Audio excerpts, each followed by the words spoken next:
Yo, it's your boy Marita, boy. I'm back up in this thing, man. Listen.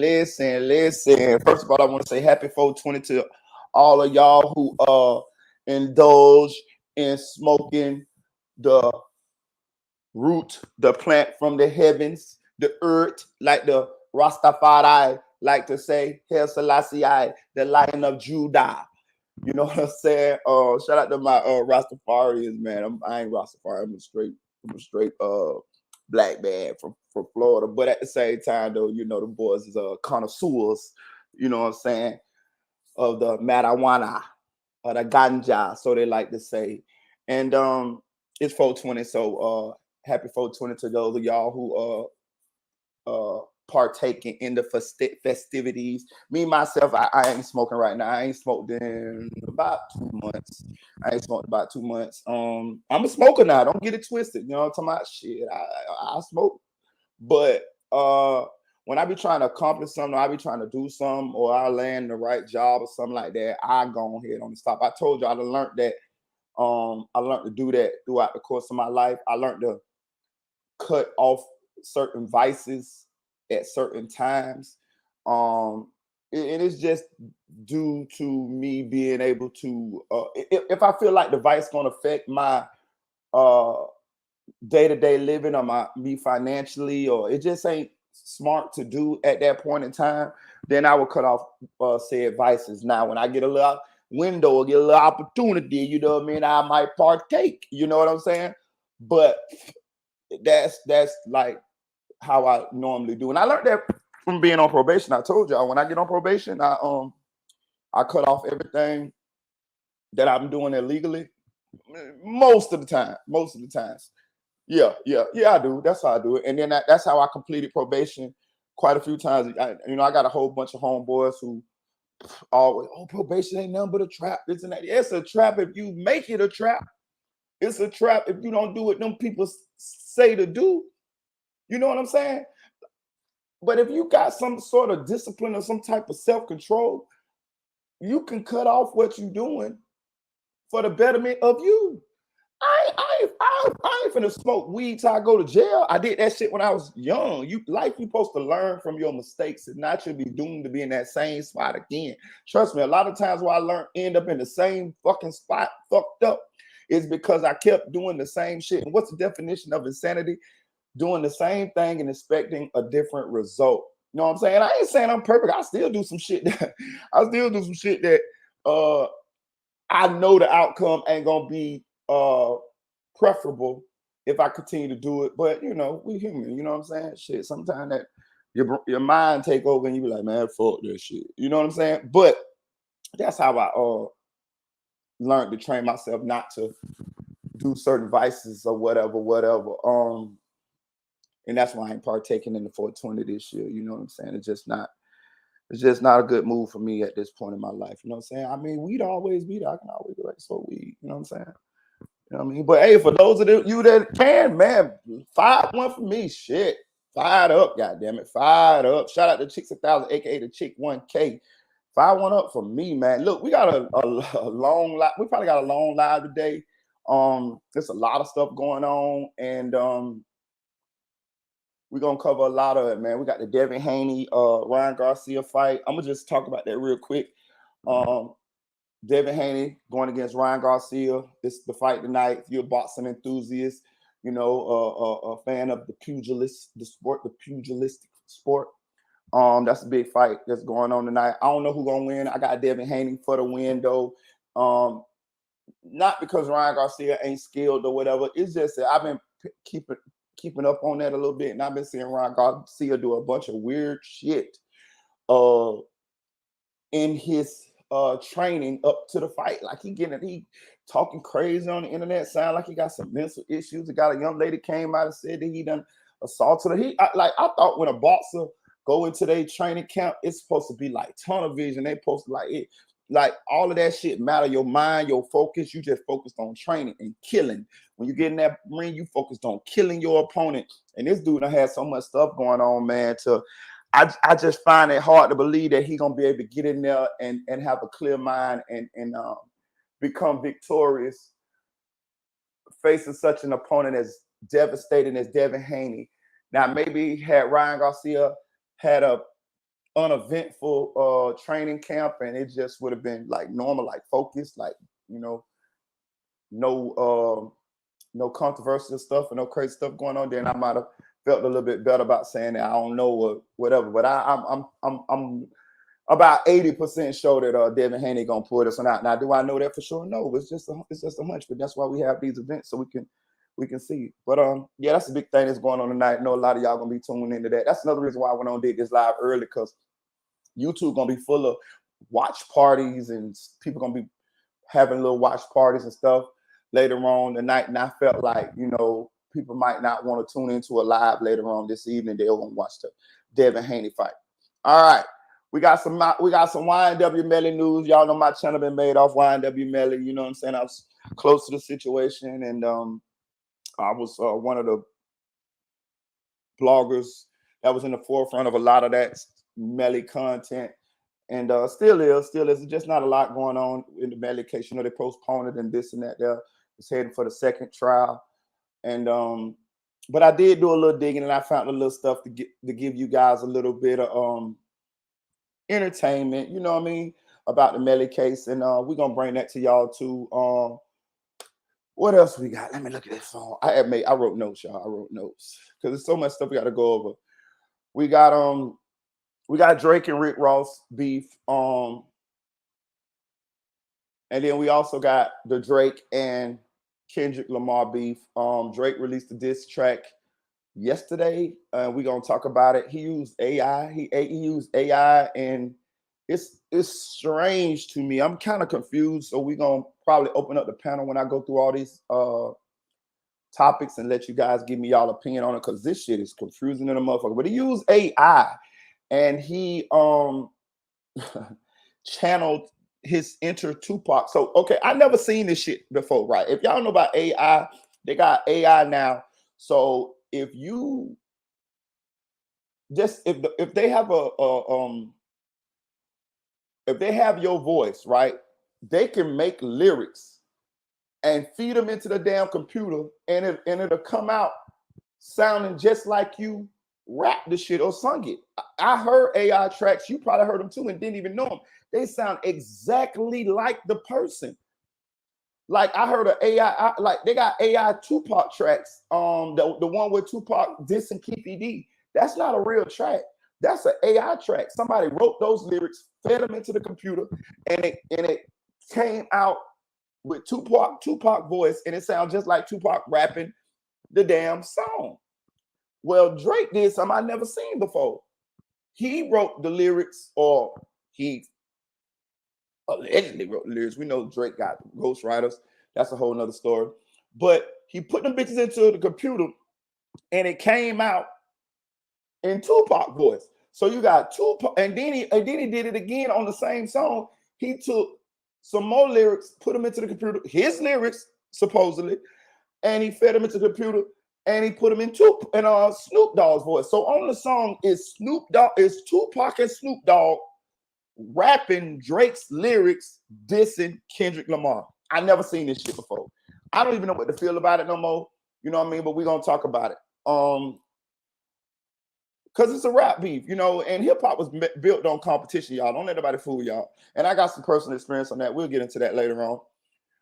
We also got, since we talking about rap beef, we got fucking Chris Breezy bodying Quavo with a diss song. Now, let me tell y'all something.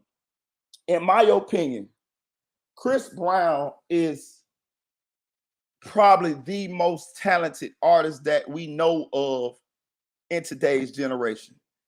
I'm telling you this, like for real. When Chris Brown first came on the scene, I had Chris Brown as being the next Michael Jackson, me personally. You know what I'm saying? He got into that little situation with Rihanna, and that kind of stunted his career, hurt his career, took him a little minute to bounce back. And then Chris Breezy took a left and kind of started being like a thug nigga, you know what I mean? Like a thug gangster singer type nigga. Then we know Chris get on little drugs. We know Chris do a little drugs now. So it kind of changed the trajectory of Chris Brown's career, in my opinion. but off raw talent, singing, dancing, rapping, the look, writing songs, longevity. I had Chris Brown the next Michael Jackson. Now, is he gonna be the next Michael Jackson? I don't know. He still got change. He still got time.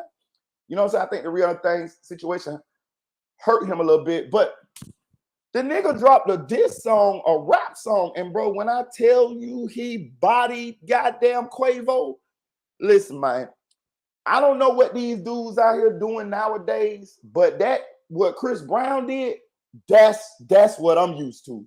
That's the type of music rap that I'm used to hearing. Those were bars. That was a hot beat. That's how you do it. And it's crazy because like Chris Brown said, well, like Drake said, you got bodied by a singing nigga. And Chris Brown even put that in his song, in his diss song. You got bodied by a singing nigga. Bruh, you got bodied by a singing nigga. Bruh, if you ain't heard the Chris Brown diss to Quavo, let me tell y'all something. I'm giving y'all a pass. Jump off my live real quick. Go listen to that motherfucker and then jump back on the live, bro. So when we go over that subject, you'll be done heard that bitch. But let me tell you something. That motherfucker is a 10 out of 10. Chris Brown, this song to Quavo, to me, is better than Kendrick Lamar dissing Drake, better than J. Cole dissing Kendrick Lamar, better than Drake dissing Kendrick Lamar. Bro, better than Rick Ross dissing Drake. It's the best one out of everybody. All this little this shit going on right now. Chris Brown, Chris Breezy, hands down. And we already knew Chris Brown could rap, but let me clap my hand.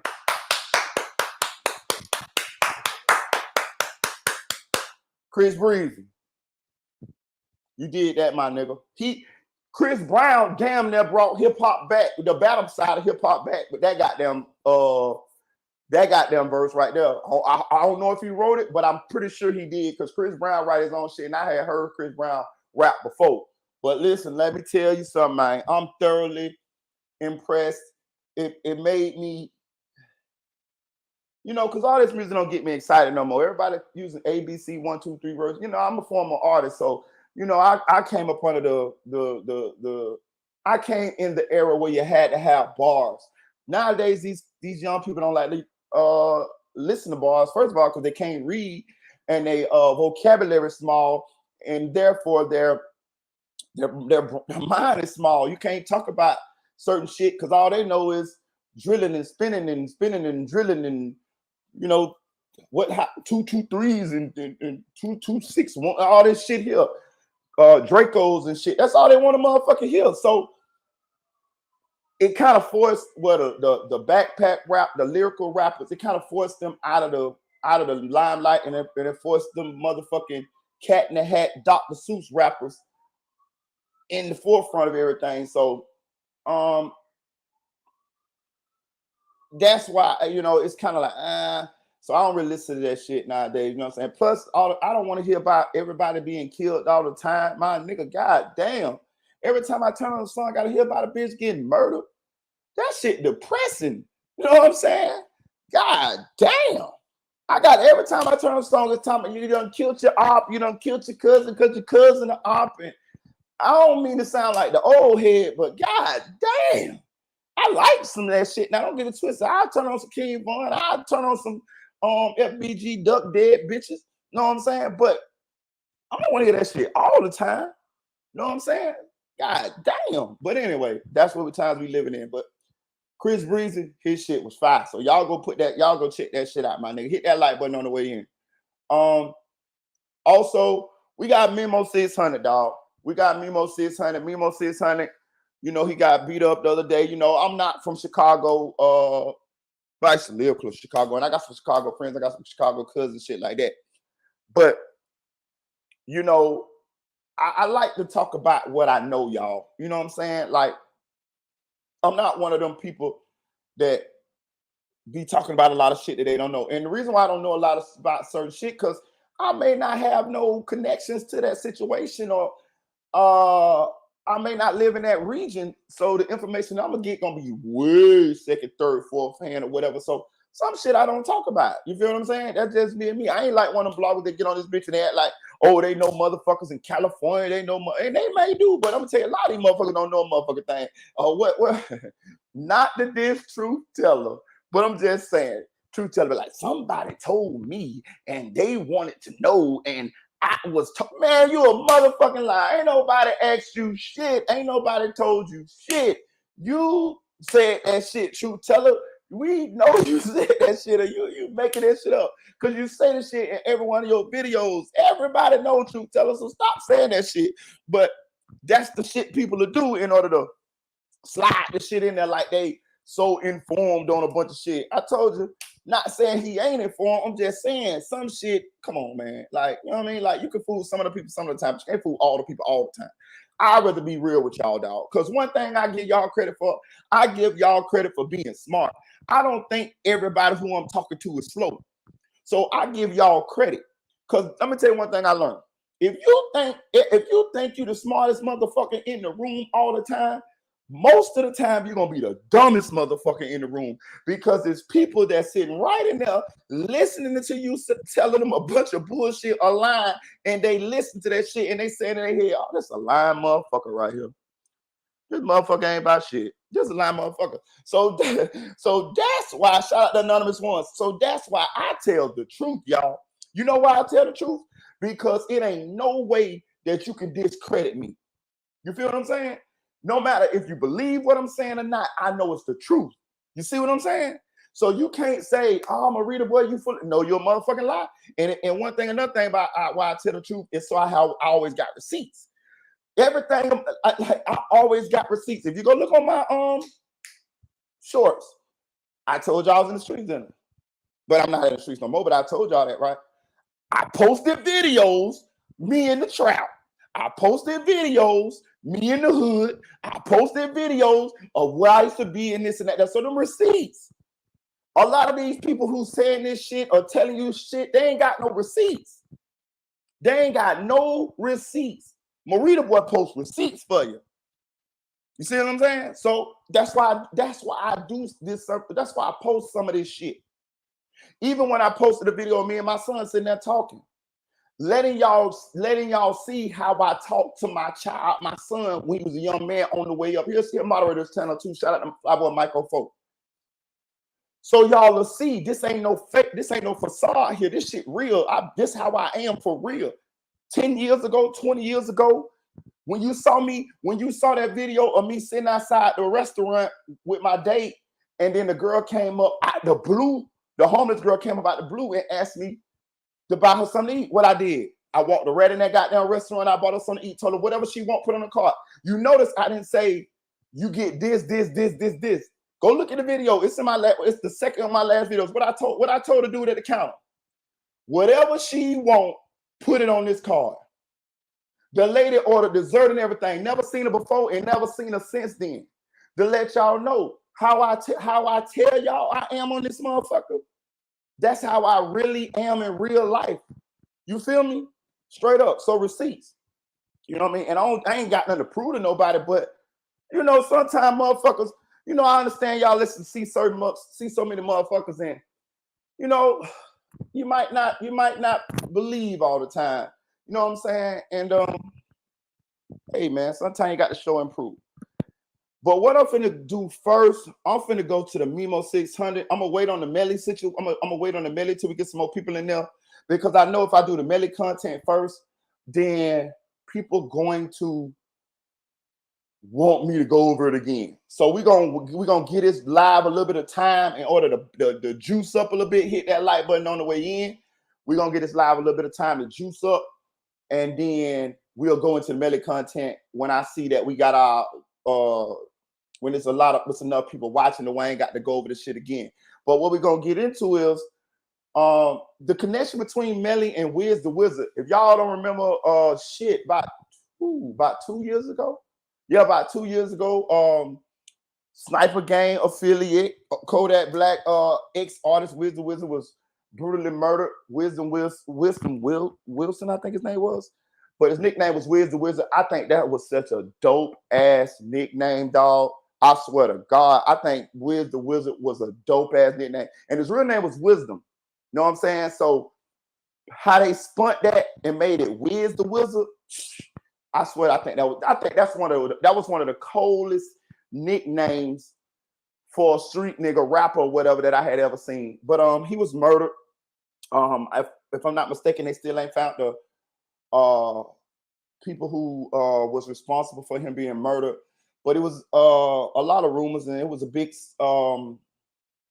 situation when he got murdered down in South Florida. They said they allegedly chopped his body up. I don't know how true that is, but he was murdered. And allegedly Wiz the Wizard was one of them ones. He was a stepper, you know what I'm saying, down there in South Florida. He wasn't nothing to be he wasn't nothing to be fucked up with. And he got murdered. But you know, I was going over some Melly content, and I noticed that him and Melly was really close. So close to the fact that Wiz the Wizard had YNW tattooed on him. They shared I think they shared the same tattoo. And then, excuse me, and they was friends. They was connected. And I ran into an interview where Wiz the Wizard, before he was murdered, was talking about Melly, and we're gonna go over that. Also, another connection with the Melly situation. I'm hearing that Muwop, you know how Muwop, one of the guys that was convicted on murdering slain Chicago rapper FBG Duck, you know, he was the one that kind of like Muwop gonna grab his Glock and he gonna shoot to kill. You know, that was the one that King Von was always screaming his name in the song and letting y'all know that Muwop was like that and this and that. That he's the one that hit Quando Rondo. And they say that he didn't leave King Von, he didn't run like everybody else did when the bullets started flying and this and that there, whatever. Muwop's been going, he been trying to get from out from under this conviction. The judge just denied his motion to be acquitted. And it's been a lot of talk coming from around from Muwop and his camp and shit like that, his Instagram and shit like that. And I'm hearing that Muwop was one of the only ones that had a paid lawyer, right? Check this out, right? Now that's crazy because one of the O Block members, when they got him, he had like $100 and some thousand on cards. Like I'm talking about like credit cards or some shit. Like he had like $100,000-$200,000. I forgot which one it was. I can check it out before we get into the content. But one of them had like over $100,000-$200,000. I'm assuming he was doing some kind of fraud, some kind of scam shit. You know, that's another thing too, bro. Y'all be watching these dudes and y'all saw all these dudes just drug dealers. Man, a lot of these dudes doing jouets, man. If you're Haitian, you know what jouet mean, man. You know what I'm saying? Shout out to Wiz the Wizard. What's the jouet? You know what I'm talking about? And a lot of these dudes doing fraud, man. You see these dudes and these all the mirror and all of this shit there. Cause let me break this sometime to y'all real quick. Right? I used to rap, right? The number one thing that was the hardest for me was how the fuck am I supposed to make money and have enough and sustain my regular living, my bills, my house, my car, my children, the regular shit, just the basic shit. How am I supposed to pay for that when I got to go to the studio, make these songs, write these songs, make videos, travel, go to this club to perform these songs, travel to different states to meet these different producers, these different record labels, these different artists. How the fuck am I supposed to pay for all of this shit here when I can't hold down a regular 9-to-5 job because I got to do so much moving around in order to further my career? How the fuck, like that shit was like, okay, so that shit was so hard for me because you can't work a regular 9-to-5 and rap. Trust me, not an attempt to rap. That shit ain't gonna work. I don't give a fuck what. Every now and then people break through like that, but that shit don't work like that, bro. You can't work on no regular 9-to-5 and rap. You don't have enough time. You're gonna be too tired. How the fuck you gonna go and perform that night at the club, you ain't gonna get on stage about 12, 1 o'clock. So when you get on stage, how the fuck you gonna do all of that drinking, all of that shit, then smoking, whatever you do, and then you gotta go home right after the club, which probably be about 3, 4 o'clock, and get right back up at about 6, 7 to go to a 9 to 5. You ain't gonna do it. You're gonna end up losing your job, your personal life, your basic living gonna suffer. You gotta buy clothes for the kids. Then you got holidays, Christmas, and all this shit, birthdays. It just ain't gonna work. So I'm here to tell y'all, a lot of these guys do fraud, bro. These dudes ain't selling that much motherfucking loud. Let me tell you what they're doing. They selling lean. They selling perks. They selling good gas, but they also doing fraud. That's what they doing. Hold on, you gotta think about it. These dudes is pursuing a rapping career, paying their bills, riding in nice cars, wearing jewelry, wearing designer, and they don't got no and pursuing a rap career. These motherfuckers doing fraud like a motherfucker, bro. I'm just telling you. So today's all these hustling niggas, you think these niggas doing fraud? These niggas is money men. Like, shout out to Money Man, because Money Man be getting the game away. Shout out to him, much respect. But that's what's going on here, y'all. These niggas ain't selling no dope like that. These niggas got a little bit of lean, a little bit of perks, a little bit of gas. That's the most thing they're gonna have. They're gonna have gas. The perks and the lean is hit or miss. You see what I'm saying? It's hit or miss. You know, some people know how to write scripts. It's like shit that NBA Youngboy doing, but that shit be hit or miss. Know what I'm saying? Most of them got good gas, and that shit just to flip the money a little bit. They ain't really profiting no hell of a money like that. You know what I'm saying? And they sitting in the studio making the music or whatever, but they selling it to the other rappers and shit that be in the studio. But what that shit kind of like get canceled out at is all of the little young rappers in the studio doing the same thing. All of them is sitting up in that bitch selling lean, trees, and they got perks. Them the three major drugs: lean, perks, and trees. And they sitting up in the studio. So if everybody got it, who getting served? Only motherfuckers getting served is the out-of-town rappers that come from out of town. That's how I know quite a few out-of-town rappers. Because, you know, when they'll come into town, hey, we got y'all. You know what I mean? We got y'all. We're going to bust y'all head. You know what I'm saying? But we got y'all. You know what I'm saying? We got you. You know what I'm saying? Shout out to OMB Peasy. You know what I'm saying? OMB Peasy's come to town. Locking up my boy D-Boy. You know what I'm saying? So shout out to Boosie. Boosie coming to town. I never met Boosie, but I'm real close with Boosie cousin. And, you know, that's how people get what they get. You know what I'm saying? And that's how a lot of these alliances be formed too. But we're going to get into Memo 600 first. Shout out to Tyrese Walker. Say, yeah, I like Broward too. 950-954-32305. I've been all through Broward and Miami-Dade. Shout out to Broward. Shout out to Broward. Shout out to Hollywood, Florida too. I've been all through the motherfuckers. Listen, when I was doing my fraud shit, I promise y'all, listen, bro. I've been in every motherfucking county in Florida, big dog. I swear to God. It's not, I'm talking about, I promise you, I've been everywhere. Everywhere except Key West. I ain't never go that far. I've been to Key West on a vacation, but I ain't never go that far. But goddamn Weston, Hollywood, Florida, Destin, goddamn, even all up in the Panhandle, Fort Walton Beach, Polk County, Auburndale, Hillsborough County. Seen me so many goddamn times. I used to live in Hillsborough County, goddamn.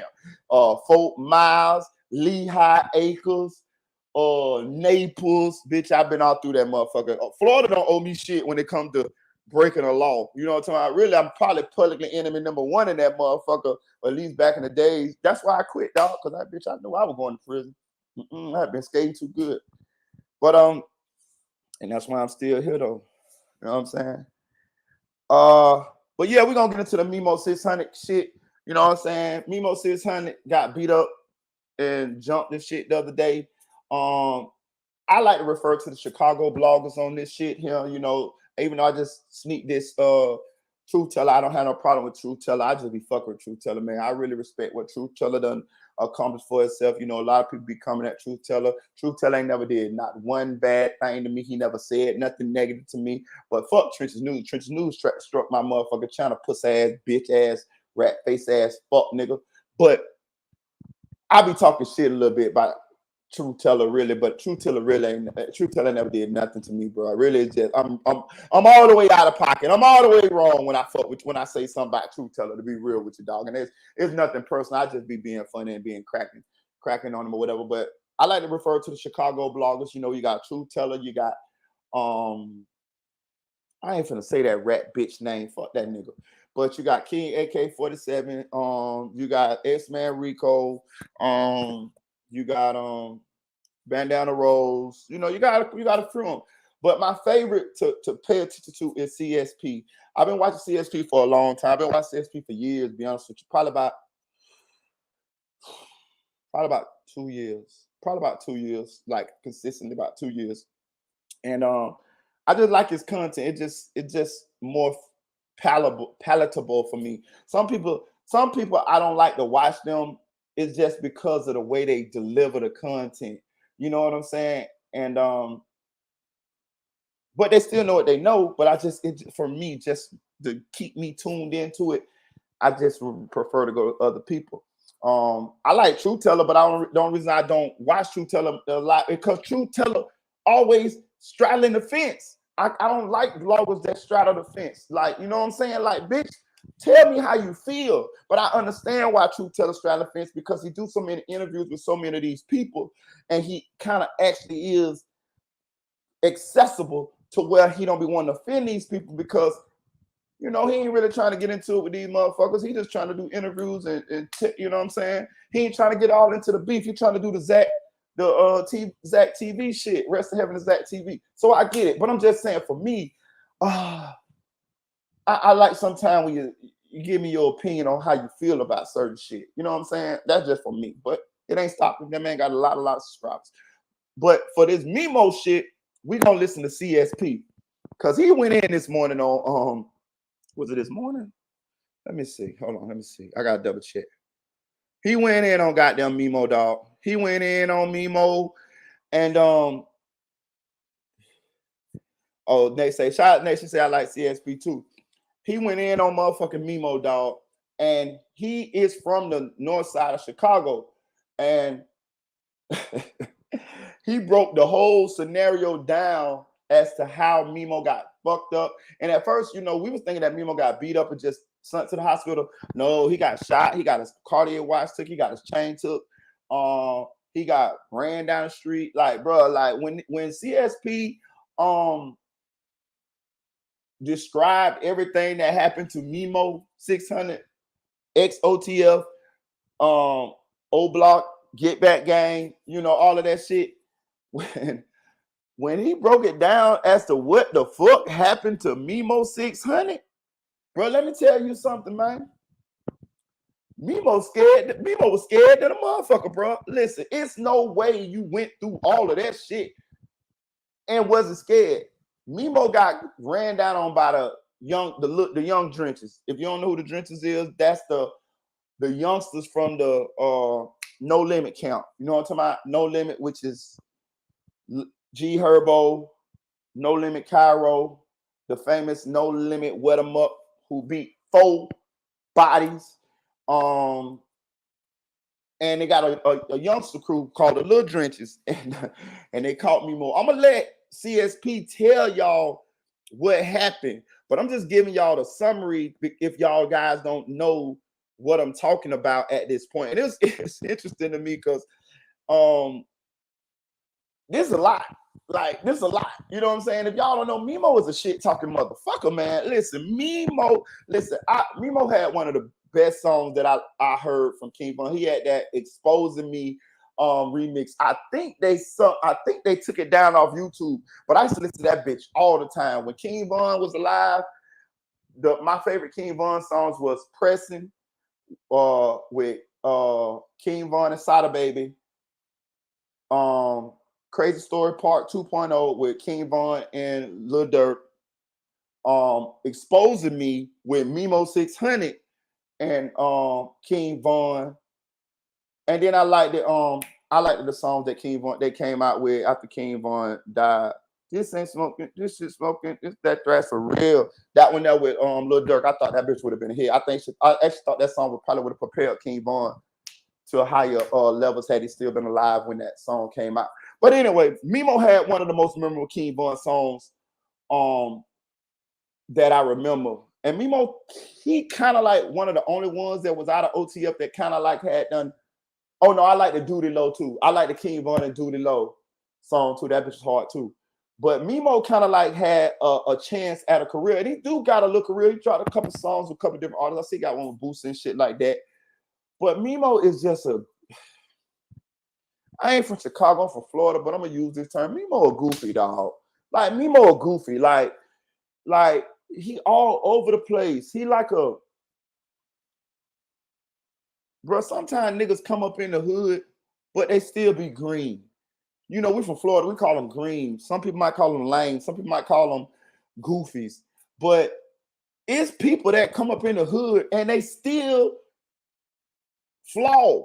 That's an old term. You know what I'm saying? They still goofies. They still not hip. They still do lame shit. You know what I'm saying? Like, you know what I'm saying? They still act like bitches. Mimo is one of them niggas. You know what I'm saying? So, you know, people be thinking that since you from the hood, you gonna be thorough. No. And that's how motherfuckers who not from the hood get fooled by motherfuckers who from the hood but be off. We call them off brands. Like the nigga TTE Naughty.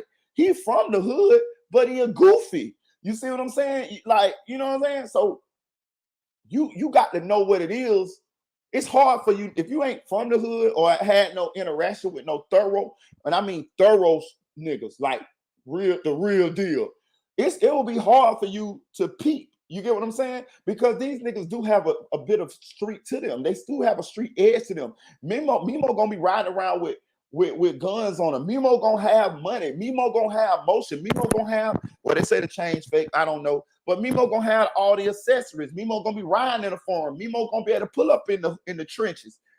So if you somebody that ain't from there, you thinking you riding with the thoroughest hood nigga to ever walk the earth. But then how you know is when you get around them and when you see him around them other niggas and you see how them other niggas treat him, that's how you know. You see what I'm saying? That's how you know. Like, I could talk all day. I could talk all day on this internet. But if you saw me in my element with them lions, tigers, bears, oh my.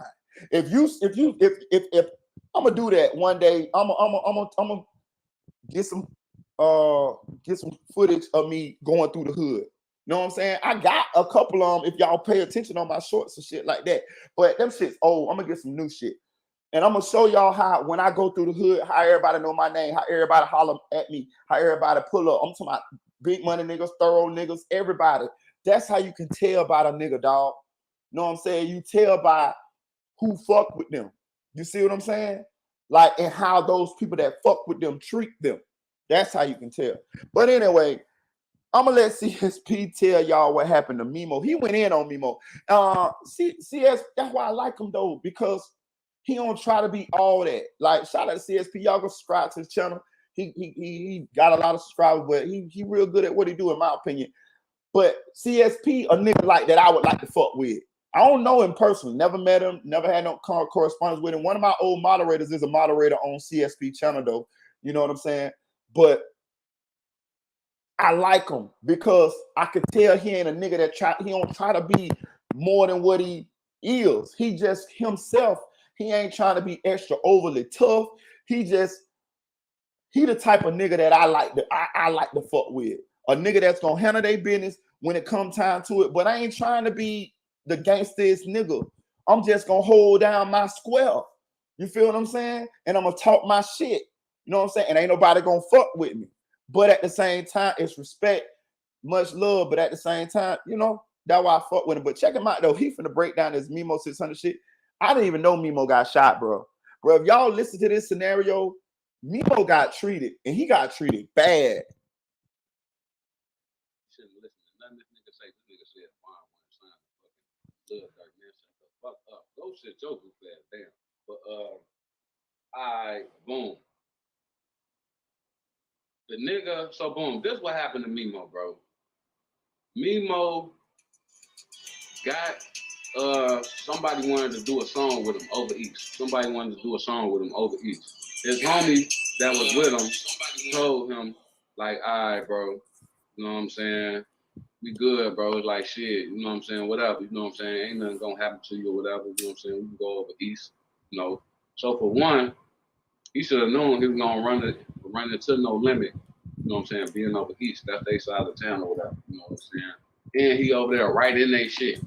Like, he over there right in they shit. He right in No Limit, you know. So for one, his ass dumb as hell for even going over there. This nigga done diss Max, Pat, and Lil Greg, and you finna go do a feature. Well, your ass slow as hell. Told him his ass went over to do a feature in No Limit and figured he wasn't gonna run into No Limit. And goddamn it, he thought his ass was good. So he went over to do a feature in No Limit. End up running into the drenches. He ran into the Lil Drenches. And you know, this is another reason why this nigga dumb. They finessed this nigga, the little drenches finessed this nigga into thinking that he was good. They finessed this nigga into thinking that he was good. Like, nah, you good, bro. You good, you ain't got nothing to worry about and shit like that. This nigga went for it. Nigga Mimo went for it. Like, all right, bet. I thought, you know what I'm saying? Shit, he probably in his head like, damn, I thought y'all was gonna put you. Because what I said about Lil Greg and Cap and Mad Max, you know what I'm saying? So, all right, they finessed his ass and made him think he was good. Whole time, they really just, the big drenches wanted to see the shit. The old No Limits wanted to see them fuck Mimo up. So they told the Lil Drench them, like, look, make him think he good until we get there. You know? So, all right. Soon so the older No Limits get there. So Lil Drench them, they, you know what I'm saying, turn the act off and they fuck him up. They get the fucking Mimo up. They get the whooping him. They get the rob. They robbed his ass, and then they look. So boom, they whooped him, robbed his ass for his goddamn watch and his Steve drive chain. So now it's 2 Steve drive chains out there on the loose out of 10. I already got 2 of them took it. So they get the whooping him, robbing him for his watch, chain, and his phone. Then they pop his ass. Then they shoot him in the arm. They shoot Mimo in the arm. Now Mimo running. Mimo running all through No Limit. Fucked up. Running through No Limit. Fucked up. This the same nigga who said King Von wasn't signed to Lil Durk. Y'all keep that shit in mind while I'm telling y'all what happened to his ass in No Limit. They done beat him, took his phone, took his watch, took his chain, and they shot him ass in the arm. Now they chasing his ass through No Limit. This nigga all fucked up, robbed, beat up, shot, running through No Limit. Goddamn it, hoping, you know what I'm saying, running for his life. You know, he get away. He ended up getting away. He ended up making it to 75th bus or whatever. So, all right, he take the bus. Whole time, it was a news report about a man that was ran onto a bus, beat up and shot. You know what I'm saying? All fucked up, shit like that. That was Mimo. So if anybody's seen the news report about the man on the bus over East that ran on the bus, you know what I'm saying, with a bullet wound to his arm and shit, all beat up and shit, that was Mimo. You know what I'm saying? So all right. You know, and then his ass, so he made up out of that. He made out of that with his life. His ass ended up having to go to the hospital the whole time. His ass probably back in Atlanta right now, or he might still be in Chicago. But look how dumb this nigga is. Like, for one, you doing this feature over East, and you know drenching them on your ass, so you goofy as hell for going over East. That's for one, dumbass nigga. Just think about it, bro. So, all right, you dumb as hell for going over East. Dumb as hell for going No Limit, knowing the shit that you were saying.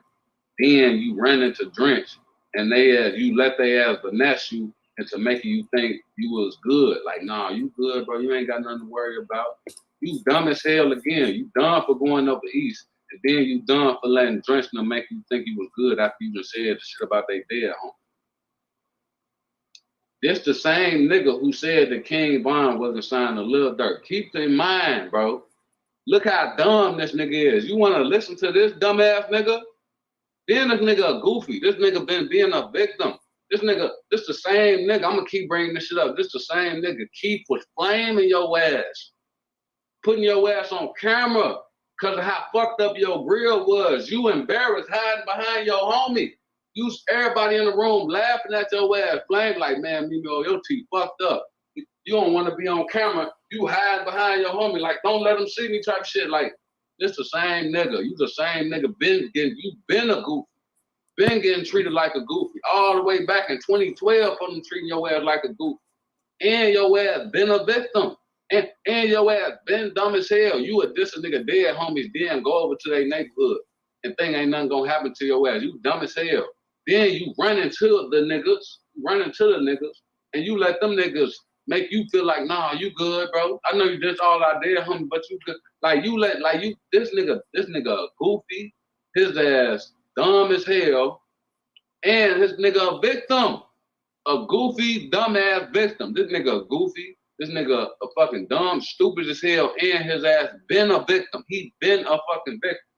So, this just the latest situation where he was a victim. There's so many other situations why this nigga was a victim. We don't speak on, so let's go down the line. Now, mind you, this the nigga who said King Von wasn't signed. Hey, hold on.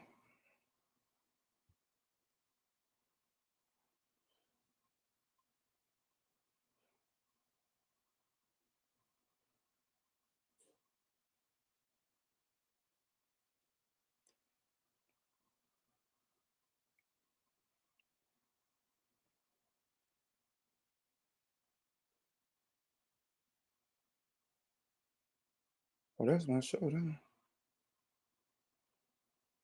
Von wasn't signed to Lil Durk. Just keep that in your mind.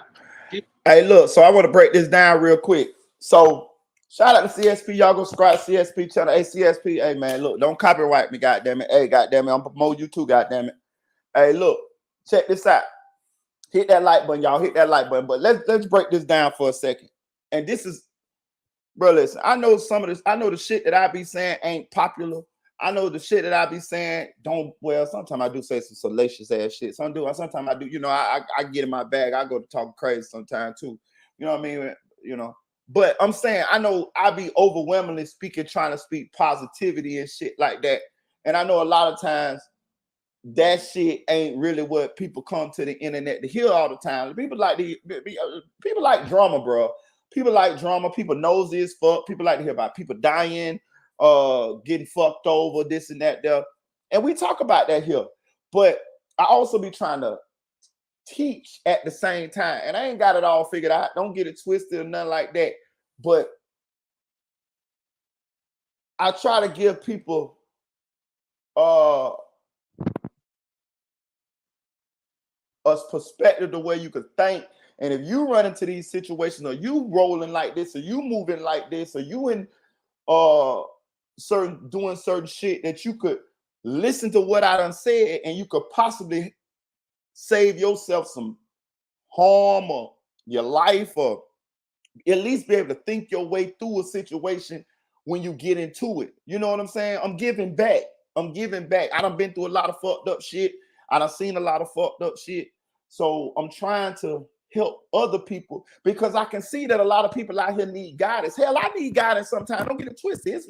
I'm at the age that I'm at, but it's certain people that's older than me that know more than me, or that information that I need. You know what I mean? I'm always trying to learn and shit like that, and you should as well.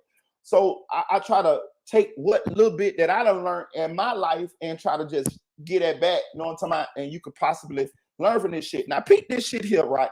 And I want to say this before I get into it. This is proof right here that if y'all young, if you could be an older nigga, but if you out there doing certain shit and you listen to these motherfuckers and you pattern your life after some of these motherfuckers because that shit look cool, or you think that shit look cool, or you trying to get some hoes, or you trying to look a certain kind of way, and even if you a chick and you infatuated by this type of shit, and it make your pussy wet, you know what I'm saying? Because you got a nigga that's got some excitement or some shit going on in his life, I'm just trying to tell you all this shit lead because I done been through a lot of this shit or I done seen a lot of this shit. Now check this out. I know for me and my niggas, because we older than these niggas. When I first got on the King Von and all of these young bulls from Chicago that was murdering motherfuckers and doing all this type of shit, and they was making it in the rap game, and they was like known killers, but they was becoming famous for it.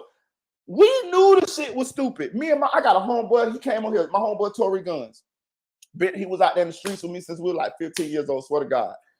You know what I'm saying? We knew, we watched the shit, right? And we used to talk about it, right? It was infatuating to watch, but at the same time, we knew where the shit ended at.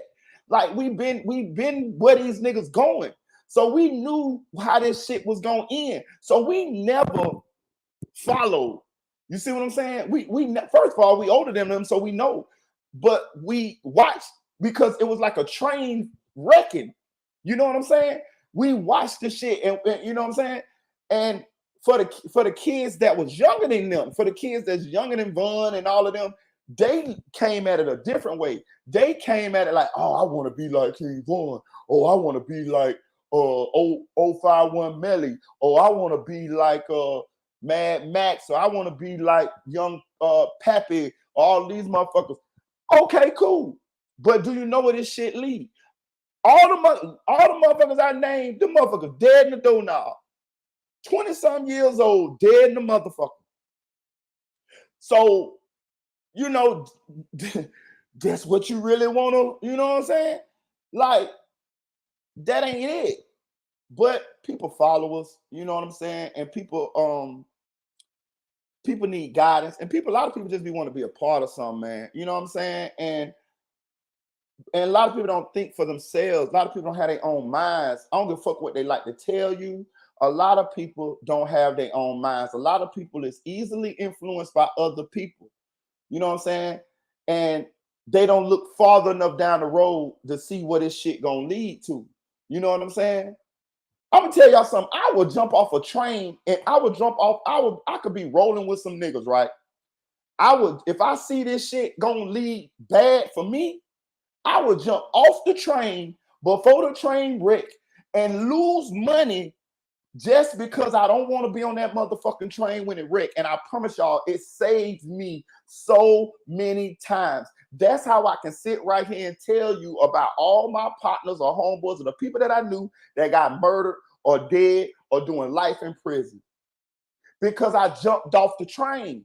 If I see you going and I do it, it's a lot of slick ways I do it. I might not just be like, nah, bro, I don't fuck with you. Sometimes I make people don't fuck with me. When you out there in the streets, you got to have finesse. You got to have some tech, some savvy about yourself. I will make niggas not fuck with me, but really I didn't want to fuck with them. And the reason why I make them not fuck, not all of them, but some of them, the dangerous ones, I make them not fuck with me. I make them feel like they stop fucking with me. Not on me, I'm finna do some creep shit or something like that. But I just make a situation to where me and them don't see eye to eye, to where they'll be like, oh man, I ain't fucking with Marita. Man, nah, bro, I ain't fucking with Marita. Nigga, I ain't want to fuck with you, but I ain't want to I didn't want to make no static to where I got an enemy. You see what I'm saying? So I make it like, oh man, you know what I'm saying? But really, I psychologically made you not fuck with me, and I took that L on the front end. But really, it was the outcome that I wanted because I really didn't want to keep fucking with you because I seen where you was going. And every time niggas end up getting killed, and it end up going to jail, all type of shit. And I'm still sitting right here right now in my 40s. You know what I'm saying? Early 40s, sitting right here right now. You got to have a little tech about yourself. But anyway, back to Mimo 600. These niggas ain't smart, y'all. I don't give a fuck. When we see these niggas on TV or the internet, and we see these niggas with a Miri on, and they look like they winning. They in a G-Wagon. They got fake diamond chains on. They got diamond grills on. They got Moissanite chains on, white gold or whatever. You know what I mean? They got the Temu chains on or whatever, and they looking the part. And I'm gonna tell you another thing. A lot of that designer be fake too, y'all. A lot of that designer be fake. They got websites where you can buy that shit off the internet from Asia, get that shit shipped over, and that shit been going on for 20 years. And you can get the watches, you can get the chains. You see now a lot of it, they got the watch busters out. A lot of these rappers, these big time rappers, got fake watches. Rick Ross got fake watches. A lot of these people got fake shit.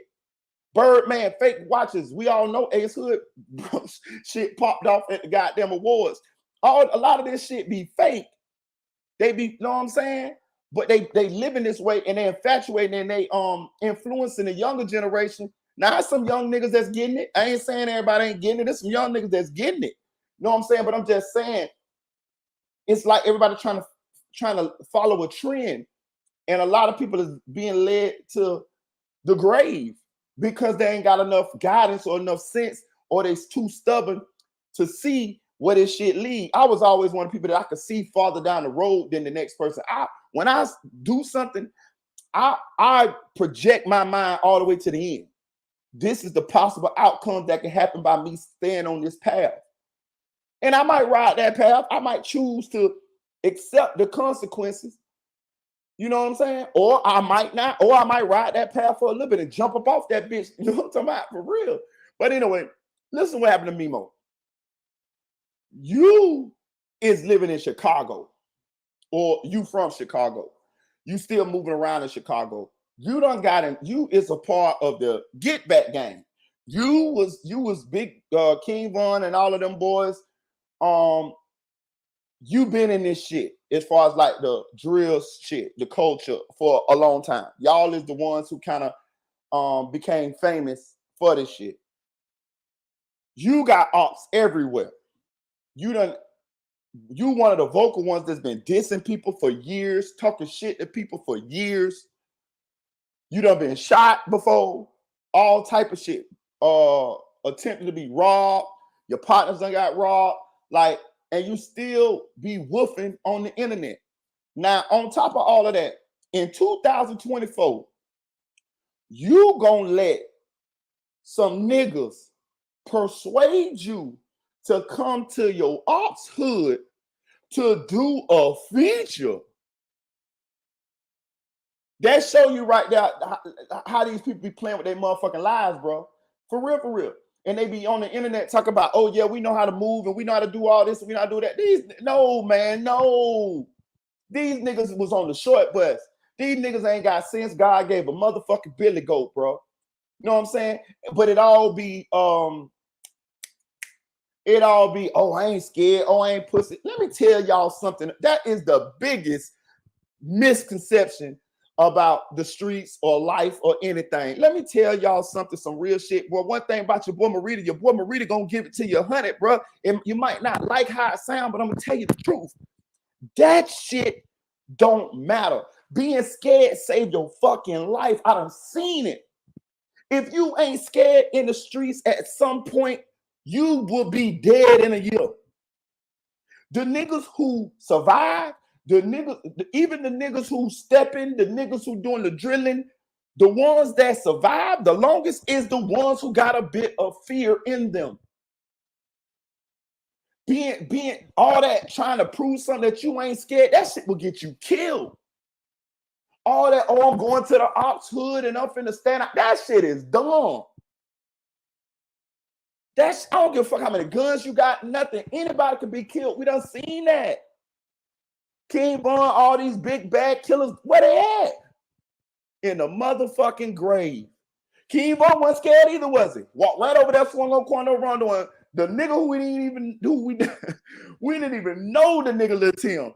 That nigga came around that goddamn corner, shot him up, allegedly, because they saying the police might have killed him. I shot him. I don't fucking know. But he handled his business. And he dead. You see what I'm saying? They say King Von allegedly killed 7, 8, 9, 10, 11 motherfuckers. But he dead today. Not being scared, not being feared, not thinking. You got to assess the situation. This shit ain't worth it. I told y'all risk reward. The fuck I'm finna go swing on Quando Rondo for? And King Von was on, I think, house arrest or something at the time. What the fuck sense that made? I'm finna go over here and swing on Quando Rondo, and for what? For what? For talking? For a back and forth, him taking up for young boy about y'all niggas beefing over bitches? Get the fuck out of here. But you dead now. The other nigga lost his life. One nigga got his head blowed halfway off. But this is the people that the gents, young gents, listening to, patterning their life after and following. And they think that their outcome is going to be drastically different from King Von's. And then we turn on the news and we see our little cousin, our little brother, our little son, nephew, whatever, done got murdered. Because he drilling. Because he been on Instagram making videos taunting his so-called ops that really used to be his friends that used to hang over his house when he was in elementary school. But now, since the drill shit going on, now they ops. Now one of y'all got no kids. Now one of y'all ain't never had no car. Now one of y'all ain't, you know what I mean, experienced life, but you fucking dead at 16, 15, 17. Like, you see what I'm saying? But hey, they're young. It's like they don't got enough sense to see this far, or they need guidance or whatever. It's a lot of factors. But back to Mimo. You done let these people finesse you. No, you don't finesse your fucking self. That's stupid. Make me believe that you really needed the money or something. Like, listen, I'm not going to no ops hood who I done been talking shit about in Chicago to do a fucking feature. You know what I'm gonna tell them niggas? Okay, you want to do a feature? Bet. Tell you what y'all do. I got a matter of fact. Let me tell you the best way to do this. Send me the beat, because I done did a lot of features like this. Send me the beat. Yeah, send me the wave files. Send me the wave files. I'm gonna get my producer to, you know what I'm saying? You can leave your hook on there or your verse or just the beat, however you want to do it. Send that beat. I'm gonna drop my verse, and then I'm gonna send that bit back to you. And send that money too. Go on, send that money. Yeah, this the you know what I'm talking about? Yeah, this the PayPal or whatever. Yeah, send that money.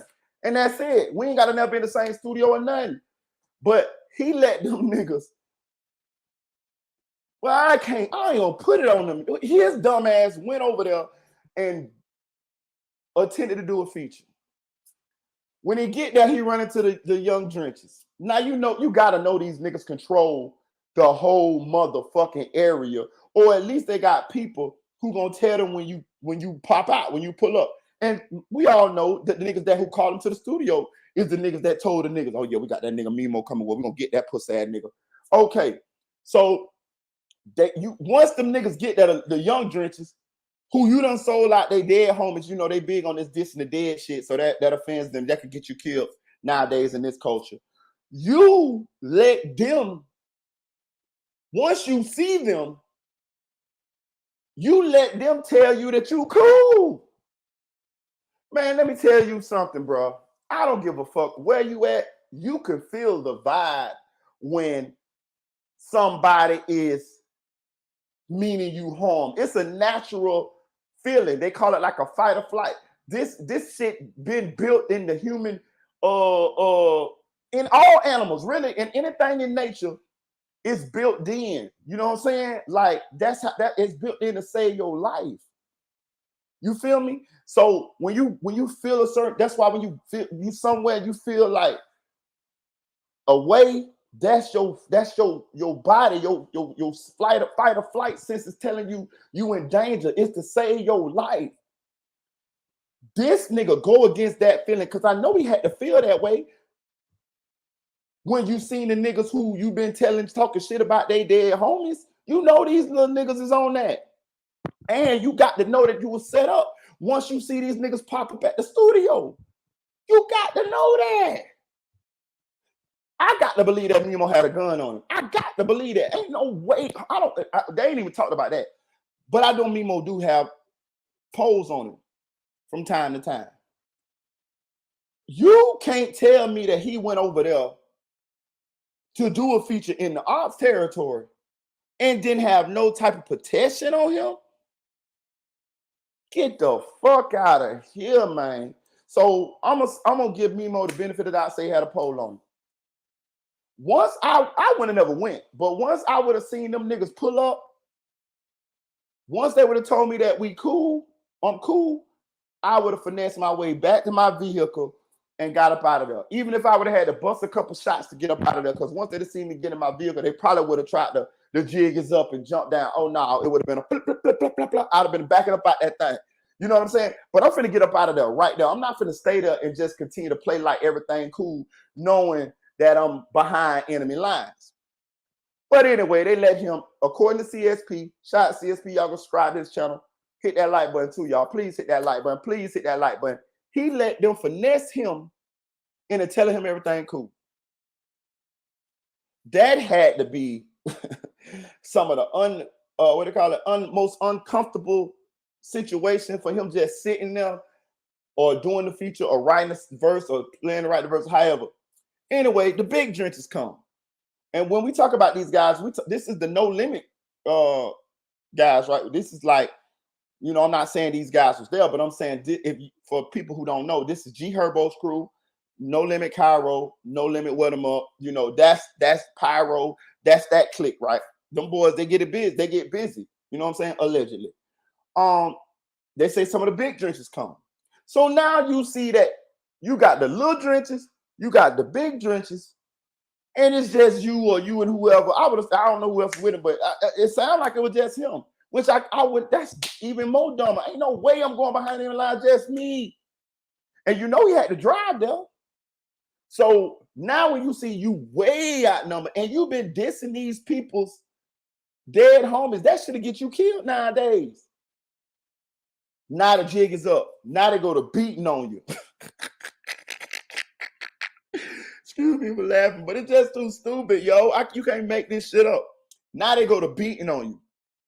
Now they go to beating on you. They take your chain. They take your cardio watch. You went over there with your chain on, your cardio watch. I can't make this shit up, yo. This shit is crazy. Like this. Oh, he had to be on a short bus. Melvin, you had to be on a short bus. But anyway, not only that, they shoot him in the arm. Bro, listen, let me tell you something. I've never been shot at, knock on wood. Well, I haven't shot at, but I ain't never been shot. Knock on wood. I ain't never even been jumped neither. No. I'm trying to think. No. I never been jumped neither.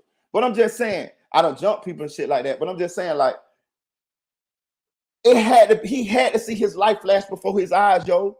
He had to see his life flash before his eyes, bro. He had to see his life flash. Just imagine these people jumping on you, beating on you, and then they shoot you in your arm. They take your watch, they take your chain. Mimo thought he was finna die, bitch. Mimo thought he was finna die. Look, then they say he went to running down the street. So you running down the street, shot, beat up, say he had broken ribs. So listen, broken ribs, they was beating him good. And if I had to guess, it's video of this, bro. It's video of this. I mean, you know, we living in the styles with the internet. You know what I mean? Like, it's video of this. Now, the only reason why the video probably ain't surfaced is because the niggas don't want to incriminate themselves. You know what I'm saying? But I bet you them niggas watching that shit by themselves, laughing at how they did motherfucking Mimo. So they say he running down the street, bleeding, probably limping, and he run to a bus. Save me, help me, save me. I'm bleeding. You know what I'm saying? I'm bleeding. You know what I'm saying? Like, he run, get on the bus. I'm saying, call the police. Call the police. Because I don't give a fuck what a nigga tell you. When all of that shit that's going down, nigga be talking about the police and all that, man. Nigga be wanting to see them motherfucking police then. Nigga be wanting to see them motherfucking sirens. Nigga be wanting to see the goddamn laws then. See what I'm saying? Oh, so call the police. Call the police. So the little drinks is back off. You know what I mean? They pop back in the cut. You know, the job, mission accomplished. Because they didn't want to kill Mimo anyway. They just wanted to beat him up real bad. Make him pay for the shit that he been talking about. They dead homies. You know what I'm saying? They probably want to do it because of the studio or whatever. And it probably would have tracked back to them. You know what I'm saying? Because, you know, they probably have some kind of correspondence on the phone. So them niggas was thinking. They was thinking, we can't kill the nigga, y'all. We just going to make the nigga think he about to die. You know what I'm saying? And we going to go just far enough to where he can't call the police on us. Because if he called the police on us, that's just going to be he really a fuck nigga now. Like it's gonna be just all disgraceful now. You're gonna be done got beat up, you're gonna be done got shot, your chain, your watch taken, and you're gonna be a police after that. It's over for you. So they was trying to totally character assassinate him, destroy him. He is nothing in the streets, because if you tell on the nigga who did this to you and you a street nigga, now your niggas, they know you a rat now. So now you done fucked up. You done fucked up all the way around.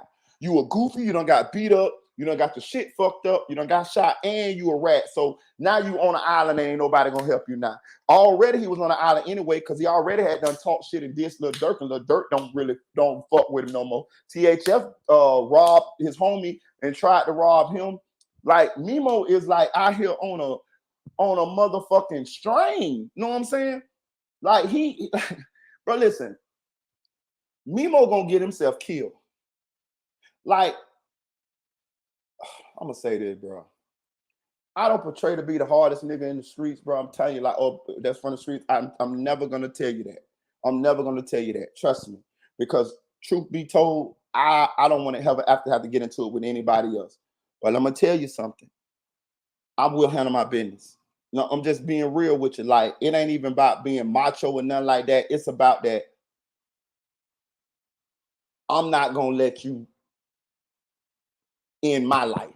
That is just a basic. It goes to the basic core of a man. It ain't got nothing to do with being in the street. None of that shit. It's just self-preservation. It's just that if it's me or you, I promise you, I'm gonna do my best to have you flying around singing all day with them baby wings on with a harp. You know what I'm talking about? You're gonna be a motherfucking 1-year-old ghost by next year if it come to me. Like I have no doubt in my mind about it. That's just what it is. It's nothing personal. It's just the law of the land, the law of nature. I'm not trying to be macho. I'm not trying to be this or that there. That's just what it is. You get what I'm saying? Even if I got to go to jail and do life, that's just what it's gonna be. You know what I'm saying? But I'm gonna say this. I'm way harder than Mimo. I'm way harder than him. Like, and it might not seem like it, because I don't be just overly woofing and overly trying to be tough and shit like. But I promise y'all, bro, me in that situation, okay. I'm going all the way out by mine. Best of the best get shot by mine. That's just being real. I would have never been in that situation. I would have never did it. But listen, y'all ain't never read The Art of War by Sun Tzu? I promise to God, Lord, take the breath out of me. The other night before last. It's on YouTube. The audio book, The Art of War, is on YouTube. I was listening to it before I went to sleep. Swear to God, nigga, it's in my history right now. I'm listening to The Art of War before I went to sleep. Bro, you can't go to your enemy terrain and have an advantage. Like, you ain't got no advantage. They know the terrain. They got everything sold up. Like, how you gonna win? Genghis Khan say only fools fight battles they know they can't win. What sense do it make? Sometimes you got to concede in order to win. That's why in the 48 laws of power, it say crush your enemy totally when you have them down. If a motherfucker let you breathe, let you live, and they know that you their enemy, they giving themselves a chance for you to come back. But sometimes you can play that role. Listen, sometimes you can, all right, you got that.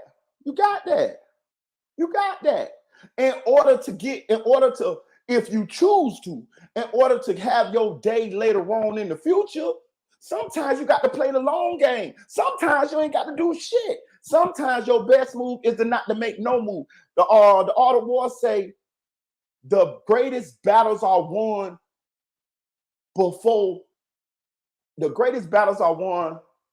without even having to fight. Sometimes you got to outthink your opponent. Fuck what the crowd say. It's about you, your life, and about them, and about the end goal. Game of Thrones, chestnut checkers. I'm just telling you, I'm just putting y'all up on game. But anyway, Mimo's a goddamn fool. He ended up shot. He's a goofy. He done alienated himself to the point to where you ain't got too many homies, bro. And I'm gonna tell y'all this. I'm telling you this shit right now. Marita Boy telling y'all this. If Mimo 600 do not get out the streets, he's going to die in the streets, yo. I'm telling you this. I don't hope he die. I don't wish he die. But Mimo 600 is going to die in the streets, bro. He done been shot twice, yo. Lil Durk don't fuck with him. THF don't fuck with him. Like, it's a lot of people that he grew up with. It's supposed to be his homies. And he done made the relationships bad to the point the way they don't fuck with him. Man, shit. This, I'm gonna change lanes a little bit. Shout out to CSP. Y'all go subscribe to the channel. Appreciate the CSP. I'm gonna change lanes real quick. But this one ain't on the it wasn't on the topics, but I'm gonna piggyback because it's kind of close, right? And I'm gonna just talk about it for a second here. I want to talk about the C-Day and the Rondo #9 situation, right? So if y'all don't remember C-Day and Rondo #9, they from 600. They, you know what I'm saying? They, you know, they that side, King Von, all them. You know, I get confused sometimes. Land Run, Stove Block, I mean, all that shit there. But anyway, they from over there. They Taste 600. They what they call LA Capone. That's the clique, right? Lil Durk, King Von. That's the clique. That side over there, right? So allegedly, you know, they went to jail for killing a cab driver, and the cab driver's death was supposed to be in retaliation for LA Capone being murdered, which was their homie. But come to find out, they said the cab driver didn't have nothing to do with nothing. One of them dropped their phone, and the police was able to some kind of way track to them. They end up getting caught, and they caught 40 years for the murder of the cab driver. Now, Lil Durk been kind of behind the scenes paying for Rondo #9's attorney, right? Rondo and #9 and C-Day is cool. Rondo #9, C-Day, Tay 600, LA Capone, you know, E-Day, rest in heaven, E-Day, he got killed too. That's C-Day big brother. But they was all pretty much clicked up. But Lil Durk is close with Rondo #9. I just want to show y'all how motherfuckers be picking and choosing, and the shit be smoking mirrors, and the shit ain't always what it seems. Rondo #9 done been able to have paid attorneys. He done had money on his books and all this shit, right? From Lil Durk, right? But Rondo #9 attorney came out a couple years back and said that, you know, Rondo ain't had nothing to do with it. Basically, it was C-Day. Now I'm gonna show y'all some shit, right? Lil Durk paid for Rondo #9's attorney, right? Which means he knew that Rondo #9's attorney was gonna try to put the shit on C-Day, right? Sort of like what Melly attorney did when he said that when he had open statements, he said that Portland killed Juvie and Sack Chaser. That defense, right? Also in that case, they had females, a female that actually snitched. The female who snitched still be with the clique, still be with Lil Durk, them, and all of them. And if I'm not mistaken, she is Mimo's sister. I think it's Mimo's sister. It's one of their sisters. Y'all don't quote me on that. Y'all know which one it is. Get in the comment section. I'm just trying to show you all how they always talk about they don't fuck with rats and all of this shit. But yes, they do. Yes, they fucking do. It's all about picking and choosing. Rondo #9 pretty much done okayed his lawyer to say that C-Day did it. They also tried to get C-Day to when the shit first popped off. They tried to get C-Day to sign a piece of paper. Lil Durk was gonna give him some money to sign a piece of paper that say that Rondo number 9 ain't have nothing to do with it, and C-Day did it. And they wanted to pay C-Day to do that. Ain't no motherfucking way I would have did that. Nigga, you mean to tell me you want me to write a statement saying that I did it, this nigga ain't do it, you don't like me, but you just like him, that's your friend, you closer to him than me, and you trying to get me to motherfucking destroy my chances of ever coming back on appeal or getting out before 40 years for this shit, just because you cooler with Rondo number 9? Y'all be talking about killing bitches and all of this shit, but the same hoes that told on us in this case, y'all still kick it with them.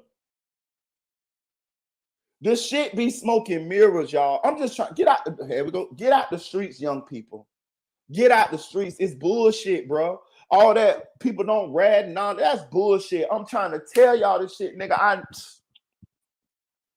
Just watch the movies. Y'all like to watch them gangster movies, right? Y'all like to watch all this cocaine cowboys and all this shit. We seen all these movies, right? We seen all these gangster movies, American Gangster and all of this shit, right? If you pay, y'all must don't be watching everything in the movie, right? Y'all definitely ain't watching the ending because the bad guy always lose. They always get killed or die or something. Griselda Blanco got killed. She got killed over in Colombia, y'all. She did. She got killed, right? But all the big drug dealers, the ones that get to a certain level, they all work with the police. Most of them. Just peep game. But let me tell y'all something. People like to glorify El Chapo. Oh, he the biggest drug dealer that was ever in the world at the time. Bro, do y'all know that El Chapo been working with the DEA for years? You know what he was doing? He was giving information on the rival cartels. You see what I'm saying? And the DEA will make a deal with the DEA will make that deal because okay, so you want to tell us about the other cartel so that we can bust them? Yeah, see, home, see, epa, yeah, epa. Yeah, do you know why they're gonna do that? They're gonna do that because they want the information on the other cartel anyway. And why El Chapo do that is that's his competition. Hold on, let me peek the game though. You know what's going on with the other cartel? They telling on El Chapo too. You see what I'm saying? Like, bro, this shit be going on. I know I'm getting off into a little bit, but I'm just trying to show y'all how everybody be talking about this don't rat shit and all this shit. Listen, I never told them about it. But I never put myself in a situation where I had that kind of pressure on me to tell on somebody. And plus I got out the streets. So I got no blemishes on my record. You see what I'm saying? But I'm just I just study. When you're in the streets, you got to study. This your life on the line. The Flores twins, the two Latino boys out of Chicago that was working for El Chapo. You know what them, they told, they ratted. They got the transcripts and shit on what it is. One of these channels on YouTube that be going over the paperwork and shit. You know why they told? They told before they ever got caught. They walked into the federal DEA building and told on El Chapo and recorded El Chapo, the first ever recording on El Chapo ever on the phone. You know why they told? Because El Chapo was not going to let them stop selling for him. If they would have ever stopped, they was going to die. And they told. I'm just showing y'all how this shit end for all of these people that be glorified, these young people that be glorified about this shit, bro. Listen, I'm telling y'all how this shit go, my nigga. Do what you want to do. Do what you want to do. But I'm just telling you, the name of the game is don't get caught, but the name of the game of life is who gonna live here, who gonna be out here the longest. That's all it's about. It ain't about who got the most money. It's about who gonna be out here the longest to experience this thing called life as long as you possibly can with the people that you care about and the people that you love and live in a decent life. That's all. The longer you free, the longer you alive, you got chances in order to succeed. Most people do not become millionaires until they 40 in their 40s and 50 years old. Check it out. I done checked out the statistics. It's a lot of young people that become millionaires nowadays too. Kudos to them. Shout out to them. But I'm just saying, don't think that you behind. Run your own race. Run your own race. Don't look beside you at Speedy Gonzalez running past you. Think about who won the race. The turtle won the motherfucking race. You get out there, you get in your lane, whether you work, whether you an entrepreneur, whatever you do. I ain't looking down on nothing you do. If you a scammer, if you would sell dope, I'll be a hypocrite to look down on you. I'm just telling you what shit is, but I'm not looking down on you. Whatever it is that you do, run your own race. Social media done fucked us up to the point where we always looking at other people's lives and judging our lives, judging our relationships and all of that shit there. That shit hinder you from getting where you want to go at too, because you feel like you secretly in a competition with somebody that you don't even motherfucking know or don't even know that you in a competition with them. Oh yeah, bro, just got that foreign over there. He just got his bitch titties done. He just got his ass done. He got that. Yeah, oh yeah, I got to do that too. No, the fuck you don't. All you got to do is stay running your goddamn race, put them little things on the side of your head that them horses got on the side of their motherfucking head, and you keep going. And nigga, that nigga might be dead in 3 weeks.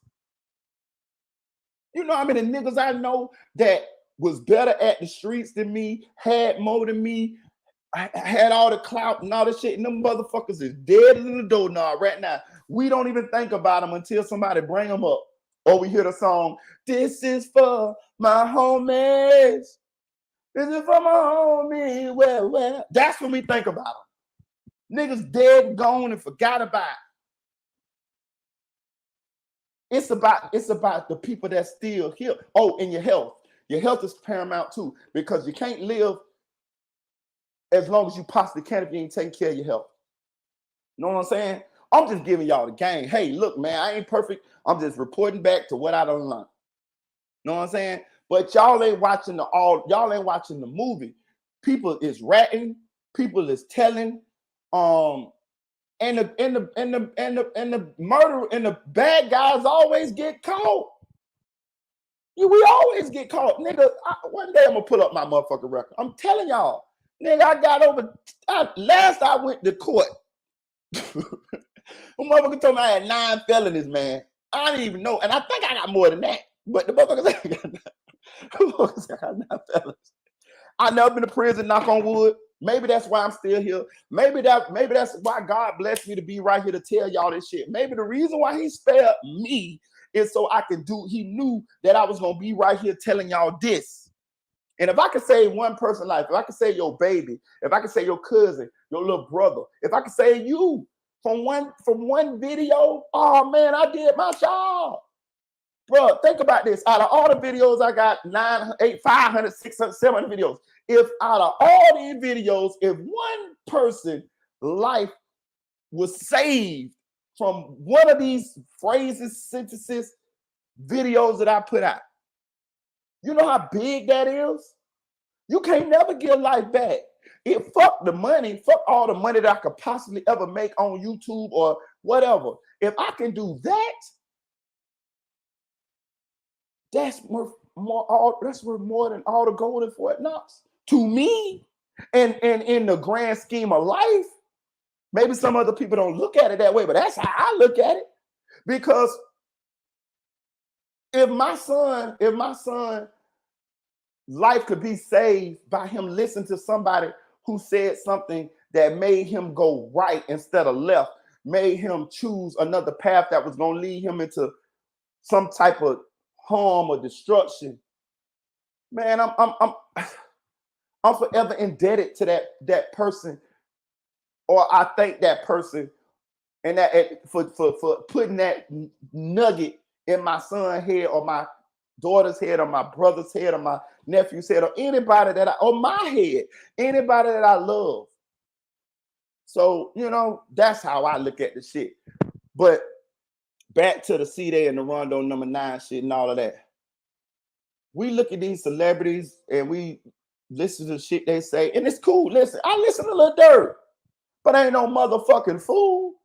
I listen to that shit for what it is. And then I'm back to thinking what the fuck I think. You feel what I'm saying? I'm not listening to King Von and yeah, I'm finna go spin on the op. That's the difference. The difference is some of us are mature enough to listen to that shit and understand that it's just music.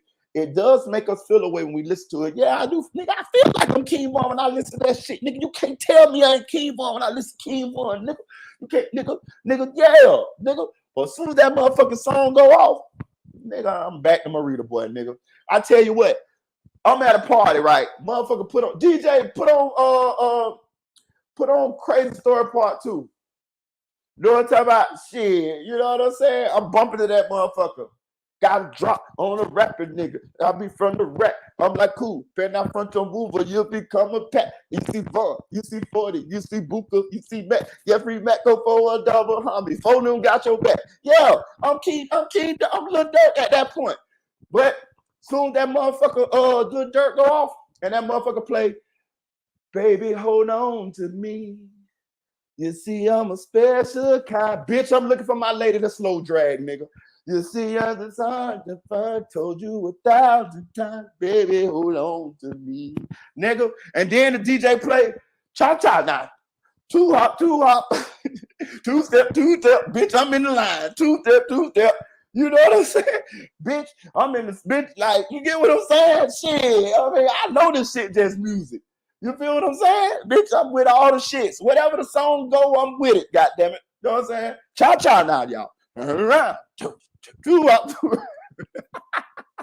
know what I'm saying? Bitch, that's the difference. You know what I'm saying? These motherfuckers stuck, goddamn it, in goddamn the drill culture. You know what I'm saying? Po creatures. And I ain't laughing, but it's funny. But them my kids, them my babies, and the motherfuckers don't want to listen. They headstrong. So a lot of times we just got to keep telling them, we got to preach to them, and we got to just pray for them. You know what I'm saying? That's why this shit get repetitive. You know what I'm saying? Like this shit does get repetitive, and they turn us out. We sound like that teacher on Charlie Brown. Wah, wah, wah, wah, wah, wah, wah. Wah, wah, wah, wah, wah, wah, wah. And they think we don't know nothing. But hey, like the old people used to tell me, you better hope you live to see my age, buddy. And I ain't gonna lie to you. The motherfuckers was right. The old heads, your old granddaddy, your old uncle. I hate to say it, but the motherfuckers was right. The bitches, the motherfuckers that we like, oh, that old head don't know what he's talking about, man. Unc ain't never with shit. Cause you looking at Unc, you seeing Unc sitting on your grandma's doorstep, drinking a Coke 45, smoking his joint. He ain't even smoking no weed. He got a joint. He rolling papers. I'm just saying back then, you know, niggas roll papers now, but I'm just saying he rolling papers and he's smoking a joint and he work a construction job. You know what I'm talking about? And he ain't really got no money, but he just old Unc. You know what I'm talking about? Every Friday he get out, he sit on your grandma back porch and drink a 6-pack with his buddies, and he smoke a little couple joints, and then he got a fat ass wife who always talking shit, and she come when the nighttime comes, hey, ride man, play your motherfucking ass on. We looking at Unc like Uncle Lane, like Unc don't know what the fuck he talking about. Bitch, Unc been out here. Unc done been through that shit. Unc retired. Bitch, know what I'm saying? Unc done seen so much death and so much shit to Unc just be happy with the simple things in life. Having a place to stay, having some children, having a fat ass, nagging ass wife, having a job, being able to smoke his little joint with his 2 or 3 little construction buddies on grandma's back porch every Friday, going to sleep, waking up. That's cool. You know what I'm saying? Because Unc realize what's important in life. That's all I'm saying, y'all. These niggas be ratting. These niggas be picking and choosing. These niggas be backdooring. These niggas be lying. These niggas ain't smart as they seem. They good at certain shit, but in the game of life, that they not good at it. Like, you know you can tell they not good at it because they dying as young people. You see what I'm saying? They think they good at it. You feel what I'm saying? The devil is a motherfucker, y'all. The devil will have you think you winning than a motherfucker. The devil will have you. The devil will bless you, bro. For real. Don't get it twisted. The devil bless his people too. You know why he bless his people? He bless his people for them to look good, to influence other motherfuckers to follow them. But the clincher is when it's old, when the devil is done using his people, you know what he do? He come back for all of them. He get it. He take everything from his person that he used as the lure to lure your ass into fucking up your life, and all y'all done. And the devil, and I'm gonna tell you another thing too. I don't mean to get preach. We're gonna get off this for a second, but I'm gonna get off. I'm glowing like Goku right now, y'all. Feel me? Hit that like button. I'm glowing like Goku. I'm dropping these jewels on y'all right now. I'm giving swag back. You know what I'm talking about? Check this out, right? The devil do not look like a motherfucking bull with horns, nigga. Hold on here. I'm finna listen. Hit that like button, bro. I'm telling you this shit. I'm telling y'all, bro. This shit real shit. This shit jewels, my nigga. I'm giving a swag back, Nay. Check this out, right? The devil do not, happy 420 to y'all that's partaking too. The devil do not look like a bull with a horns, with a tail, red and all that shit. He don't look like that. If he looked like that, you wouldn't go to him. You know what the devil look like? This finna fuck y'all up, right? The devil look like what you most desire. If you like beautiful women, the devil look like a beautiful woman. If you like money and greedy, the devil look like money. If you're gay, he might look like RuPaul to you. I don't know. But I'm telling you, the devil do not look like what you see. Well, his other appearance may be that, but how he projects himself to you is what you most desire. Your vices. He might look like drugs. If you a goddamn heroin addict, he might look like heroin. If you smoke crack, he look like a kilo. You know what I'm talking about? I'm just telling you, he looked like whatever you desire the most in order to persuade you to go down that path. You have to have discipline yourself. One thing I learned the hard way is you can know a lot of shit. You could be an intelligent motherfucker. But if you don't have discipline and you don't act on the knowledge that you have in your brain, that shit ain't worth a motherfucking thing. I had to learn that shit. For a long time, I always had a little sense, even from when I was young. But it took me a long time to realize that shit don't mean a motherfucking thing. If you don't have discipline, to say, I'm not gonna buy that. I'm not finna do that. I'm finna sacrifice today so my future can be better tomorrow. You know what I'm saying? And I still have my struggles. Don't get it twisted. Sometimes I feel the goddamn life just get on me and I just be like, oh, woe is me. Sometimes I do. That's why I be needing certain people to talk to. That's why you need people to talk to. Because we all need people to, I can tell you about your shit and help you out, but I may need you to help me out telling me about my shit. And I can know some shit. You can know some shit too, but sometimes you just need other people in order to help you, lift you up through certain shit. You know what I'm saying? Nobody ain't got this shit all figured out. I ain't got it all figured out. I don't sit up here and think I'm preaching. And one thing I'm not looking down on y'all. I'm just telling you what I know. And maybe you can use the shit better than I can. You know what I'm saying? But I'm just telling you. Now, for the people who listen to this shit, it's okay to be entertained by these people.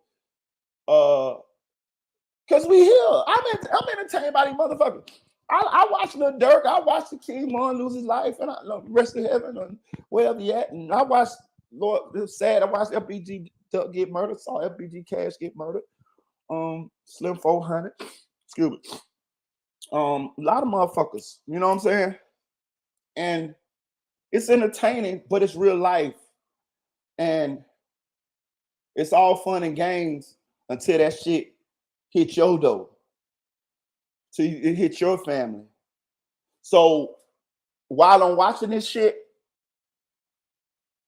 I try not to get so desensitized to where I feel like this shit ain't gonna ever happen to me or come to my door, because we see that shit happens to everybody.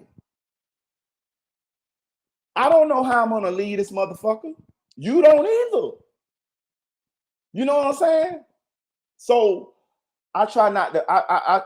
I try to make sure I humble myself, and when I'm talking and I give them my message, I try to always leave room for the unknown, for the unexpected, you know, and try to leave these little jewels. So in case some, you know, whenever God call a brother home, y'all can play these videos back and listen to me, and y'all could, oh, okay, this Marita said this, or Marita said, you know what I'm saying?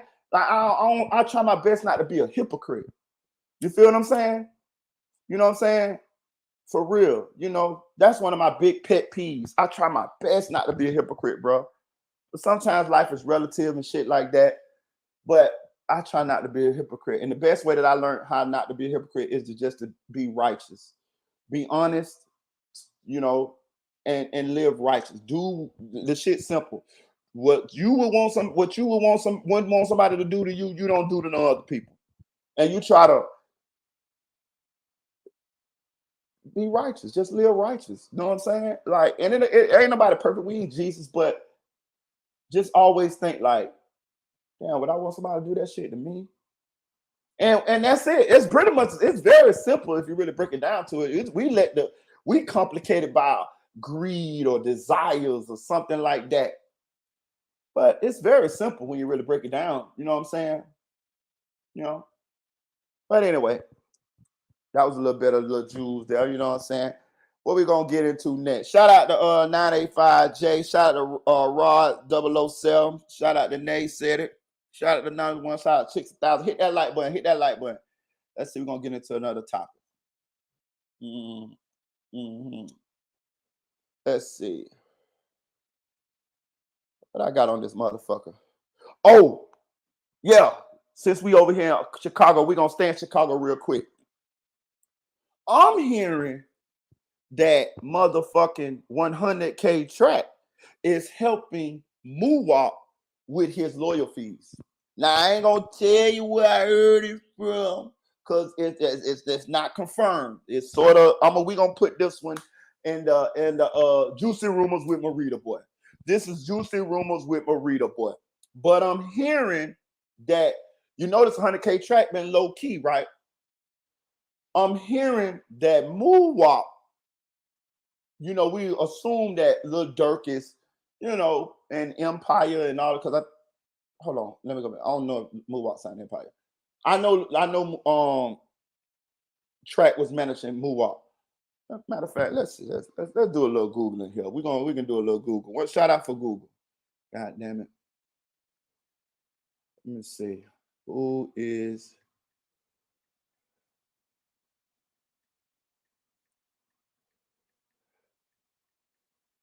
I want to see something.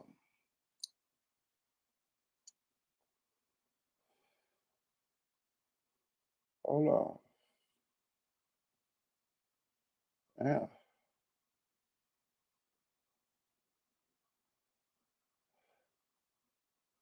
I'm trying to see who he signed to, y'all.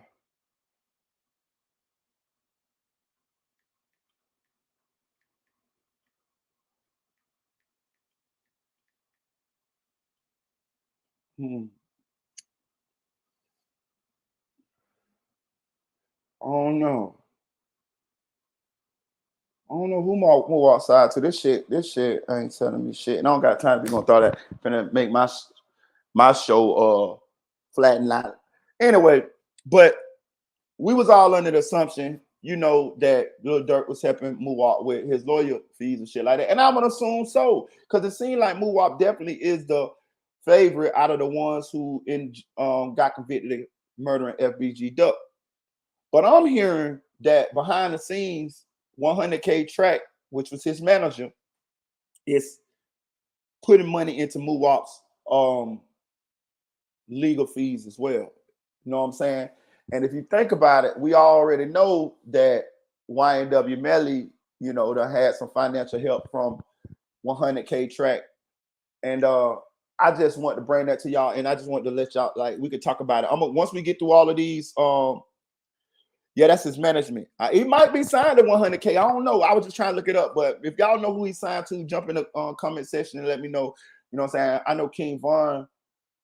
I think King Von was signed with Lil Durk, but I think it was like a joint venture with Empire. I think Gazi got something to do with King Von career too. And 100K Track had a management deal with King Von. You know what I'm saying? It be all kind of little deals these guys be having that they get money from and shit like that.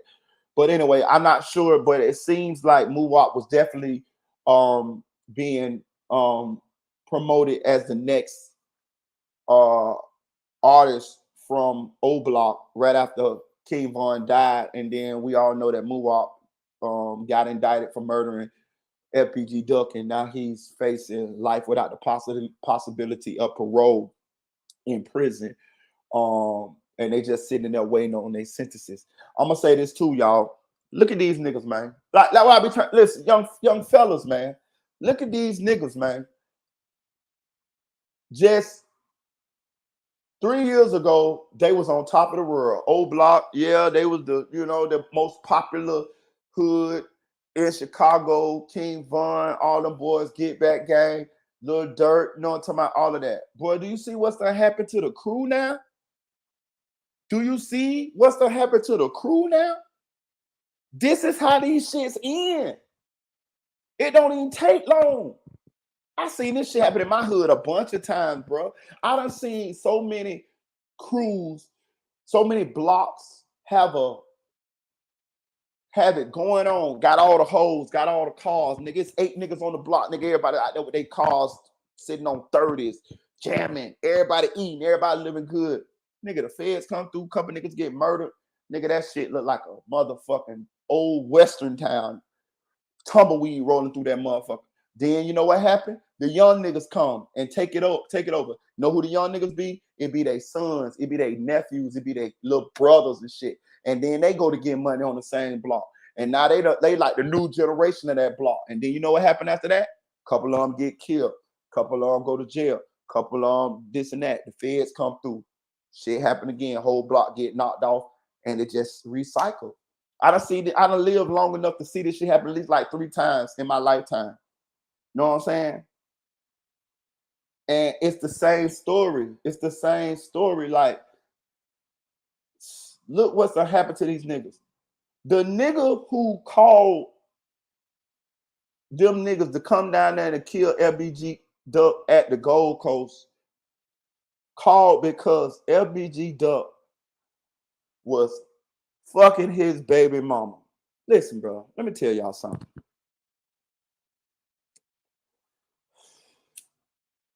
Bro, let me tell y'all some real shit, dog. All of us, is you done had a decent amount of women or been in a decent amount of relationships, done been cheated on. And this nigga ain't even cheated on, but I'm just tell y'all, I'm just taking that. All of us done been cheated on, had our heart broken, and we done dished it out as well. Most of us, you know what I'm saying?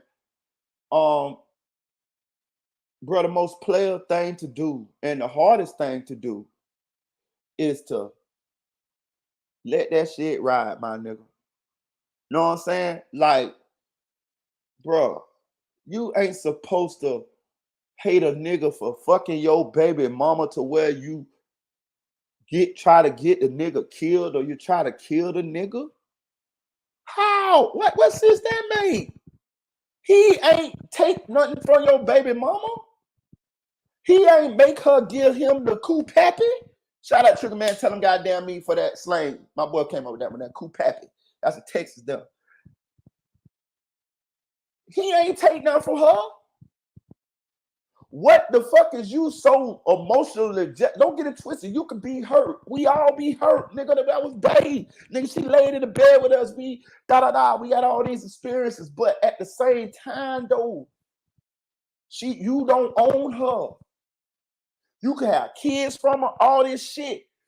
You don't own her. You can be mad about her disrespecting you, all of that. But the best thing for you to do And the most effective thing for you to do and the smartest thing for you to do is to take that shit on the chin and keep mobbing. You can hurt. Nigga, hurt inside. You can cry. Cry to yourself, nigga. Cry when you go home by yourself, nigga. Know what I'm saying? But don't let that shit get you emotional enough to where you motherfucking want to go kill a nigga about a female who not even your property. You not her mama. You not her daddy. Or when a woman is with you, she chose to be with you for a time in her life. But it's her life. She does not have to choose to be with you if she don't want to for whatever reason going forward. It could be some bullshit. She could see another nigga who got something going on or who make a pussy wet and she want to go. Nigga, that's her choice. You ain't supposed to be mad at her for that. You supposed to want somebody who want to be with you because they want to be with you. Nigga, this ain't jail. A lot of niggas got bitches in jail now. I'm telling you, I see the shit. I see the shit all the time. Hit the like button. I see, listen, I be seeing bitches sometimes. I be like, they be like, oh, they be one of the niggas who like got a reputation for killing niggas or shooting niggas, right? And I sit back and watch. I be like, oh yeah, go ahead, go fuck with that nigga. Bitch, you would not be able to escape. You do not realize as soon as you get that nigga some pussy and you lock in with that nigga, bitch, you in jail. He's going to terrorize you and make you afraid to leave him because you're going to be afraid that he's going to do some harm to you or do some harm to some other people. And it also scares niggas from fucking with you. You know what I'm saying? Bitch might be one to escape better than a motherfucker, like Jennifer Lopez on Enough or Tina Turner on What's Love Got to Do with It. But my boyfriend crazy. Yeah, keep fucking with them crazy niggas. Keep fucking with them crazy niggas, bitch. You ain't gonna you gonna lose 10 years of your life trying to get away from that crazy motherfucker when you realize that he really ain't shit and he fucking a lot of bitches and he got the element of fear around him. So niggas scared to fuck with you. You scared to leave. He probably like threatening you, jumping on you. See, he got guns all the time. He's shooting at different motherfuckers. Them bitches like that be hoping them niggas die. When you see a bitch like that, like what that bitch say, the last bitch who sucked the nigga up in Chicago, my baby daddy ox must be soft. Why he keep coming home? That's why. Bitch wanted that nigga dead.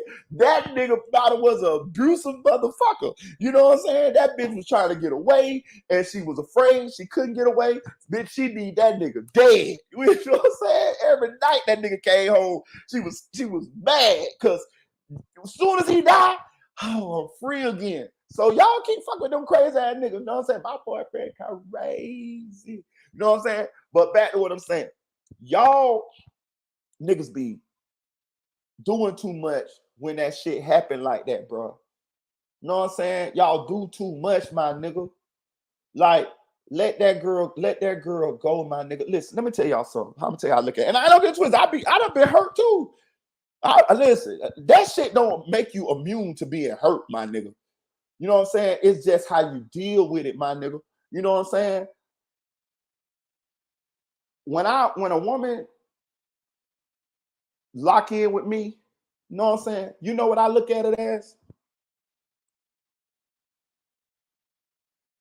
This person liked me enough to want to share a moment in time with me. That's a big thing, y'all. Peep game here. Now, for whatever reason, now I don't, there's different reasons why people lock in with people. But I'm just saying, just peep game for a second. Everybody gonna die. Nobody knows when they're gonna die. Nobody knows how much time they got left. Nobody knows how much time they was given here on this earth. So for somebody to decide to like you enough for whatever reason, whether you got some money, whether they just legitimately fuck with you, or they in love with you, whatever. When they decide to spend a moment in time with you, that's big because they taking out a time that they had in their life. That's why I don't like to waste people's time, and I hate when somebody wastes my time. But it happens, you know, it happens. People finesse us, bamboozle us. We finesse ourselves and fool ourselves. And we fuck with people that we probably shouldn't have fucked with. It happens. It does happen. Ain't nobody perfect. You know, these people are good at it. Sometimes we, you know, our eyes get big. She fine. She got a big booty. She make me feel good. That I hoes, oh, yeah, nigga got a bag. He got this, da, da, da, da, da. Whatever. It's with there's various reasons. But at its core, I look at it like, damn. And that helps me too when the situation's over. Because, you know, when the situation's over, motherfucker talk shit. Oh, you fuck nigga, you want this, da da da da da. And you might talk shit, oh, pussy asshole, da da da da. But that shit just be shit people say when people be mad. Because especially if the relationship lasted for an extended period of time, that motherfucker had to fuck with you. They had to like you for something. You see what I'm saying? And if you ain't, and if it wasn't just a financial thing, then you know they really did like you for something. So fuck what a motherfucker tell you when they mad or when they done broke up with you or when they tired of you or when they just want to move on or whatever. They liked you or cared enough for you to stop their whole world and jump on that ride with you. Yeah, that's how I look at it. That's how I look at it. You know what I'm saying? And that's how you should look at it. And I wasn't always like this, y'all. I'm just telling y'all what I learned. And I'm trying to save your life. And I'm trying to save the bitches' lives from you niggas killing these motherfucking women because these women done decided not to want to be with you or decided to give their own pussy away to somebody else. You know, ladies, let me tell y'all something. You know, niggas will get mad at you about your own pussy. Niggas will get mad at you about your own pussy. That's her pussy. You know what I'm saying? Niggas will want to fight you, kill you, beat you up about your own cool pappy. That's that girl pussy. You know what I'm saying? You know what I'm saying? I'm telling you, man. Listen, I'm just giving y'all the game. I'm just telling y'all this shit go by, nigga. But yeah, man. The nigga who set up FBG Duck, he was mad because FBG Duck had them and smashing his ex-girlfriend and his baby mama, who he wasn't even in a relationship with. Now check this out. You know the first thing this lame suck-ass nigga do when he go to jail? He get caught assaulting his roommate, his cellie. I can't make this shit up, y'all. Hit that like button, y'all. Hit that like button. Hit that like button. I'm cooking today, y'all. I'm cooking. I'm getting my swag back. This nigga is mad at LBG Duck for smashing his baby mama who him and her been broke up. That's why I tell y'all, jealousy is a motherfucker, y'all. Listen, let me tell y'all some real shit. If I feel like a girl is cheating on me, and you could tell sort of way she always get mad about little bullshit, or she ain't caring for you like she used to care for you and shit like that. You know, these are telltale signs that it's time for this shit though. Somebody need to go ahead on and, you know what I mean, just have a conversation and be like, hey man, you know what I'm saying? We need to, you know what I'm saying? Because it ain't healthy for neither one of y'all. But when I feel like a girl is cheating on me, or when I feel like she's cheating on me, you know what I do? Once I realize what's going on, or I feel like what's going on, I might even have to catch her. It's just I could tell the shit done changed. I try my best. I go ahead on and out. First I try to talk about it, try to see what's going on. And if I see them actions still looking like this, what I think it is, I'm up out of there. I'm emotionally disconnect and I'm up out of there. And the reason why I'm emotionally disconnect is because, you know, I fuck with you. I like you. I care for you. So I need to do what they do and emotionally disconnect so that it'll be the transition. I can go on and move on and prepare for life without this person. But the reason why I get up out of that situation a lot of the times is because I never have went through it with a nigga about a girl. Never. And I done had girls cheat on me and all that type of shit. Like, this is normal, bro. Don't think that everybody gets cheated on, bro. It don't got nothing to do with no motherfucking money. Trust me. Know what I'm saying? Like, if you done been had a series of relationships. I'm not saying every person cheats, and I'm not saying that everybody gets cheated on every time. I'm saying that if you've been dealing with women or men or whatever the fuck you like, you have been cheated on, whether you know it or you don't know it. But I go in and get out the situation, and I'm gonna tell you why.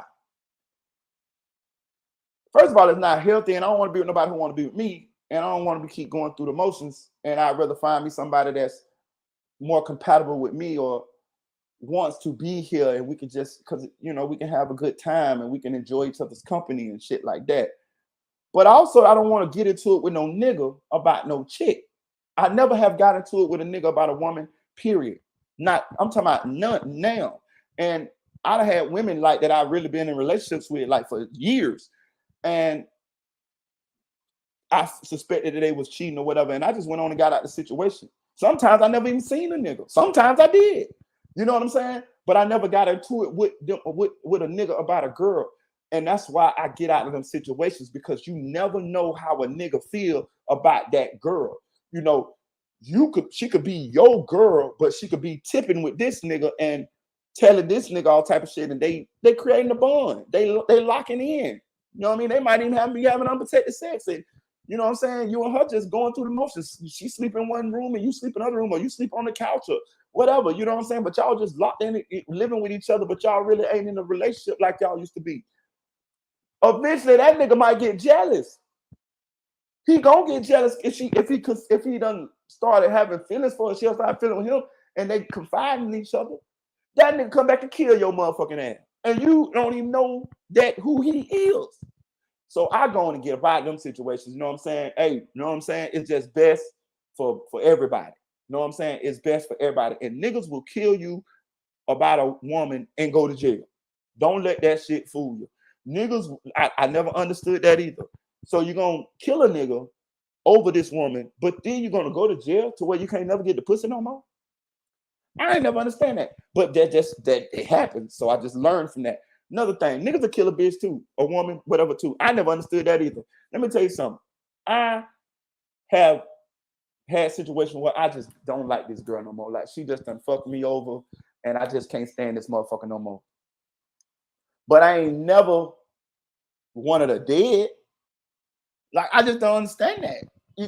You want, okay, so she dead. How could you ever have care for this motherfucker if you want her dead? I'd rather just let them go and live their life. Man, let me tell you another thing. A lot of times, the situations, the bad situations I had relationships, I promise you, quite a few of the women that I had situations with, we laugh about that shit nowadays. Like, for real. Like, I don't even go with them no more. They got boyfriends and husbands and all type of shit. But if we ever run across each other path, maybe at a fair or at a club, or we laugh about that shit. I be like, bitch, you remember you were tipping with that nigga down the park, down the breezeway? Boy, get out my face. I wasn't tipping with, bitch. Yes, you were. Bitch, yeah, I was. And we laugh about the shit. We laugh about the shit. Shout out to CC Flow Grown. Listen, we laugh about the shit. You see what I'm saying? Like, I have friend girls that I used to date that our relationship didn't last that long, or it ended. We laugh about that shit now. Like I done had girl. You remember you were messing with that other girl, and I was like, man, sometimes you admit it, sometimes you don't. But we laugh about it. And that just go to show you, if you give shit time and you mature, man, that shit don't even be matter no more. Especially if you don't want them people no more, and you don't found you somebody that make you feel happy, that tickle your fancy.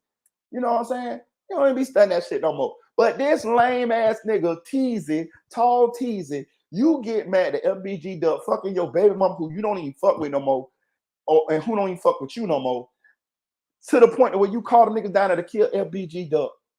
And then when you go to jail for the shit, you is in there fucking a boy, a man? Make this shit make sense to me. You so jealous that you got FBG Duck murdered. But then when you go to jail, they didn't say the man was They didn't say the man was a willing participant. They say this nigga was in there trying take R-wording his celly. I'm fucking floored. You can't make this shit up. Hit the like button. Hit that like button. I can't make this shit up. The reason why I'm talking about all this shit is so that people can understand that it is no telling what a person got going on in their mind and what these people may do. So that's why I just automatically try to never underestimate nobody, and I always think outside the box when dealing with certain people or dealing with anybody, really. You know what I'm saying? Like, you know, some people you know and you feel like you know, so you get a good gauge on them. You know what I'm saying? Some people, you know, you can kind of, you know, pick them. But some people is like, you know, and a lot of times that shit come from unexpected places, like people that you would never expect these people to do these things. And I'm just sitting here. The reason why I brought this shit up is because I didn't want to show y'all how that one person who had all kind of fuck shit going on in his brain caused all of those people. What he didn't cause it all, but he was the catalyst for FBG Duck dying that day. All of them niggas is convicted now, facing life without the possibility of parole. And that's what they're gonna get because they got guilty. They guilty. So that's the only two outcomes could have came was the death penalty and life without the possibility of parole. And Mama Duck, shout out to Shashina Weekly, who subscribes to this channel. By the way, Mama Duck did not want them boys to die, like get the death penalty. So they're gonna get life without the possibility of parole because they're already convicted. But all of them got that day because the nigga Teasy lied and said FBG Duck had a gun on him and all of this type of shit and called them niggas down there. But it all was because you was jealous that FBG Duck smashed your baby mama. Nigga smashing my baby mama now. You think I give a fuck? Bro, listen. Nigga smashing all our baby mamas, man. If you not with your baby mama no more, a nigga smashing her, cuz. This is life. This is life. The fuck? You know what I'm saying? Like, what the fuck? Like, I don't be understanding these dudes. Like, you know what I'm saying? Bro, I got a 19-month-old son. I broke up with my baby mama last year, March. You think that woman ain't got dick down? Excuse my candidness. But I have to bring it to you motherfuckers so you motherfuckers get shock value. You know what I mean? I have to bring it to y'all so y'all can understand this shit. Hit that like button. You think my baby mama ain't getting dick down by some nigga or a nigga or I don't know? I'm just saying. Y'all ain't gotta. I'm just telling you the realities so you can be prepared for the shit, so you can condition your mind to dealing with this shit. This is what happens, man. I'm gonna take it a step further than that. My first baby mama, God rest her soul, love of my life. She passed away a couple years ago. The dude that she ended up going with after me and him are close friends right now. Right now to this day. Now she broke up with him she was with him maybe like 5 years, and she broke up with him and she went to messing with another guy, and that's the guy she was going with when she passed. But the dude that she went with right after me and her relationship didn't work out no more, me and him is close friends right now. I'm talking about close. He married now. He got 2 kids. He a pastor. Got you know, he doing well for himself. He still look out for my kids. You know what I'm saying? Because he was with my baby mama for a 5-year period. So, you know, he was in a household with my kids. They cool. They, you know what I'm saying? You know what I mean? But I fuck with him. He is one of my close friends right now. To the point that when I was living in Indianapolis, that man came all the way to Indianapolis and chilled with me. Him and his wife went to Indianapolis to take his kids to the some kind of museum that they got up there for kids. They took him up there. That man came to my house in Indianapolis and hung out with me 2 nights. 2 nights. They was up there for like a week or something like that. 2 nights. 2 nights. This is my baby mama ex-boyfriend. That's what I'm trying to tell y'all, man. Y'all got to mature about this shit. I'm gonna take a step further than that. When my baby mama, before my baby mama passed, one of the girls that I was in a relationship with, I was in a relationship for a long time, like 6 years. We used to go over my baby mama house and she was with her boyfriend, not this same boyfriend, the one she lived when she passed. And we used to have barbecues. Like, especially if it's like the kids' birthdays or something. Nigga, me and my girlfriend or go over my baby mama house and I got a picture on my Facebook. I'll probably post it for y'all one time. It's me, my girlfriend, my baby mama, and her boyfriend playing spades, nigga. On God, nigga. Playing spades, nigga. You know what I'm saying? Like, you gotta be mature about this shit. My baby mama used to she had a salon, she had a restaurant, she had a car lot. My baby mama used to do my girlfriend's hair, nigga, for free. And me and her never messed around or nothing like that. Now, she'll charge me to do my hair when I had my dreads and shit. But my girlfriends, they got their hairs done for free. That's real nigga shit, man. I'm just trying to tell y'all how to grow up, man. All right, we're gonna move on. But yeah, that nigga teaser, that nigga a boy, that nigga fucking boys and got mad that FBG Duck was fucking his baby mama. I don't understand it. It baffles me. Maybe he wanted to be up in there, like the old people used to say. Maybe you got a girlfriend up in there. You stay in jail. You probably got a girlfriend up in there. Nigga probably had a girlfriend up in there, man. Hit that like button, man. Hit that like button, man. Hey, also, man, hit that cash out, man. Donate to the channel, man. Your boy a little fucked up right now, man. If you love me like you say you love me, hit that cash out, man. Hit that cash out.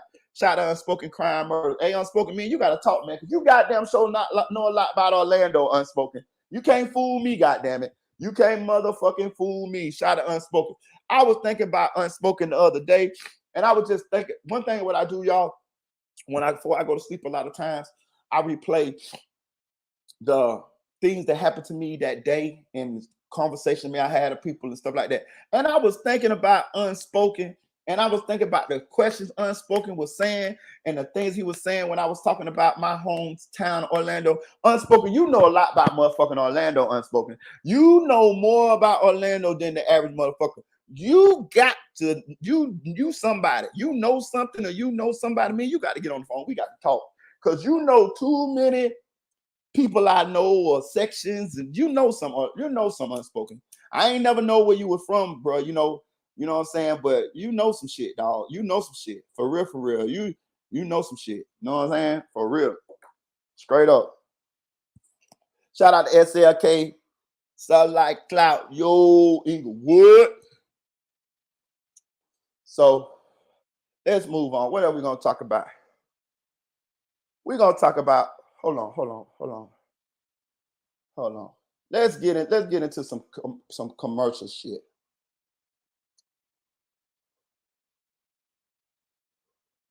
Let me tell y'all something, man. We're gonna talk. Let me move on. We're gonna talk about this Drake and what's the name shit. Cause this, you know, we're gonna get into the Melly shit. Give me a second, y'all. Give me a second. We giving everybody.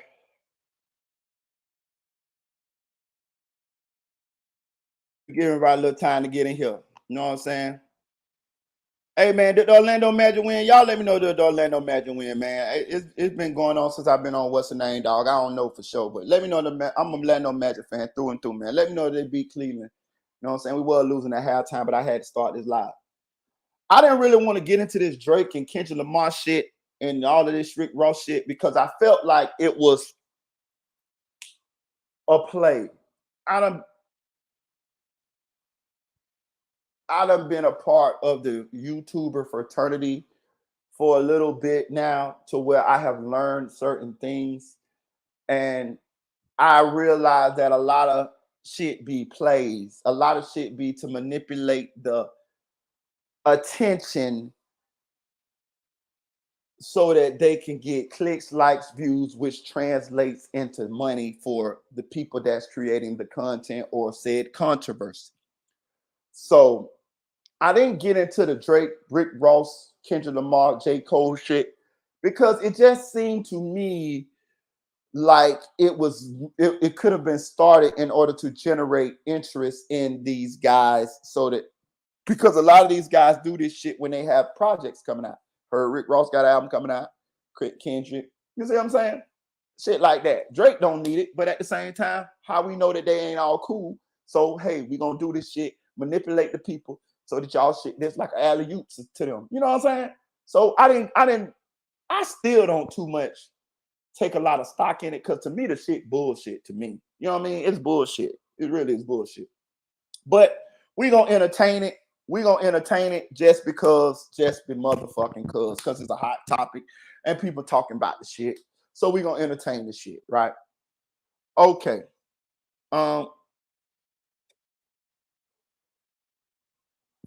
Rick Ross and Drake, little beef done heated up with Rick Ross dropping little stories talking about Drake.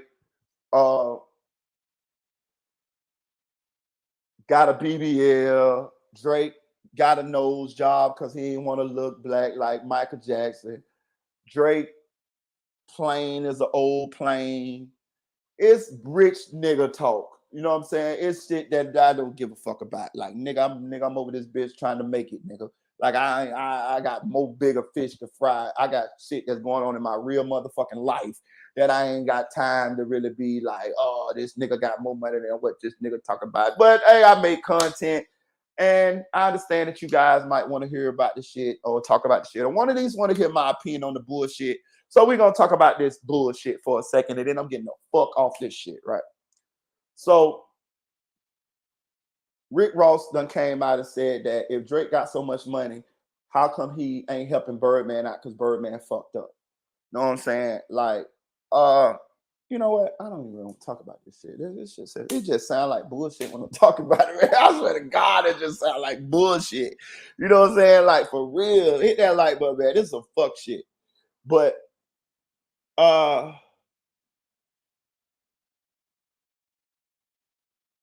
either this shit a play, it could be a play, y'all. And these niggas gonna end up squashing this shit after a while because this the type of shit that happens with this shit. Or it's just bullshit. It's bullshit. You know what I mean? But it's entertainment, whatever. We like to see shit like this or whatever. But anyway, I'm gonna say this. Rick Ross is I think if it's real, I think he might be miscalculating a little bit because one thing about it, Drake is the golden child. We all know this. He's gonna be on the hip hop Mount Rushmore. He's already there, dead or alive. He's there already. And I understand Rick Ross got a lot of shit going on. He financially cool right now, but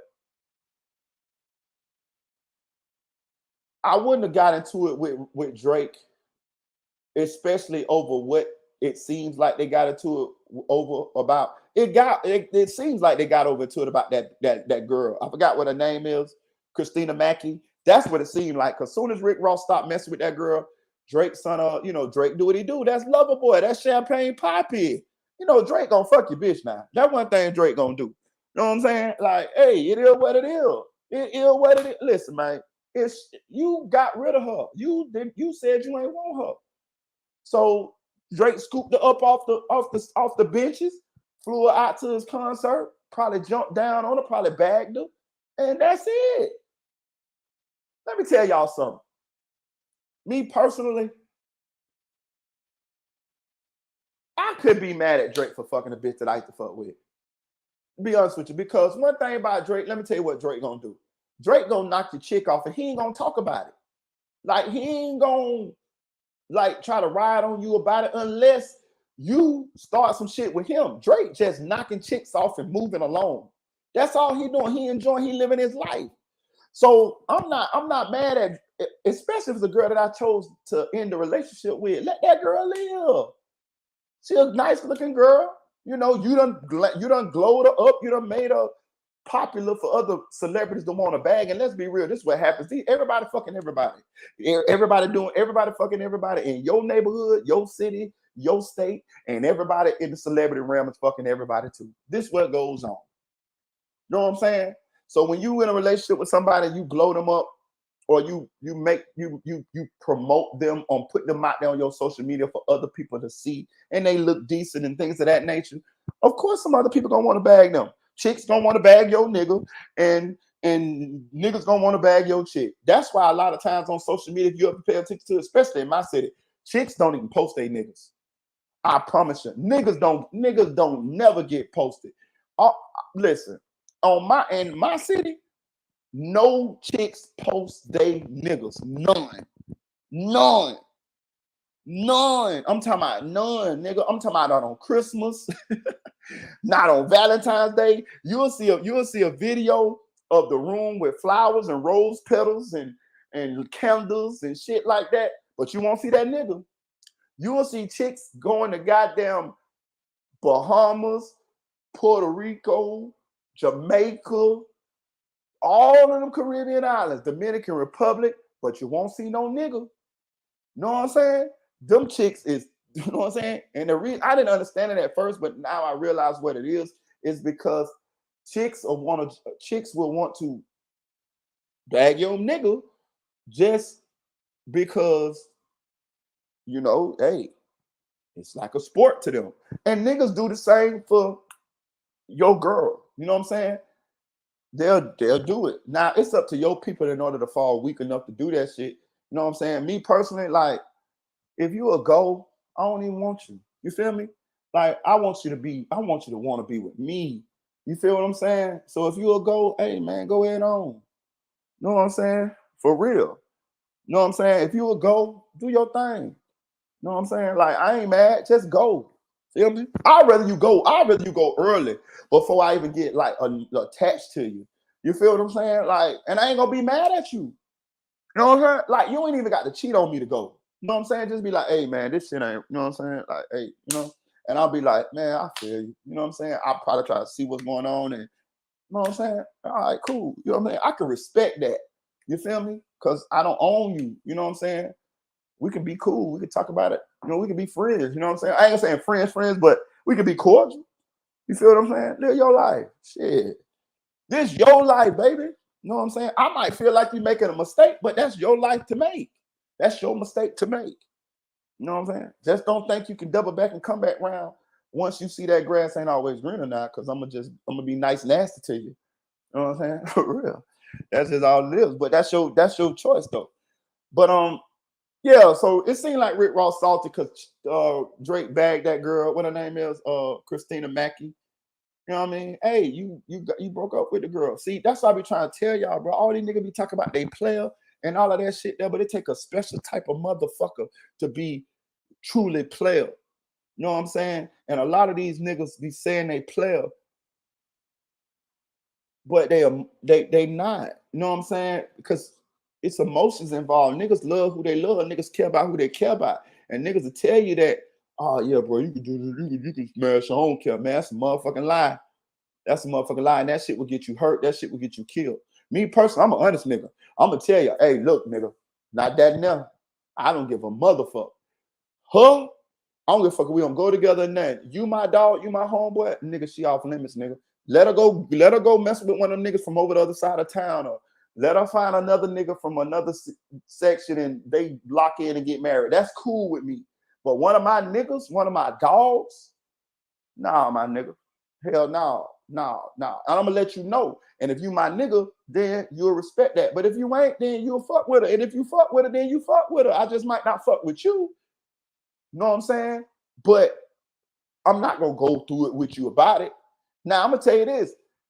Just because that's what I want, that don't mean how it's gonna come out. Now, the chicks choose who they want to be with. I done had chicks that I used to go with that ended up going with niggas that I was on the same block with. Nigga, on God. Nigga, I had a chick that I was going with, like living with and everything. She ended up going with a nigga on the same block as me, nigga. The same block. I'm talking about the same block. Now, he wasn't my homie, my friend like that. We had a lot of niggas on the block at that time. But he was on the same block with me. I had to see them every day.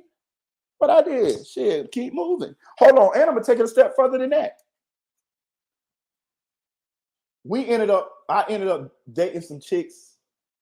Well, I ended up dating a girl from the east side. And they was college girls.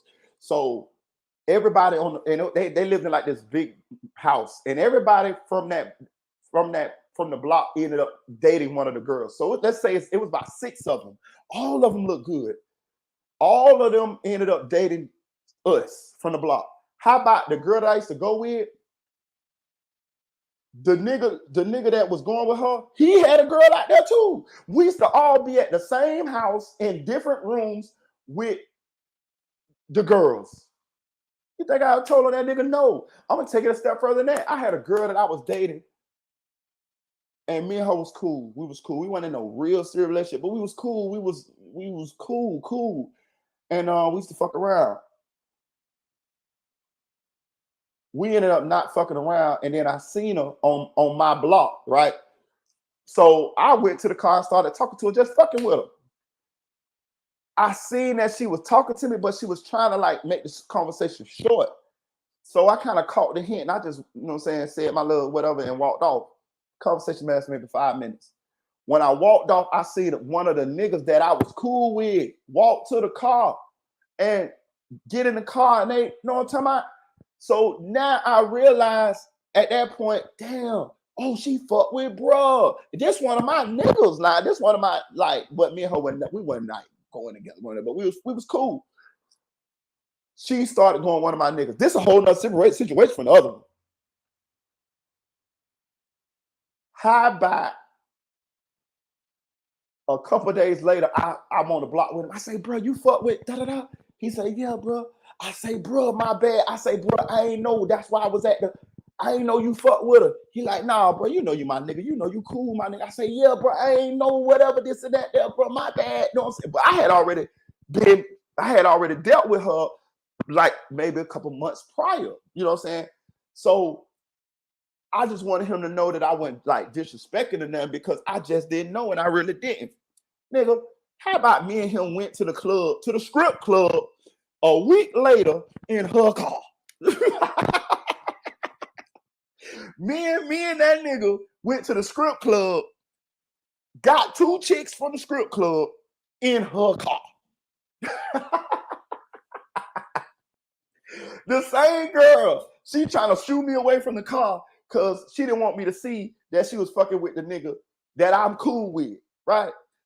So we did. I got away. But then when I seen who he was, I hollered at him the next day. Me and him cool, chopped it up. Because I just, you know, me and him was on a level to where we could talk. Like, that's my nigga. We used to trap together shit. So we talked. And about a week later, me and him went to the strip club in her car and ended up snatching 2 bitches from the strip club. Shout out to Kill 1K. You know what I'm saying? So I'm just telling you, listen.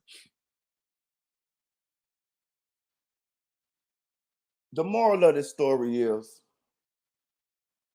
we all done been in situations where we done been hurt, had our feelings hurt, men and women.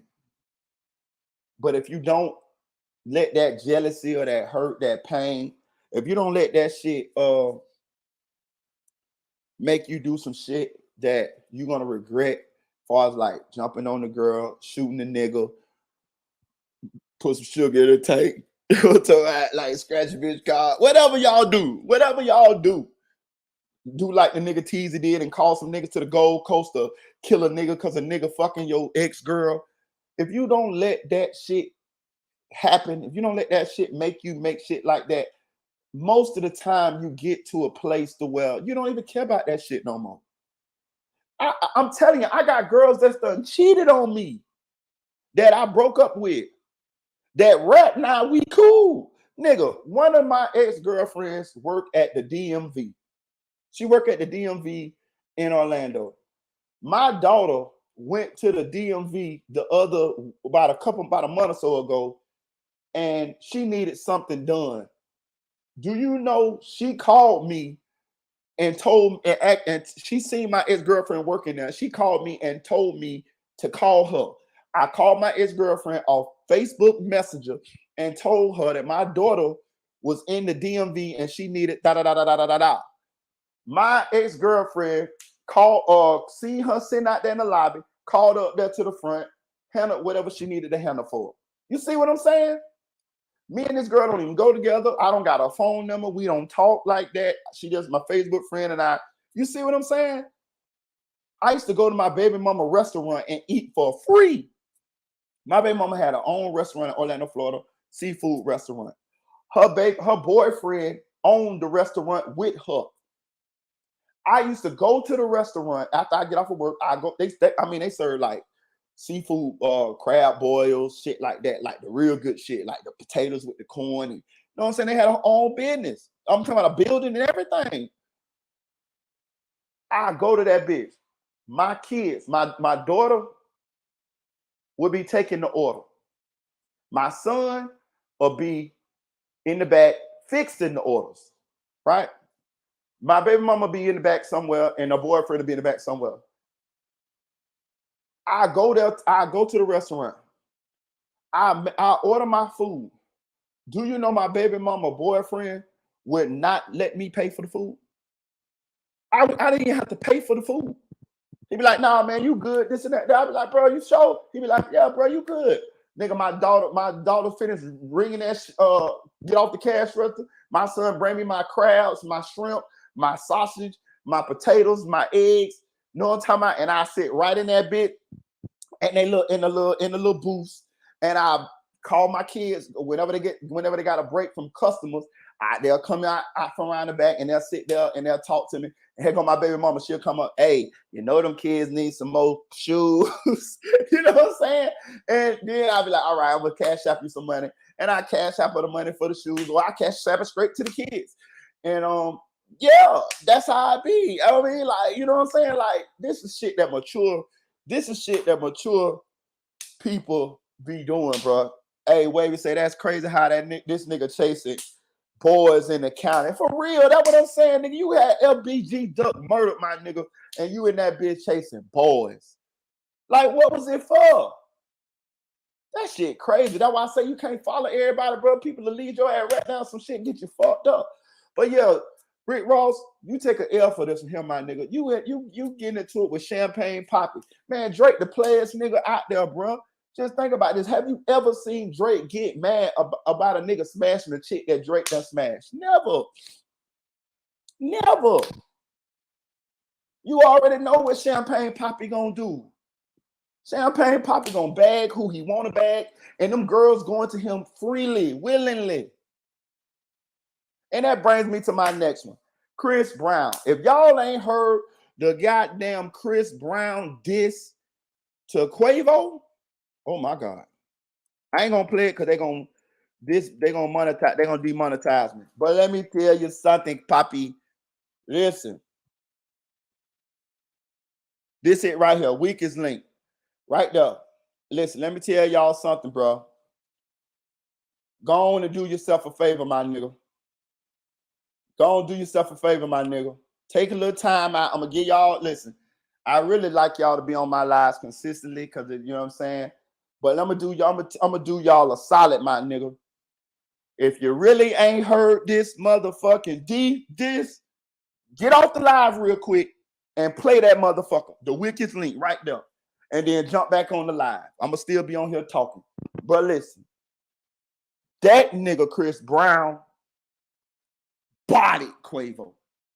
When I mean bodied him, he laying in a casket right now, and that's where his body at. They already done bought the plot next to RIP Takeoff, and Quavo's funeral procession is on the way to the cemetery. Quavo is laying in a casket now with a goddamn Gucci suit on, and he ain't nothing but bones. I'm telling you, he murdered him. Listen, you would have thought that Chris Brown was goddamn Nas on ether. You would have thought that Chris Brown was goddamn Tupac on Hit 'Em Up. I'm telling you, this for a single, this is probably the best diss song I ever heard. I'm just being real. This song right here, and I know I'm a prisoner of the present. I ain't hear no Vaseline. I don't even like the name of that shit. Like that shit. I know they say Ice Cube got a good one. That shit that sound gay to me. No Vaseline, man. What the fuck? Them niggas used to be on some gay shit back in the days too, dog. I'm gonna tell y'all some shit. These niggas, listen, man. When I went back and listened to a lot of the music that I grew up on, you know, I grew up around that the Chronic, Doggy Style, G-Funk era, you know what I'm saying? I ain't catch NWA, ain't that motherfucking old, but I'm Tupac, Biggie, that shit from like, let's just say from 93 on up. Know what I'm saying? Listen, matter of fact, let's just say 91, because I was 8-Ball MJG, you know what I'm saying? That type shit too, when they had their run. But y'all know that, y'all remember listening to the Snoop Memo, and they be like, I'm having a 187 with my dick in your mouth. What? Like, that seems to be gayer than a motherfucker, man. Know what I'm saying? I ain't 187 with a dick in your mouth. What?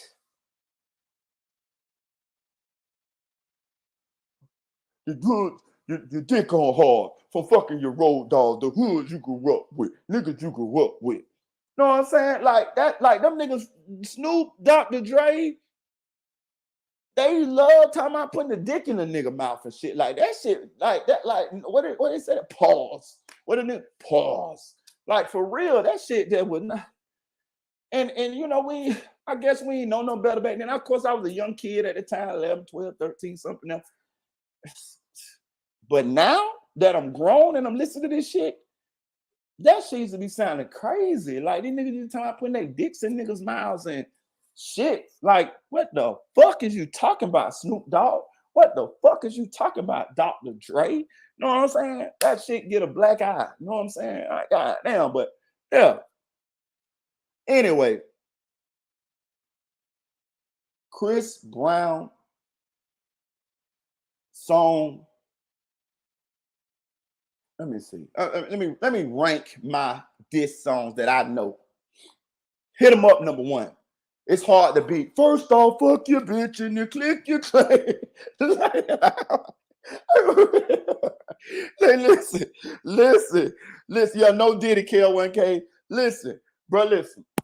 It's hard to beat that, dog. Listen, when I heard motherfucking Hit 'Em Up, it was nothing like it ever. I don't give a fuck. I understand they got Nas got Ether and all that shit there. It's a couple more Cameron with that. I'm not a writer, I'm a biter. Well, he got on Jay-Z and all of that shit there. But I got Hit 'Em Up.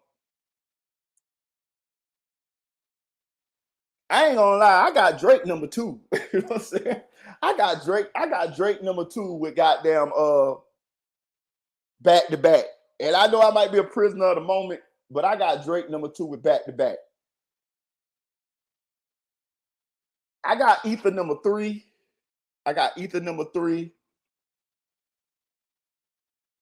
I'm trying to think, y'all. Help me out with some diss songs, y'all.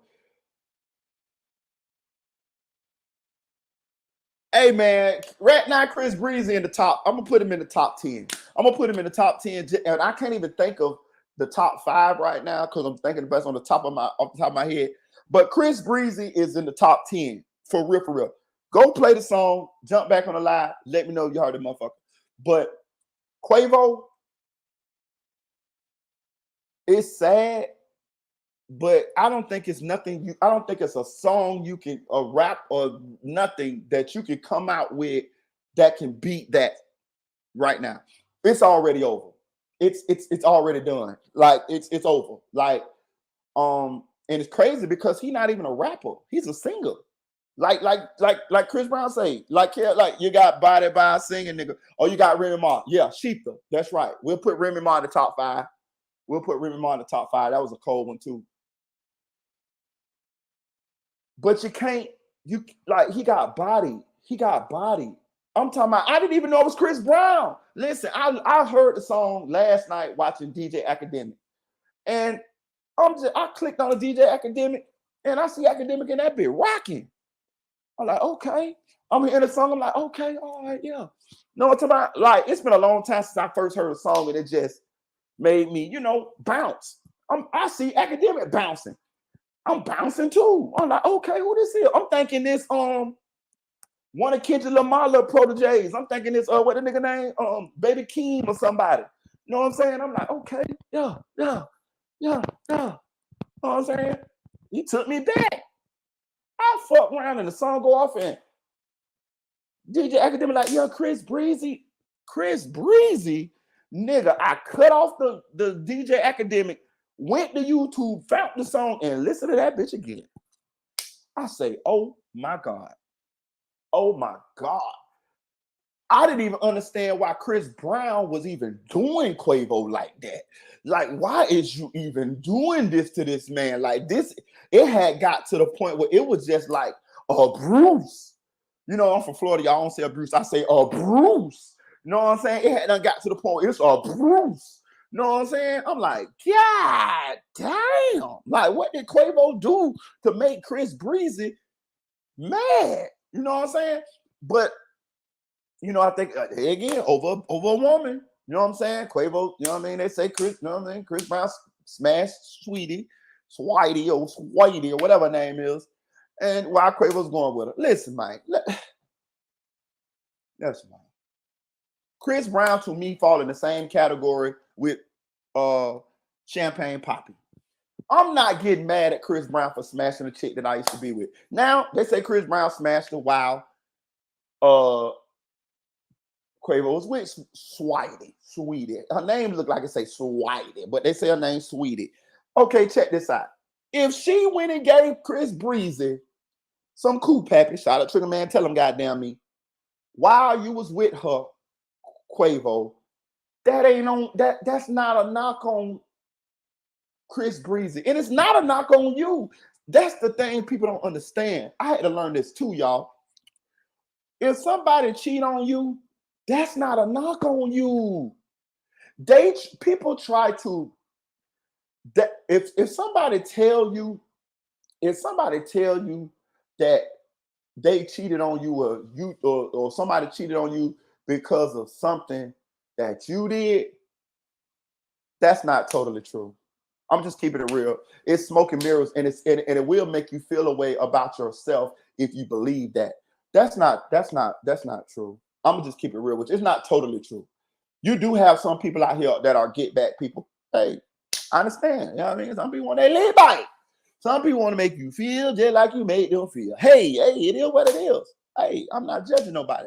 I promise you, I don't judge nobody because I done cheated on people and I done been cheated on. So I'm not judging nobody. I'm just talking here. I'm just take it from what you want to take it from. Now, but it's not totally true. And I'm gonna tell you why it's not totally true. Because if I cheated on you, you know what you can do? You can just leave me. You can just decide to not fuck with me and go fuck somebody else. That's really how it should happen. Now, I don't make the rules. So and we all know that all fair in love and war, and things people do how they want to do. Some people do get mad enough to where they want you to make you feel how they felt before they tell you to fuck you and shoot your bird and get the fuck on. You know what I'm saying? It does happen. It has happened to me. But I'm saying you need to believe inside okay, put it this way. For the person that's got cheated on, for the person that may be depressed, sad, suicidal, whatever it is, for you getting cheated on, I want you to understand this. You need to believe in your mind that you did not make that person cheat on you. That person cheated on you because they found somebody else that made the pussy wet, man. Listen, your people are not just attracted to you. Just like you are not just attracted to that girl that you with. You see other people, and you're like, yeah, but I ain't gonna fuck her, but I sure would, because I ain't gonna do it because I got a lady, and I don't want to fuck up my relationship or hurt my lady's feelings, and my lady bad. But boy, hey, if I was your boy, hey, you know what I'm saying? That type shit. Yo, lady think the same.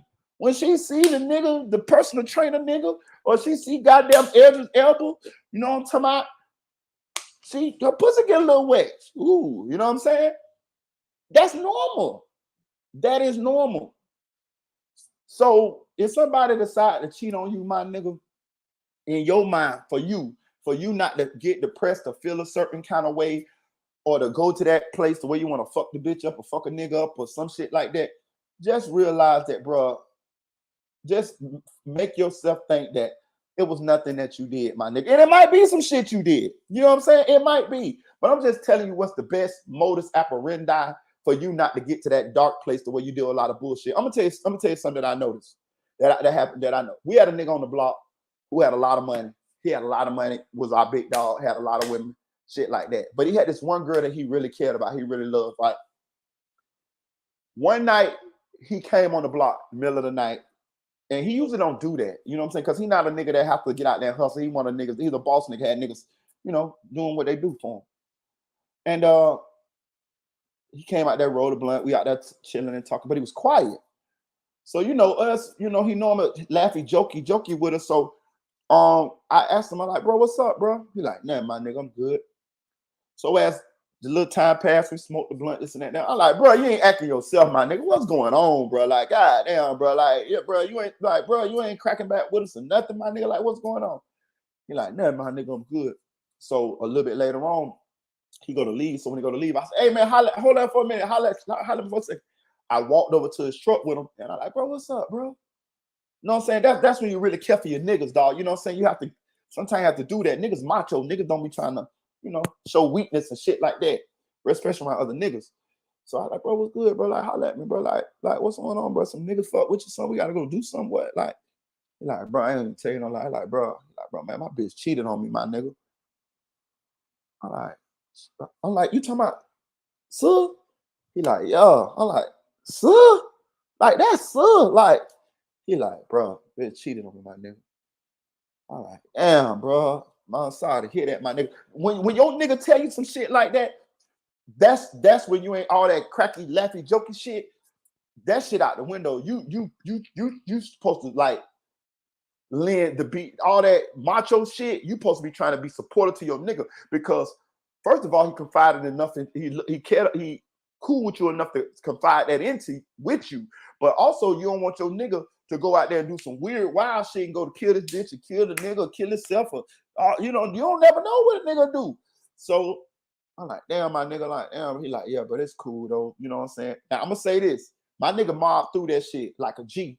You know what I'm saying? He had money and shit like that. He ended up breaking up with her or whatever. You know, because he was a boss nigga and he don't have to put up with that type of treatment. He wasn't needed for a bitch, but it did hurt his feelings. He did have a broken heart.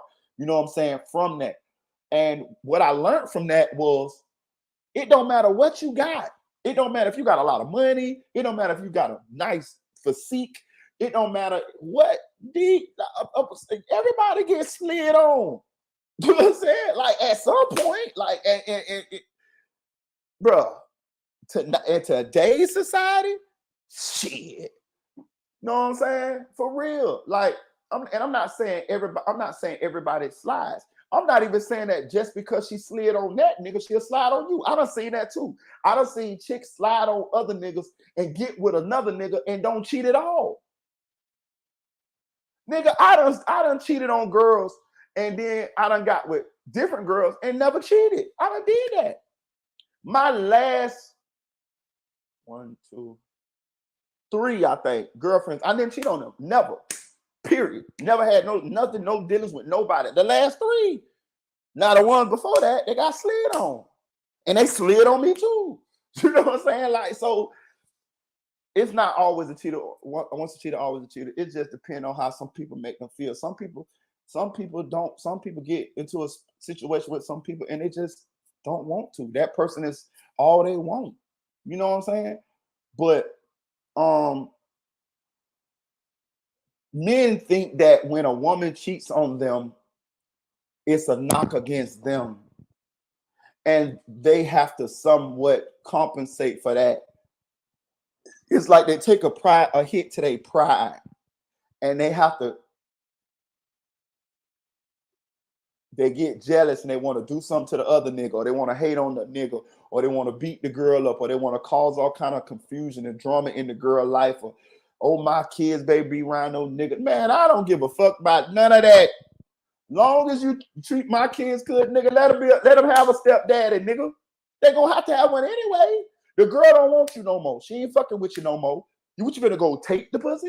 So she don't want you no more. So she gonna have a nigga. Your kid live with her. All you need to do is have a relationship with that nigga. Let that talk to that nigga on some man shit. Now I don't know stepping down on them shit, because everybody got pistols and everybody men. You holler at the man, let the man know, hey, look, this my child, this. You have a problem with my child? Don't put your hands on my child. Do me a favor, give me a phone call. We'll talk about it, and I'll come talk about it. We'll come have a conversation. You know what I'm saying? And I'll chastise my own kid, or you let the mama do all of that there. Other than that, man, we good. Isn't that what it is? Yeah. Nigga, listen, let me tell y'all something. A lot of y'all got baby mamas that y'all ain't with.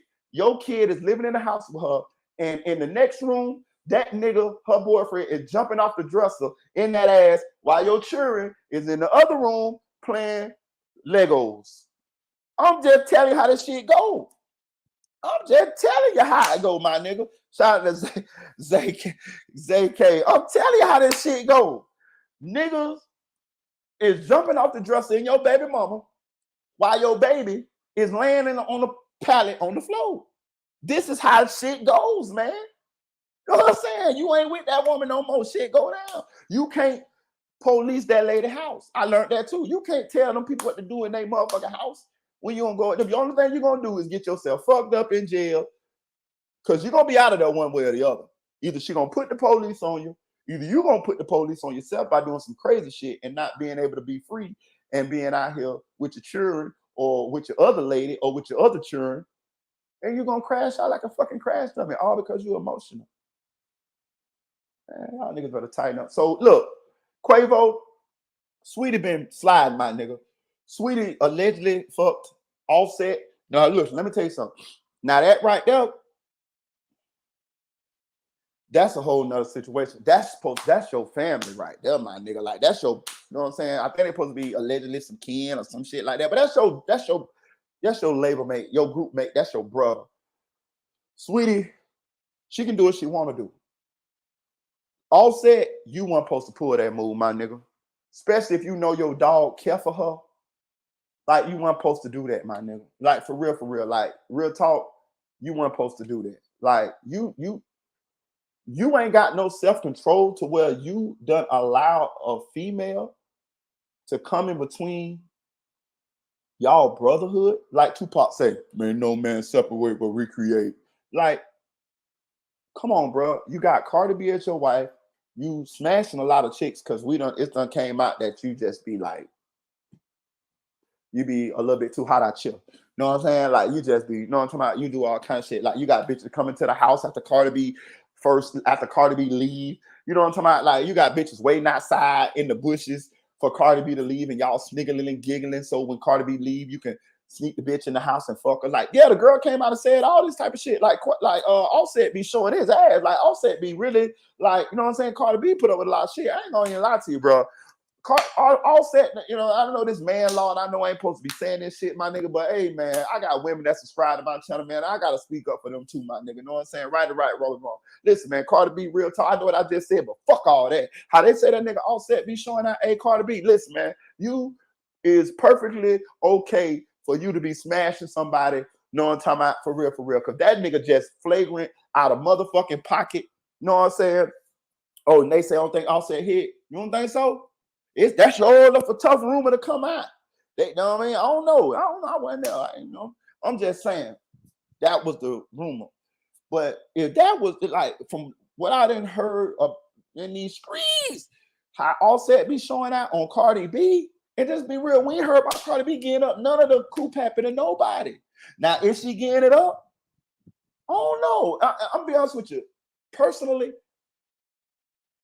Cardi B to me seemed like a loyal chick. She seemed like when she with you, she with you. You know what I'm saying? Like, you know, like they married. It seemed like she really does value that. You know what I'm saying? Because that nigga should have been out of here with all the times he done got caught fucking bitches. You know what I'm saying? Like for real. Like you done make this lady look crazy a lot of times. And that's the number one thing what people don't be wanting to happen. People don't be wanting to look crazy out here. People don't want to be dealing with somebody and that person got them looking crazy out here like a laughing stock or a joke or some shit like that. You know what I'm saying? Like for real. You know what I'm saying? But Offset be showing his ass, and if he really did hit so whitey, whatever her name is, uh, yeah, you out of pocket for that one, now, my nigga. Now I'm gonna say this too. It depends though. Okay, put it this way. Sometimes we make chicks our ladies, and they're not lady material. Sometimes we lock in with a woman who is not that material, and it's not her fault, it's our fault. You know what I'm saying? Because we saw the signs. We just got caught up with the good time, but the core shit that makes a woman lady material, she did not have. She did not exhibit those traits, and we overlooked them for a good time. She's beautiful, she's freaky. You know what I'm saying? She's got swag. You know, she might. You know, what we do. When we together, we like rock stars. You know what I'm saying? That's an attractive thing to us men, and especially if you get in a bag and you're a celebrity. So sometimes that happens. If you lock in with a woman and she's not that material, but you locked in with her on a lady level, that's your fault. And I'm gonna say that because I done did that before. That's our fault. You know what I'm saying? That's our fault. That's not even her fault. What Lil Wayne say? Hoes gonna be hoes, so I couldn't blame Tammy. That's what he's saying. You can't blame Tammy. You can't blame her for being what she was. I heard girls say, you already knew who I was when you met me. That's what the basketball player the wife told him. What her name? Joe Johnson, the one who found out his lady was on OnlyFans. That's what she told him. She said, you already knew who I was when you met me. Yeah, you know what I'm saying? Like, that's our fault. It's not their fault, bro. It's not their fault. It's gonna hurt you, but that's only because we chose to put ourselves in that position, and we have to get over that. You know what I'm saying? It's a mistake that we made. You know what I'm saying? We should have just, kept it on face value. You can have a cool relationship with a woman, and it probably even lasts longer if y'all real with each other.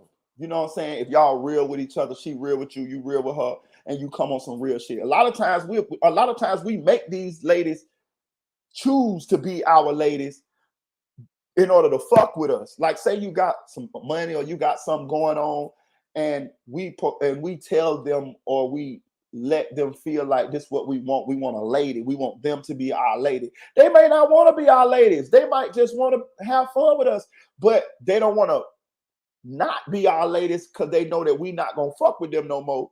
And they're just going and adapt to that just because they don't want to lose the bag or access to us. And then they go along with it. I done did that shit too. You know what I'm saying? I had a girl one time tell me, she was like, look, man, I'm just trying to have a good time, I'm just hanging out. But I ended up liking her a lot. She ended up moving in with me and shit like that. But she still didn't want to be my lady. She just wanted to hang out. You know what I mean? We was just like homeboy, homegirl. And eventually it played itself out. But it wasn't her fault. It was my fault. You see what I'm saying? So I think Sweetie is for the screens. And if that's the way she chooses to live her life, that's fine. That's fine. You know what I'm saying? And she showed if what they said is true, I don't know, I wasn't there. But if what they said is true, she done carried on this way. Because Chris Brown said he bagged her when he was with Quavo. She was with Quavo. So that's letting you know right there, my nigga. Like, hey, she don't respect you. And if she don't respect you, then hey, it's pretty much y'all can't go no farther. Other than that, y'all just going through the motions, and the disrespect gonna get worse and worse, my nigga, and you're gonna end up looking crazy out here. And then this is what's gonna happen. You're gonna end up going through with niggas, and niggas gonna be done bagged your chick, and you're gonna be sitting out here looking like a goofy, my nigga. You know what I'm saying? And you getting into it, you sitting here arguing with you beefing with Chris Brown about So Whitey, but at the same time, Whitey ain't with now one of y'all no more. You see what I'm saying? That's crazy. You know what I'm saying? So back to the shit though. Y'all go listen to that motherfucking song Chris Brown bodied Quavo. You got bodied by a singing nigga. You know what I'm saying? And you just done took all kind of L's. I'm gonna be honest with you. Personally, I didn't like how Quavo handled the situation when Takeoff got killed. To me, he just looked it too pussy. I'm just saying, like, I'm not saying Quavo had to get out here and go to spinning the block and going to war and this and that there. But how Takeoff died, and that was your nephew, and you got a bag. It should have been some consequences and repercussions about that cornbread. I'm gonna just say that. You know what I mean? Now maybe you might be playing a long game. You come back and get some niggas 5 years from now. I don't know. He just seemed a little too pussy for me when Takeoff died like that. Like even the whole situation. They say he started it too with the, oh man, let me go before I hurt somebody and all of this shit. And you out there gambling with the niggas and all of this shit. Like these niggas out there pretty much finessing you out your money. You know what I'm saying? You out there, they say them niggas out there setting up the dice game so that the rap niggas can come through with the bag and they can put the crook dice on them, you know what I'm saying? And they can bamboozle them out their money. Like, that's what was going on. They was running a play for y'all. Everybody know that the Migos like to shoot dice. Well, Quavo like to shoot dice. So they setting up the dice game so when the rap niggas come through with the real bags, they can finesse them out their money. You in that bitch with a whole bunch of mob ties niggas from that city. Man, get the fuck out of here. You got finesse. You got finesse just like goddamn, what the nigga name? Mimo 600 got finesse. But anyway, y'all go listen to that song, man. Goddamn Chris Brown brought it, that nigga, man. Where we gonna go at next? What I got in the title? When the shooting started, you saw Quavo running down the hall. For real. He left him. You know what I'm saying? You love sex worker, by the way. Oh, I like that. When these men try these, that's when these men try these sex workers for real. Telling you. Put that on screen. Y'all know me, y'all know y'all seen my other little show I had on Juice, what they call that shit? Nasty Love and Rita, but y'all know I got that nasty side to me now. I don't give a fuck what you talk about, bitch. That's me. I ain't no shame, my motherfucking gay, goddamn it. I like women, I like nasty. I'm nasty too, goddamn it. And now our powers combined. Let's go. What the fuck I was gonna go to next? Oh, let me see the Wizard shit. Hold on. Let me see. Do it, Marita. Do it for real. Shit. Ooh. I got 4 children. And I want 10. God damn it. For real. Let me see. I think it's this one. I hope they don't motherfucking, yeah, it's this one. I hope they don't strike my shit, but it's cool though. I'm saying, they keep it real. Let me see. With yourself. The hood, you feel what I'm saying? My hood very small, you feel what I'm saying? That shit. It's just, you know what I'm saying? It's own little world. Holland that's own little world. Feel me? Okay. Yeah. Okay. So you was a rebel growing up, it looked like. Man, Listen, this interview right here, shout out to rest in peace to Wiz the Wizard,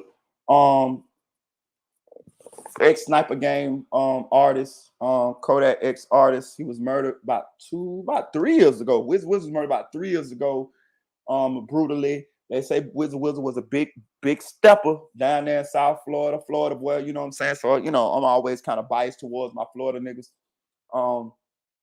And he was murdered brutally down there in South Florida or whatever, you know, but they say Wiz the Wizard was stamping shit. Real talk, I knew a couple people that knew them and knew of them. I didn't know them or nothing like that, but they say Wiz was stamping shit. And I want y'all to know Wiz was managed by 100K Track Management. So he was on the same management company, managed by the same management company as YNW Melly, King Von, Hot Boy, you know, B Slime, couple more. But anyway, this video right here is an interview that Wiz the Wizard did, and he was on house arrest at this time. But I want y'all to listen to when they asked him about YNW Melly, and it's gonna show y'all the bond for real. Now our powers combined. It's gonna show y'all about the connection that Wiz the Wizard and YNW Melly had. I hope I rewind it far enough. She asked the city, man. You go down there and ask about Louis. Yeah. From off 10th Street. Shout out to Hollandale, Florida. That's where Wiz from. Shout out to Hollandale. What's the craziest story you could tell me from the streets? Man, I can't even tell you. Never forget. I can't even tell you, man. There's some shit a nigga can't speak on. You feel what I'm saying? I respect that. Yeah. I respect that. All right, what you got for us? I got some crazy shit. You can share one. Nigga right here. Y'all can't share one story with me? Hey, on some G shit. Nah, man, shit confidential. All right. Yeah. What advice you got for a rapper that's coming up? Advice I got for a rapper? Yeah. I mean, shit. Do you? You feel what I'm saying? Do you don't let nobody tell you can't, you feel what I'm saying? And keep it real with yourself. I mean, I ain't really like advice. I ain't got no advice from another rapper, you feel what I'm saying? Cause niggas ain't really give me no advice from that music shit. You know what I'm saying? So I just did it, bitch. You feel what I'm saying? Fuck it in the streets. Responded, they were fucking with me. So shit, I do it. You feel what I'm saying? Fuck it. Fuck what a bitch talking about. And when you dropped your first song? I dropped my first song. I came from jail after my brother had got killed. I dropped my first song then. Okay, how long ago was that? That was like 2016. That was my first time in the studio. Just dropped it. Yeah, I just went and dropped it. Fuck. Okay, how was the feedback? Shit, that's what made me want to do it. But at that time, I ain't really give a fuck. You know what I'm saying? Yeah. Yeah. Okay, if you don't mind me asking, how your brother died? He got shot. Yeah. Shot him out? Shit, ain't no, they already know what time it is. Yeah. On my stomach, bitch. You know what I'm saying? Okay. Yeah. You added up. How many tattoos you got? Shit, I got them everywhere. I can't even count them bitches. Okay. And most of them, you got them in jail or not? Nah, I got them like, you know, shit. When people come do them. What you, like your family Spanish? Yeah, I'm Dominican. My mama Dominican, my daddy black. You talk Spanish? Nah, I don't talk no Spanish. Not at all? Nah, just a little bit. A little bit? Yeah. Okay. So do you have any like songs recorded right now that you didn't release yet? Yeah, I got a couple of them. Well, we're gonna get some. Shit. You gotta stop holding back, man. Oh no, man. Shit, I dropped Y'all one of boys them. gotta tell them to drop that shit. Man, I dropped one of them bitches, man. Shit, man. Let me see. Let me back it up. Then when you're talking about Melly. Yeah, so it's like really solitary confinement at the house. Yeah. But I'm out here though. It's better than being in there. Let me see. The shit, the whole world know like they know what time it is, man. You feel what I'm saying? So I'm just being patient, you know. Oh, bitch, boy, man. What? Man, all kind of crazy ass shit, man. Niggas, man, getting they, man. Man, niggas, man, you got that shit crazy. That okay, I think it's over here. What's the next step for Wiz the Wizard? Shit. More music, more motherfucking visual. Okay. So y'all recorded that before he got out there? Okay, right here. I can't go to the studio. So they bring it to you? Yeah. Okay. How often you record? Shit, I ain't been able to really like record nothing because it's been hard, you feel what I'm saying? I don't really fuck with niggas. I don't trust niggas, so I just don't let anybody, you know what I'm saying? You feel me? But yeah. But your fans waiting on music, man. Yeah. I got some good fans. They down show bear with me. They wait with me. I got some good fans and shit. Okay. Yeah. I see you dropped a video the other day, right? Yeah. Okay. Yeah. Okay. How that video went? Shit, it's doing good. It's doing good. The first little month, 19,000 views. With my dog Soldier Creek. Free Soldier Creek. Shout out to that boy Soldier Creek. They fuck my. He locked up right now. He about to come a little bit. Okay. So y'all recorded that before he got locked up? Nah, see, I made that song like before I got locked up for this shit. Yeah. I already had that shit. You feel what I'm saying? You feel me? Like I was doing little studio sessions before you know what I'm saying, but it really wasn't too much. I ain't give a fuck about that shit. You was more in the streets. Yeah, you can say it like that. Okay. Yeah. And now you focusing more on the music too. Yeah, I see it clear. Shit, I got a, you know what I'm saying, whole little, you feel me? It's in my face. So shit, why not? Okay.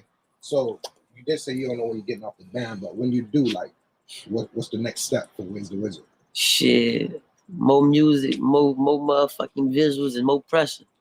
Okay. Yeah, definitely. I ain't looking back to no fuck shit. That part. Yeah. Any big features? Oh, I got a lot of big features. Damn right. Nigga, shit, like I got motherfuckers waiting on me. You feel me? I just can't. It's hard for me to record, so it be like, you feel me, like my nigga Rodway, my nigga Melly. You feel what I'm saying? Like all that little shit. You feel me? You post some shit you was with Melly. Yeah, Melly, my nigga. Yeah, I met Lil Melly in the program. We was in the Love 8 program together. Okay. Yeah, the little nigga had went to the program shooting that nigga on school campus and shit. I'm gonna say this. So when you in Florida and you inside the juvenile system, you is statewide. So when you go to a program, they'll send you to a program anywhere. I went to a level 6 program. He went, Wiz the Wizard is saying, damn, that shit ain't on there. Damn, I'm tripping. Hold on. Damn, man, ain't put it up there. I'm tripping. Hold on, y'all. Y'all should have told me. Anyway, Wiz the Wizard went to a level 8 program. It go to level 10. Level 6, okay, so it go level 2, level 4, level 6, level 8, level 10. Level 2 is where you go to a program. It's like school for bad kids. It's like when it's like petty charges, like petty theft, stealing some bullshit, right? That's when you go to the program and you go there in the morning, they pick you up, and then you get to go back home. That's like bullshit. That's maybe like 2 months, some shit like that. Level 4 is similar to a level 2. It's like really bullshit. You really don't even go to a level 2, level 4. Like, I ain't gonna lie to you. Like, most of the time, your first crime gonna be a felony. So you're gonna probably go to a level 6. I went to a level 6. Level 6 is 4 to 6 months. But the thing about a program is you can get more time in the program. And it'd be for simple shit. When I was in the program, now my baby mama ex-boyfriend, the one I told y'all that I was friends with, he used to work in the program with YNW Melly. So I tell you, I had a lot of information about Melly because I knew people around the situation, really close people around the situation. Y'all already know that I was cool with old boy daddy until we had that little falling out. Found out that nigga was molesting his daughter and fuck shit like that. So fuck that nigga. Anyway, my baby mama ex-boyfriend was a juvenile staff, the one that I'm friends with. And he was in the program with YNW Melly. He even put me in contact with another staff member that's now a police officer that was in the program with Melly longer than he was. My baby mama boyfriend ended up getting transferred to another program and being a staff at another program. But the actual other guy was a staff in the program with Melly for Melly's whole duration of the level 8, and he ended up going on to be a police officer. And I actually talked to him on the phone. He actually told me he'll come on this program if I so what I'm gonna do is whenever the trial kick back up, I'm gonna get him on here so he can give y'all some information as to how Melly was in the program, because I talked to him on the phone and he told me a lot of stuff about how Melly was and things of that nature in the program. But Wiz the Wizard, who you were looking at on the screen, said that he met Melly in that same level 8 program. So what I'm gonna do is I'm gonna go back and I'm gonna holler at my baby mama ex-boyfriend. I'm asking about Wiz the Wizard too. I didn't get a chance to do that because I ran into this interview after I had talked to both of them about how Melly was in the program. But what I'm saying is, if I had been sentenced to a level 8 program, I could have possibly ended up not in the program at the time that they was in there because I'm older than them. But I could have possibly ended up in the same actual program that they was in. You know, these programs been existing for years, 20 years, 30 years, you know, as long as it's been a juvenile system. And you know, you have people that pass through programs at different times, but they pass through the same program. You see what I'm saying? Like they had one program that was called Dozier School for Boys. It was in Marietta, Florida. It's closed down now, but it was like a really bad program where kids was getting killed. They just exhumed a bunch of bodies behind the program, and they was trying to figure out who the children were that ended up dead in these programs. And some of them they didn't identify. I don't know if they didn't identify all of them, but I even did a video on that. And they found a bunch of mass graves on the property of the program, and it's alleged that some of these kids had been murdered by staff. They had been murdered by other juveniles, and someone had been sexually abused, and they was murdered by staff. And they ended up just burying these boys, trying to cover up the murders on the property of Dozier School for Boys. If you look it up, you Google it, it's called Dozier School for Boys. You can Google it, and it tells you about the mass graves that they found outside on the grounds of the program. It's kind of reminds you, if you ever saw that movie a long time ago called Sleepers, where those boys went to the program. Those boys from New York, Hell's Kitchen, went to the program. I actually read the book Sleepers too, and they came out with a movie. Kevin Bacon is in the movie and whatever, and the guards was sexually assaulting the boys, and they killed some of the boys, and the boys end up getting out of the program and coming back, and they killed the guards and things of that nature. But the guards that had abused them, once they grew up, the boys grew up to be men, they ended up running into one of the guards, and they murdered him. And it's a great movie. If you ever watch it, it's an old movie. It's called Sleepers, but check it out though. But I said all that to say this. I have actually been through the juvenile system in Florida, and you do meet other people from other parts of the state or other cities, and you befriend them. A lot of thorough niggas that I met, that I knew later on in my life, I met them in the program. And you create these friendships with them. You might help them fight. You might just be cool with them, like, because that's when you get to meet a lot of people that you meet in jail. They do be popular people from wherever they from.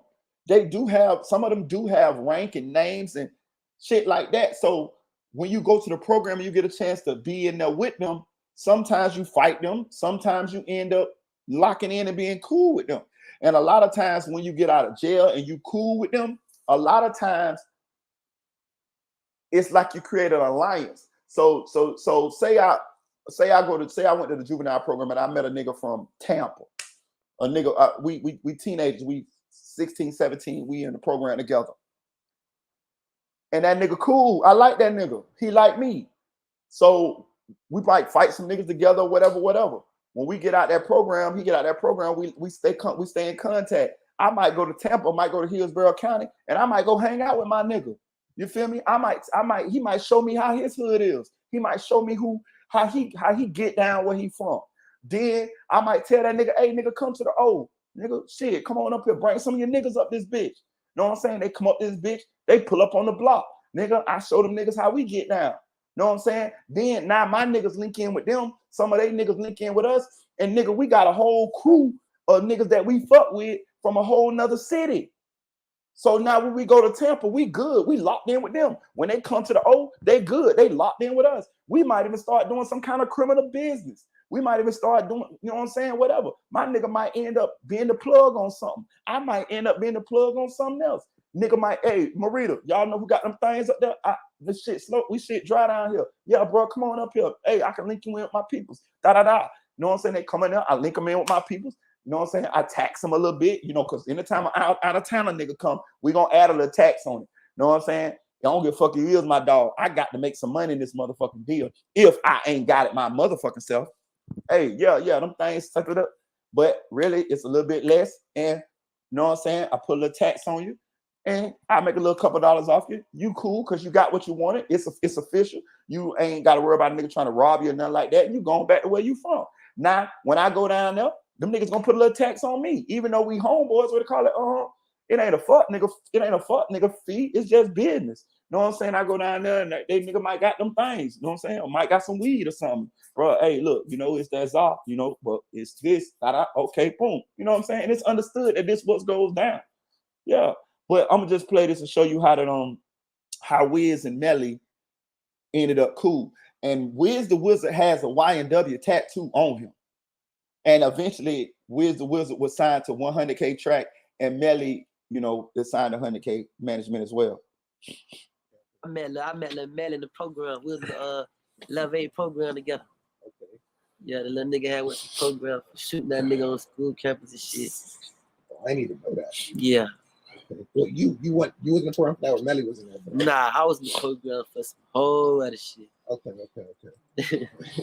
Give me a crazy story in jail or the program that you'll never forget. Man, there's too many of them. My program. I'm gonna say this too. You see how when he was talking about Melly, how he said that Melly was in the program for shooting at some niggas on the school campus. Now, I think this was Melly like 16, something like that, or whatever.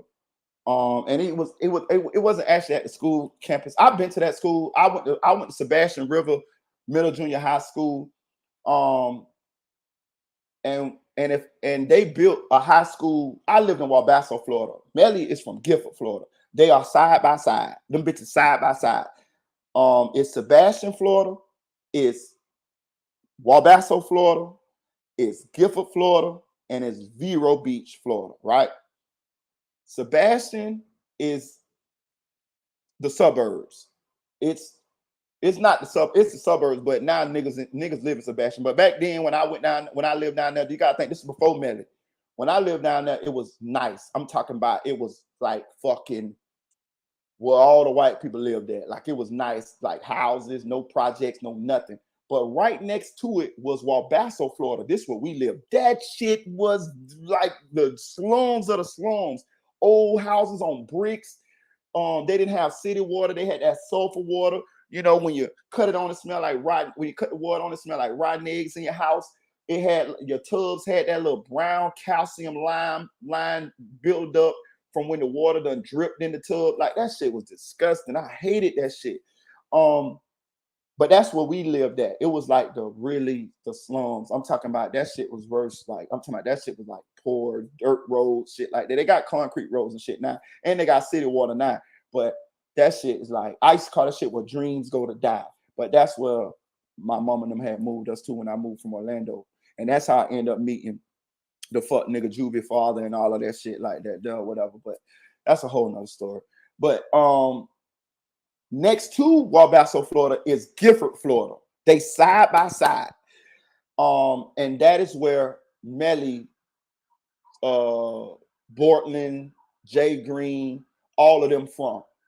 Jay Green's daddy, I know Jay Green daddy personally. We grew up together. Jay Green daddy is from Wabasso, Florida. Jay Green's daddy, his name is Jay Green. I know Jay personally. You know what I'm saying? Like first name he see me, yeah, we growed up together. Jay Green's father was one of the best basketball players I've ever seen in my motherfucking life. I ain't gonna tell you no lie. We used to go to the park and watch him play. That nigga was amazing. Actually went to college, but he got a scholarship to go to college. But for some reason, he came back and started selling drugs or whatever. But that's another story. I don't know Jay Green, the son, but I know the daddy. I know him personally. But anyway. Melly, where the shooting was at, was Vero Beach High. That's the school that all the kids from Gifford went to in high school. Now, we would have went to Vero Beach High School as well. The kids from Wabasso, Florida, would have ended up going to Vero Beach High School as well. The only reason why we didn't end up going to Vero Beach High School is because the year that I moved, the year that I would have been going to high school, they had just finished building a brand new high school in Sebastian, Florida, called the Sebastian River Sharks.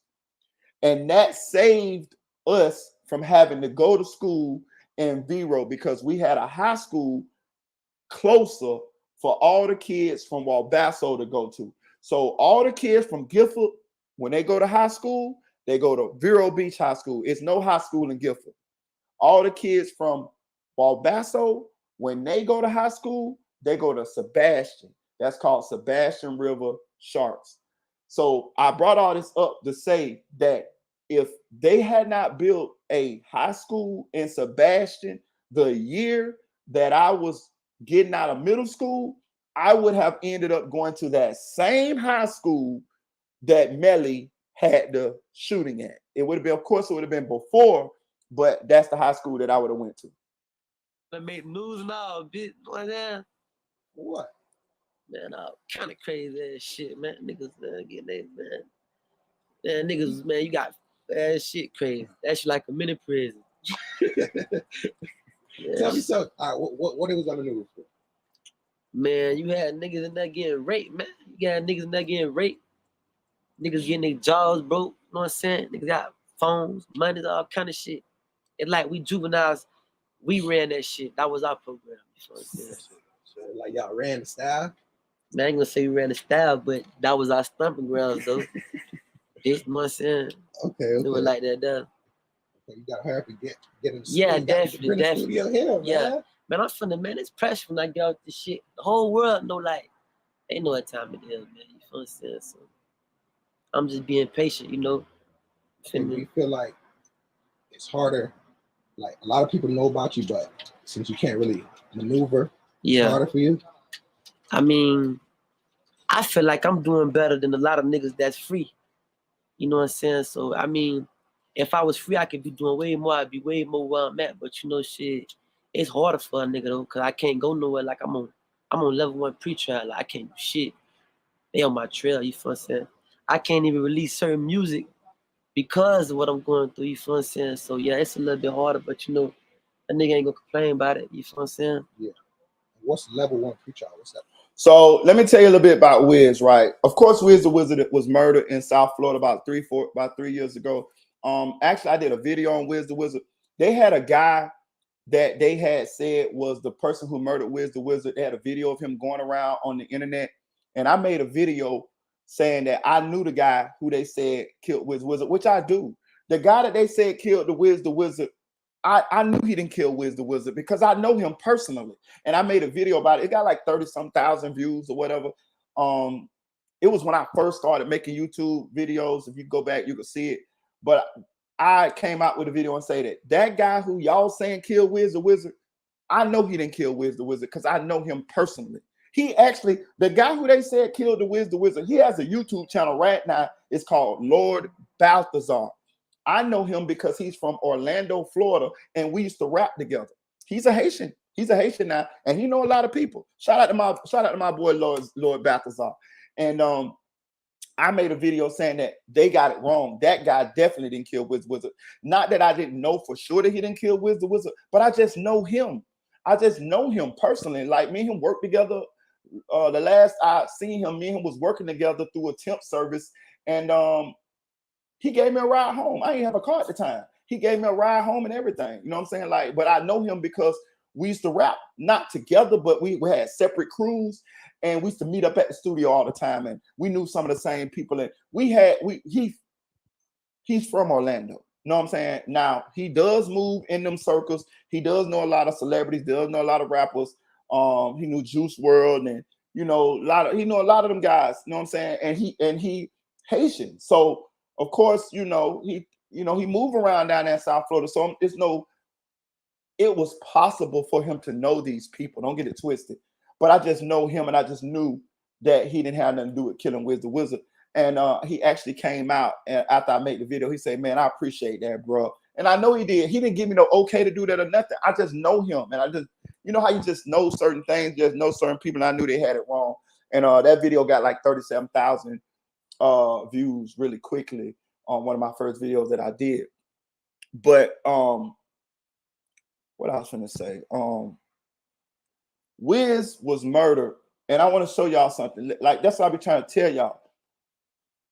When I did my research on Wiz, them people say Wiz the Wizard was stamping shit. And if y'all don't know what that term means, that means Wiz the Wizard was stepping. Wiz the Wizard was getting motherfuckers up out of here.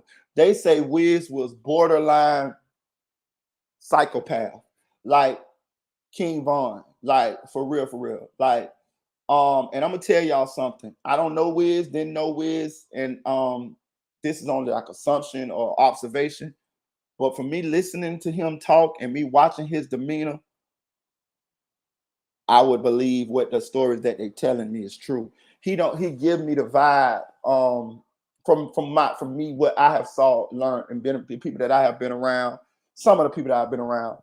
He give me them vibes. He give me the characteristics, the traits of somebody who definitely was out there I guess what you want to call it, standing on business. I'm gonna say stepping because sometimes that shit don't be about shit. Sometimes that shit be about a macho ego thing, and I don't want to glorify it. I'm gonna just say that Wiz is out there definitely. Wiz definitely has some bodies. When you do Wiz the Wizard research and you look at some of the videos and documentaries that they make about Wiz's brother got killed. He touched on this in this interview, and Wiz ended up running into the guy who allegedly killed his brother sometime later, and it's alleged that Wiz killed the guy. The guy's dead. The guy that killed Wiz the Wizard's brother is dead, and it's widely known that Wiz the Wizard allegedly killed the guy who killed his brother. And him and his brother was close. And after that, Wiz he became who he became. And the word is that Wiz was robbing everybody, man. Like they say Wiz was like, Wiz was signed, he was a Sniper Gang artist, and him and Kodak had a falling out, and Wiz ended up murdered. He ended up murdered. And not just murdered, he ended up brutally murdered. Like Wiz, they say Wiz had his head cut off, all type of shit. And they left Wiz's body in his old hood where he used to, be in a driveway, I think under a tarp. And they found him like early in the morning, and they say he was in pieces, yo. So that's what they said. And it's speculated that them Zoes down there got Wiz. And I think the reason why they believe that is they think that because he did have a public beef with Kodak, and they say that he was chopped up. And we all know that them Zoes got some big ass machetes, boy. You know what I'm saying? Like, well, listen, bro, let me tell you something. Listen, them Zoes down there in South motherfucking Florida, no, fuck that. Them Zoes everywhere. The ones that's everywhere, they ain't to be fucked up with, y'all. Trust me when I tell you, bro. Them Zoes, when I mean Zoes, I mean not just the Haitians. You could be Haitian and not be Zoe. I'm talking about the motherfucking Zoes. I'm talking about them gang members, the Zoes, the ones who motherfucking, I'm talking about out there, doing what they do. The gang, the Zoes. They ain't nothing to be fucked up with. You know what I'm saying? Especially the ones down there in South Florida. You know what I'm saying? If you don't know what's going on over there in Haiti and the environment that them people come from, man, that shit savage. Even right now, you know what I'm saying? And they don't, when you get on their bad side, they don't give a fuck. And they say Wiz was robbing people that was affiliated with the clique. You know what I'm saying? Like, they say Wiz was robbing people that was affiliated with Kodak and them and all of that. And they say Wiz was just running around like I don't give a fuck. Like if you remember King Von, they asked King Von what was his plan when he got out of jail for the murder. He said, I don't know. He said, I was just gonna get around dirt and start robbing rappers. He said, I figured if I could have got $100,000, I'd be set for life. It's a video where King Von was saying this. Like that's all he that was his plan, to get around Lil Durk and rob some of these rap niggas. You know what I'm saying? They say Wiz was tapping niggas, man. And when him and Kodak, this is all alleged. I don't know if this is true because nobody's ever been arrested for the murder of Wiz the Wizard. They say when he had that fallout with Kodak, that took the umbrella off of Wiz. That took the protection off of Wiz. And right after that, Wiz ended up murdered. And I'm gonna tell y'all something too. You know that song with Kodak got, we could have been superstars, and all that shit there. A lot of people speculate that that's about Jack Boy, but I've heard people say that that was for Wiz. That was about Wiz. You see what I'm saying? Now it's not safe for you. You see what I'm saying? A lot of people speculate that that was about Wiz. Some people say it's about Jack Boy, and it could be. Or it could be by both of them. But a lot of people said that that was about Wiz. You know what I'm saying? And I'm gonna tell y'all another thing too. If y'all ain't paid attention to Kodak, after Wiz died or was murdered, and a lot of this stuff started happening, you ain't notice Kodak started having like these drug issues that was really bad, these mental issues. I think this is Kodak. I think like the dealing with all of that shit. I think that shit is what's pushing Kodak to farther and farther down this drug hole, bro. I think it's the demons, it's the goddamn all of that shit. You know what I'm saying? I think that's what it is, bro, because it's done took a rapid decline, bro. And I'm gonna say this too.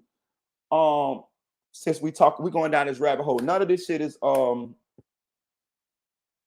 fact. This is just all rumors. We all just talking here. We're just making content. It's speculated that, what's the boy name? CJ. Let me see what his name is. What his name? CJ 32. Is that a name? CJ 32? 26 CJ. That's his name. 26 CJ. 26 CJ. Let me see. 26 CJ. Yeah.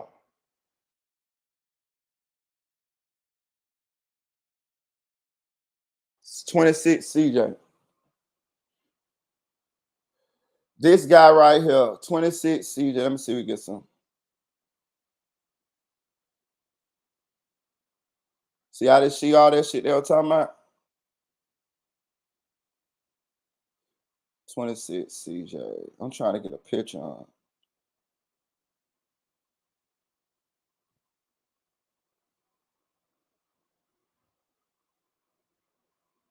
Well, that guy right there, 26 CJ. It's speculated that 26, Super my favorite song. For real, I like that bit too. It's speculated that 26 CJ, who was a friend of Wiz the Wizard, is the one who was behind the death of Wiz the Wizard. Now check this out. 26 CJ was Wiz the Wizard's homie, right? Now, a year or so after Wiz the Wizard was murdered, 26 CJ was murdered. If y'all remember not, they found a truck that was set on fire. It was still burning. And when the fire department and stuff got there to put the truck out, they found a body in the truck. A nice truck too, like an Escalade or some shit. And it was 26 CJ's body. They never got the people who allegedly murdered 26 CJ, but it word through the grapevine, through these Florida streets, is that 26 CJ was behind the murder of his friend, Wiz the Wizard, and that was retaliation for Wiz the Wizard's murder. And it's alleged that the reason why 26 CJ killed Wiz the Wizard is because it was a hit on Wiz the Wizard, because Wiz the Wizard had done been robbing and killing niggas down there in South Florida, and they had to get him out of the way. And the way that they got him out the way was they got somebody close to him to take the hit, and that's how Wiz the Wizard was murdered. And if you think about it, somebody like Wiz the Wizard, who already know a lot of people trying to kill him because he out there killing people and robbing people, and let me tell y'all something. When dudes like Wiz the Wizard is out there, Wiz had a little change. When dudes like Wiz the Wizard is out there stepping on niggas and robbing niggas, they ain't robbing or stepping on no broke motherfuckers. They robbing and stepping on niggas with bags, with niggas with motion, niggas with niggas who bought that life just like they bought that life. You see what I'm saying? So when you do that type of shit to those type of people, because first of all, you ain't finna be out there robbing no broke nigga because you ain't finna get nothing. So who you finna rob? You finna rob the nigga with the bag. You finna. I'm just saying. If I'm out there, that's what I'm finna do. That when I have robbed a few people, y'all. I ain't proud of it. It wasn't my thing. I wasn't known to be a robber, but I have touched a few niggas, and every nigga that I robbed had more money than me. You know what I'm saying? Like for real. Like I never robbed no broke nigga. I always robbed niggas with bags. Niggas who, if they would have knew that I was the one robbing them, they would have put a bag on my head. Like I have done this. Like, you know what I'm saying? Like this is a long time ago. I'm not glorifying it. That wasn't my thing, y'all. I'm not a robber. I never liked robbing people. And it just never felt like it was me. You know what I'm saying? Like I only robbed niggas most of the time because I was down bad broke, and I had niggas around me who had the line on a play, and they offered and I accepted. You know what I'm saying? And we went and did what we did. But I say all that just to say that when you robbing people most of the time with bags because it just defeats the purpose to rob a broke nigga. Like what the fuck point is that? You know what I'm saying? So I'm just assuming that down there, from what I'm hearing about what happened with the Wiz the Wizard situation, that when he was down there robbing niggas and murdering niggas and shit like that, he was doing that to niggas with motion, niggas with a bag, and them niggas. One thing about it too, bro. Everybody talks, bro. You know what I'm saying? Like, you would think that motherfuckers don't talk, but motherfuckers talk. Just like motherfuckers know who killed Wiz the Wizard. Motherfuckers know who killed 26 CJ. Now, is they gonna go and tell it to the police? No, but the streets know. The streets always know. That's why y'all come here to YouTube. Because this is the people in the streets they tell the bloggers, they tell us, and then we tell y'all. That's what happened. We ain't telling the police, but this is where you get all the tea. I'm just keeping it real. That's what happens. The people that's close to these situations call us, call the bloggers, hit us in the DMs, and tell us what's going on. I'm telling you, this what happens. This is where we get a lot of our information from. If we don't know nobody in these communities, I'm telling you, Chicago good for it. Chicago will call up, goddamn, a lot of bloggers. I ain't gonna say their name, but I do know them, and I do know they get a lot of information from people that's on the ground in Chicago. And they'll call and they'll tell us. FBG Butter Mama is a subscriber on this channel. She very vocal about, saying what she say. You know what I'm saying? She'll come, she'll tell you some shit. She'll jump in the chat and tell you some shit sometime. You know what I'm saying? But Wiz the Wizard's friend, 26 CJ, allegedly took the hit. And I don't know how much money it was on Wiz the Wizard's head, but they saying that's how Wiz the Wizard was killed. And that's what I've been trying to tell y'all. That's what happens when you robbing niggas or when you doing a certain lane of crime in the streets. You most likely affiliate yourself with people who doing the same thing you doing. If you do fraud, you're gonna affiliate yourself with other people who doing fraud. If you're doing murders, you're gonna affiliate yourself with other murders. If you robbing, you're gonna affiliate yourself with other robbers. If you selling dope, you're gonna affiliate yourself with other people that's selling dope. This is how it goes. It's like crews in the streets, cliques and shit like that. The problem with the robbers and the murderers is that, especially the ones that taking hits, when you get somebody gone, like say you one of them robbers that one of them people, you a stepper and you known for taking hits. When you get somebody gone, sometimes you probably gonna have a lot of these niggas don't roll by themselves. A lot of these niggas roll with a few niggas that own what they own. So those niggas know that you take hits, right? But with that particular crew, a lot of times it's no loyalty. It's no honor amongst thieves, y'all. So what happens is the back door be open. Because once you done took a hit, a lot of times people put bags on your head. See, a lot of times these hustlers, these big money niggas with bags, they ain't getting their hands dirty. They ain't getting their hands dirty. You know what they doing? They putting their ear to the streets. They putting the word out that, first of all, when somebody of note get murdered in the streets gonna talk anyway. Oh, you know, JoJo got murdered. Yeah, JoJo from 25th. Yeah, JoJo with the Lamborghini. He got murdered. Yeah, who killed him? Child. These girls talking. Child, they say Ray killed them. You know what I'm saying? But I don't know for sure. But you know, Tashina baby daddy, yeah, from 26. Yeah, they say he killed them. I don't know. They say Junebug and them put 50,000 on his head, and and he took the hit and killed him. This what happens, bro. Listen. If you ever want to know something, I'm putting y'all up on game here. Go to the beauty salons. If you want to know who got murdered and why they got murdered and all of that there, go to the beauty salons. I'm telling you this. I'm putting you up on game here.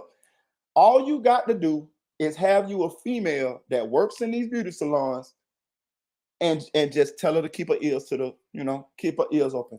I promise you, if a nigga get killed on Saturday, by that next Saturday, the beauty salons know who killed him, know who baby daddy he is, know what side of town he from, and know what it was about. Trust me when I tell you this shit here.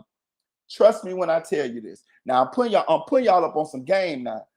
The women know all the tea because the niggas who killed niggas, where they going? They're going right over their baby mama house.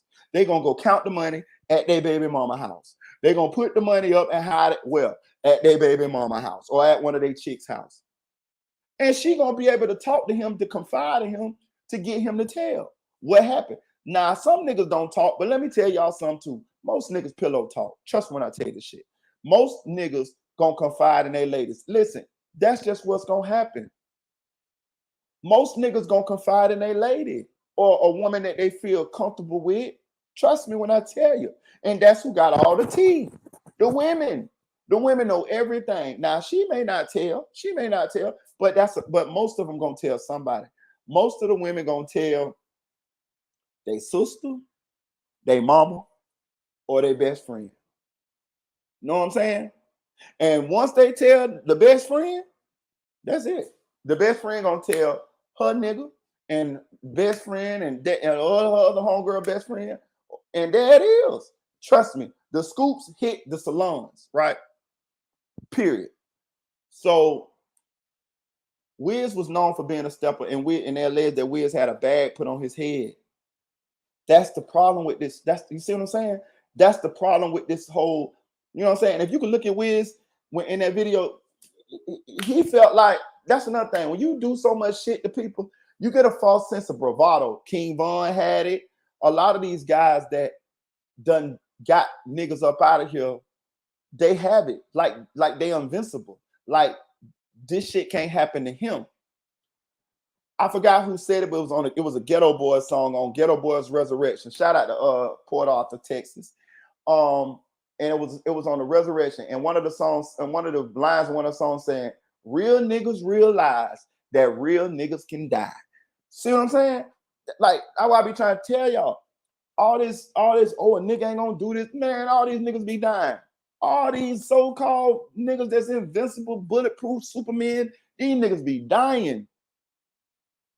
Murder like a motherfucker. Cold blood, cold case, all type of shit. The nigga that killed 051 Melly, 0078, killed them in front of everybody in the party, got caught with the gun, got witnesses, told the police that 0078 killed YNW, 051 Melly. Do you know 007, what are they, 0078? If he ain't out, he finna get out. I'm sorry, I'm not all that up on Chicago shit. But the point I'm trying to make is he never got charged for the murder. I think he ended up getting charged for the gun. He did up doing a couple years, but if he ain't out now, he finna get out. 051 Melly is one of the most infamous people in the Chicago drill culture next to King Von. Allegedly, he had 11 bodies. He got murdered in cold blood. 051 Melly killed two of Lil Durk's cousins. He killed Newski and he killed the other nigga. He got murdered in a party in front of everybody, and the dude that murdered him ain't even get charged for the murder. You see what I'm saying? King Von murdered allegedly 7 to 11 people. I don't know. The number keep growing. It's going to be 25 in the next 5 years. Let everybody tell it. But he got murdered in front of us. Well, I ain't going to say murdered because Lil Tim didn't even get a murder charge. He got killed right in front of us on motherfucking camera. And the nigga who killed him ain't even go to jail for it. Well, he went to jail for it, but he ain't even get convicted of it. Drop the charges. You see what I'm saying? So all these people with all this false sense of bravado because they done took people's lives. It's a false sense. It's fake. Anybody could be touched. Anybody could be got. It's like it don't make like it but it also brings that energy back to you. You see how King Von died? I keep bringing King Von up because, you know, he one of the people that we looked upon as like, ooh, King Von. You know, look how he died. These things are supposed to be lessons for those of us who still here.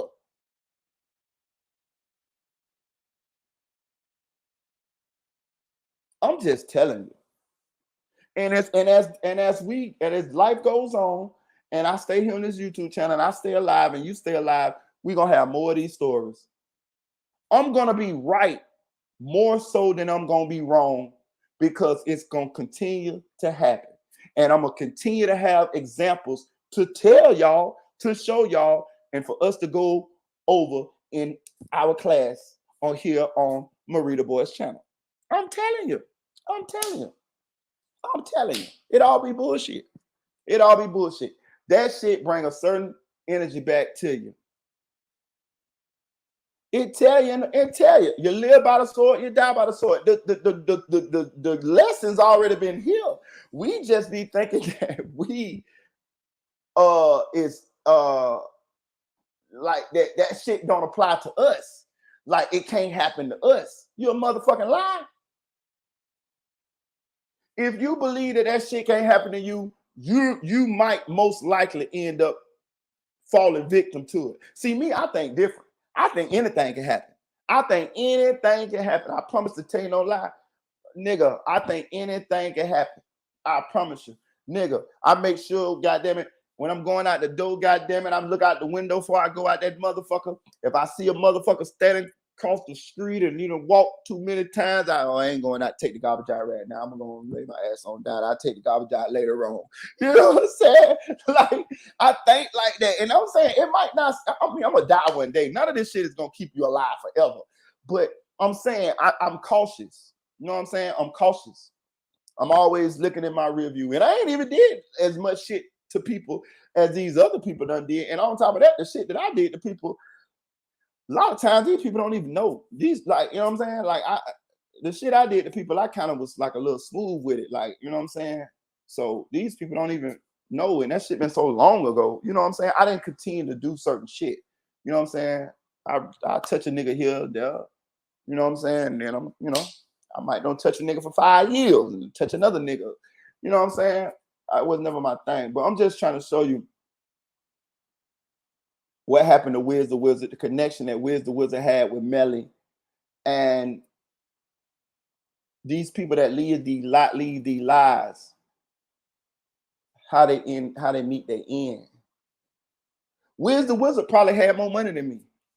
I'm saying at the time when he was at his height, he probably had more money than me. But he dead right now.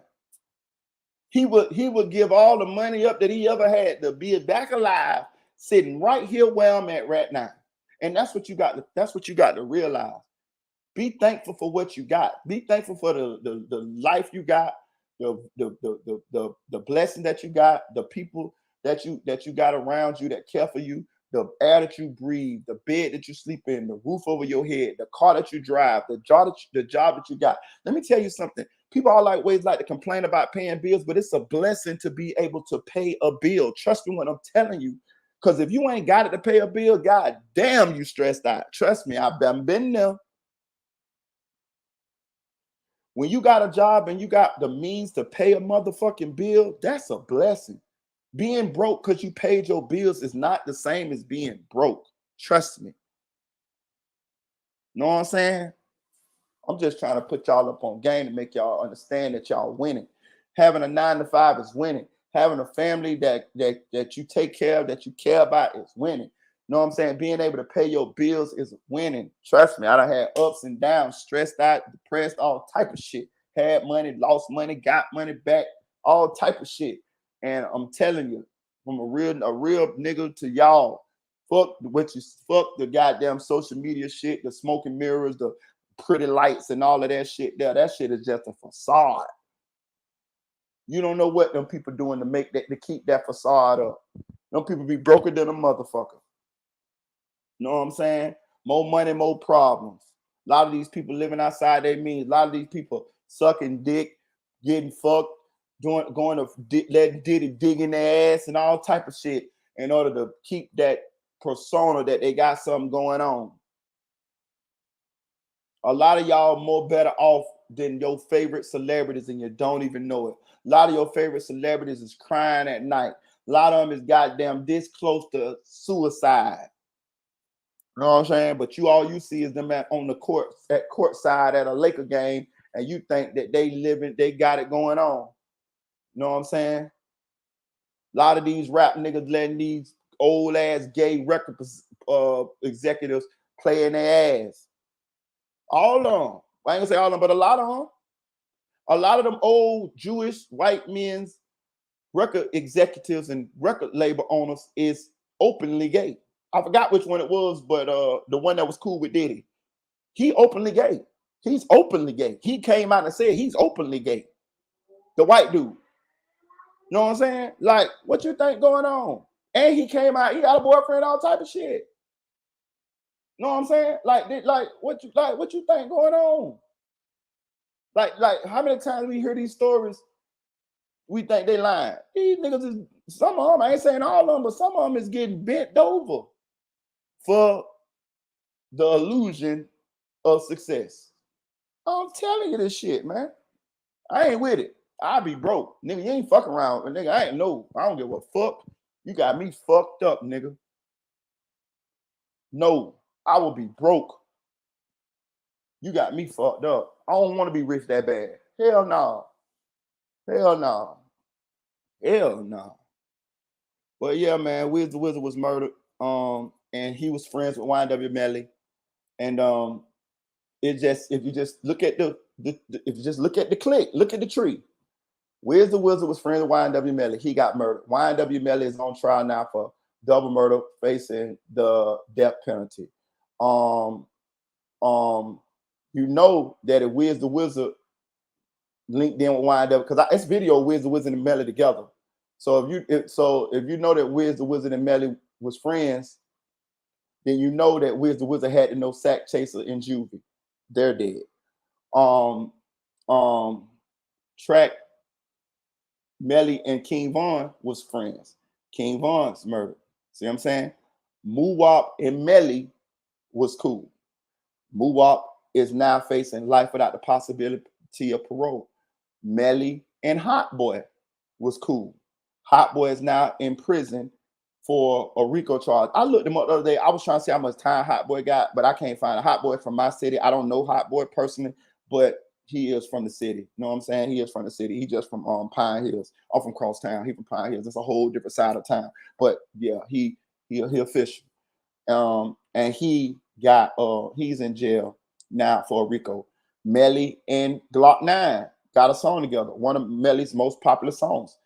Glock 9 is now in prison. But I think Glock 9 got like 7-8 years, so I think he gonna be all right or whatever. But he's in prison now as well. I'm just trying to show y'all. It was somebody else. Oh, it's another rapper up north that was signed a 100K track. I forgot what his name is, y'all. Tell me his name. Light-skinned nigga. He got a RICO charge too. Damn with the nigga name. I got nigga name on tip of my tongue. Light-skinned nigga from up north or like Midwest, St. Louis or some shit like that. I forgot the nigga name. But anyway, he got a RICO charge. You know what I'm saying? I'm just trying to show y'all like how this shit end for these people that be living these lives, man. Shit be crazy. Hit that like button, y'all. Hit that like button. Hit that like button. Hit that like button. Hit that like button, man. Donate to the channel too, man. Drop a cash out for the brother, man. God damn, boy. God damn, yesterday was Friday, man. Man. Drop a cash out for your boy. Hit that like button too. I appreciate y'all rocking with me though. We gon' yeah, it don't matter where you from too, Nay. We gon' I wonder, can I play Say Cheese, dog? I want to play something from Say Cheese. I think they say Cheese. I think they say you ain't gonna be able to copyright your shit. But I'm gonna play it anyway, dog, because the nigga said some real shit, dog. Fuck it, dog. It ain't about right. Hit that cash out, bro, because I ain't gonna make no money off this video, bro. Go on cash up your boy about $10, man. Because I ain't gonna make no money off this video, but I'm gonna play this shit for y'all. Because this video, I found it very interesting. It was just very informative, bro.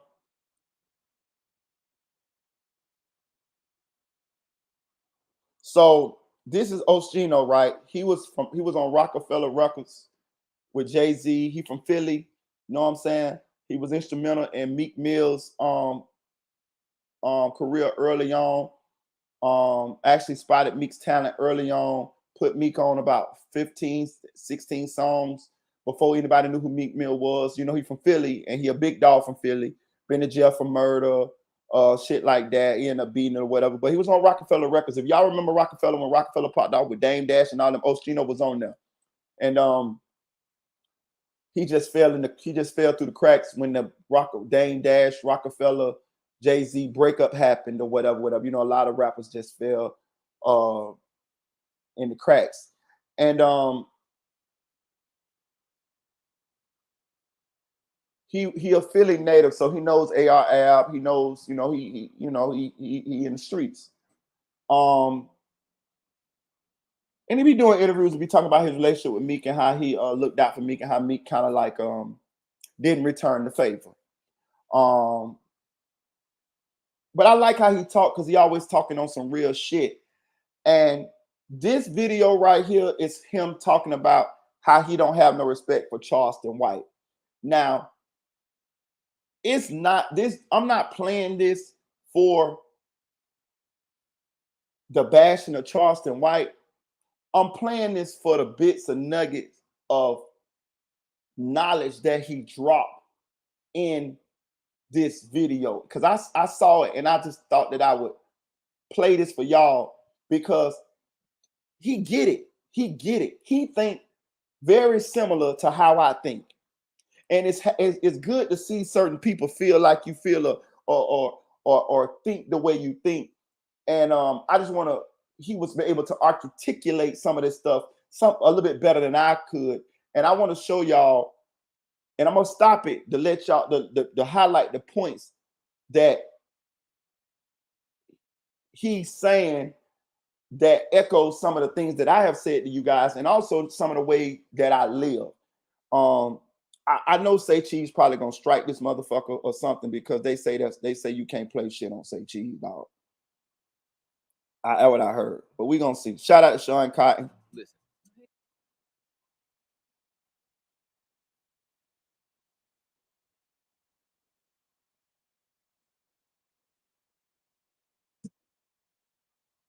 God damn. That show got me about that YouTube Premium shit. I stopped paying that YouTube Premium and god damn, they hit me with the commercials. You met Diddy personally, right? I didn't meet him. I was around him. When I met him, I wasn't even signed to Rockefeller. He was at like a warehouse. He was on the photo shoot there. I was going to photo shoot. Like, but I mean, I looked up to Diddy when I was young. You know, Diddy is like a legend.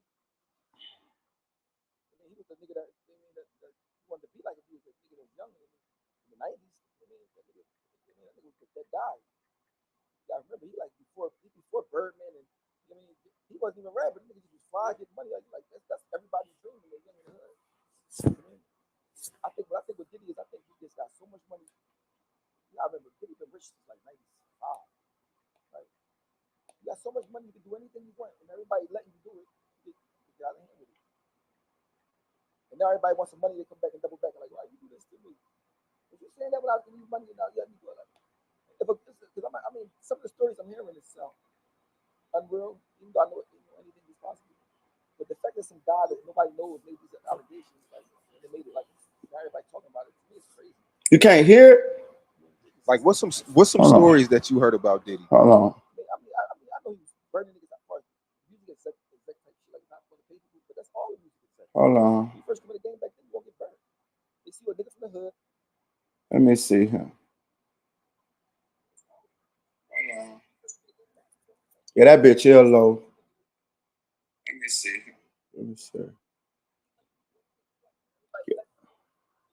Yeah, that bitch low. I think it be certain.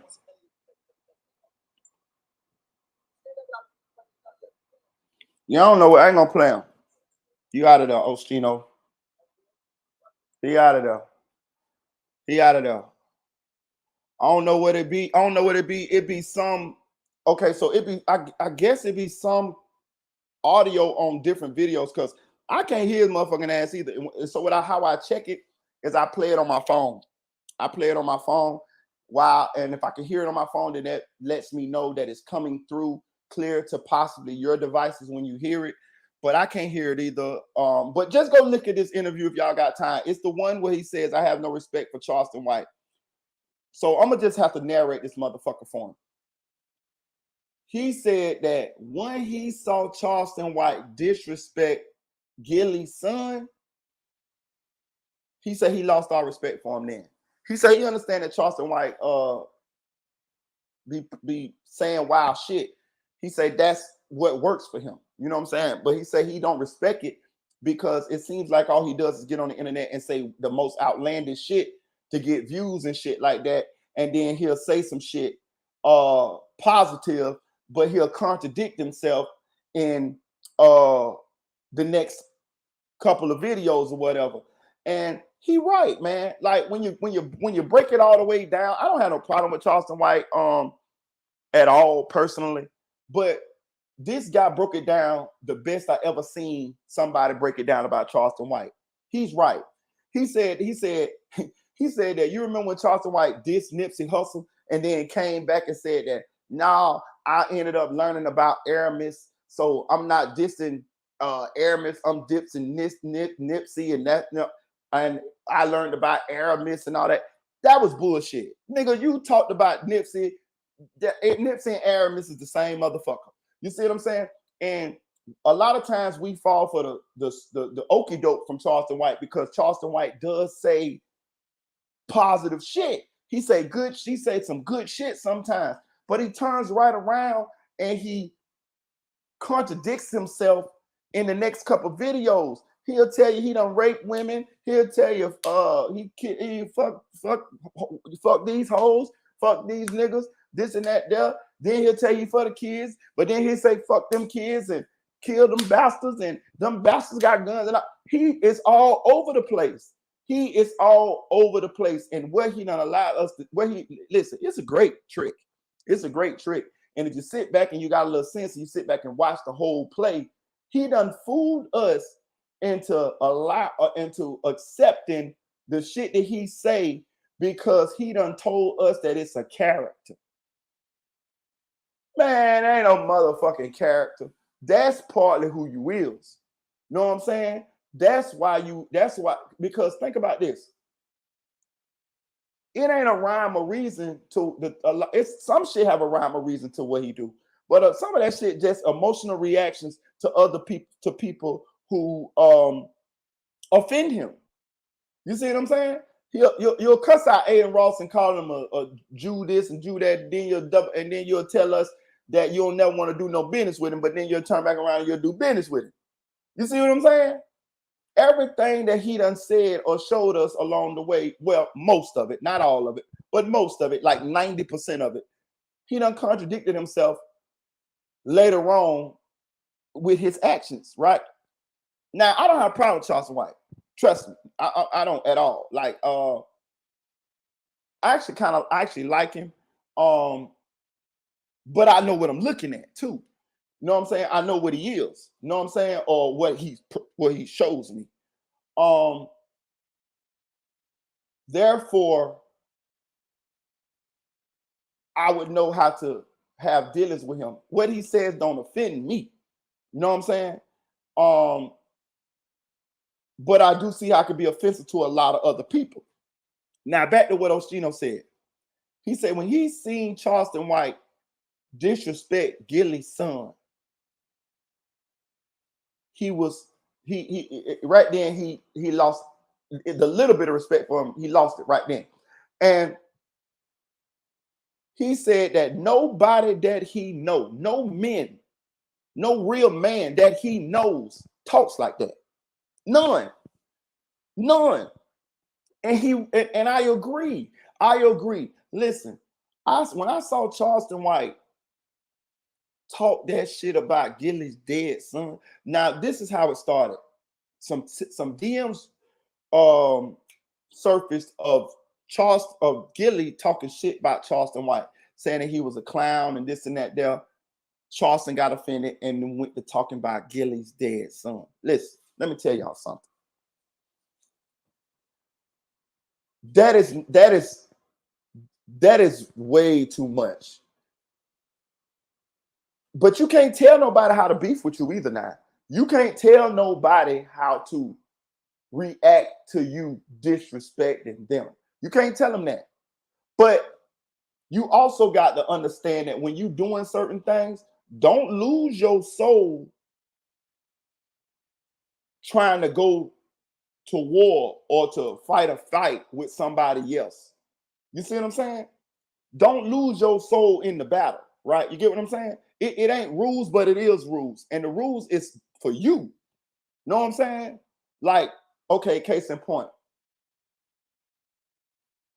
Charleston White said what he said about Gilly's son. Gilly ain't said nothing about Charleston White's son. I seen Charleston White get on the phone and call his son and brag on the live, like, yeah, nigga, I can call my son, nigga, your son dead, nigga, da this and that. When I saw that right there,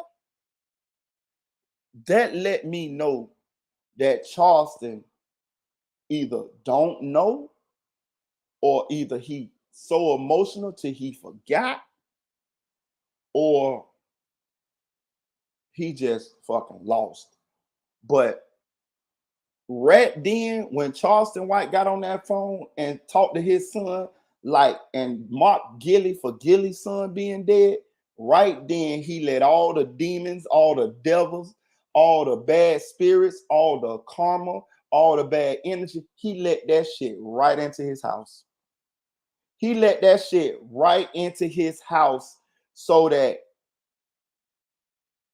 that energy can motherfucking manifest in a negative way into his life and possibly his son or his son's sons or his grandkids or his wife or himself too.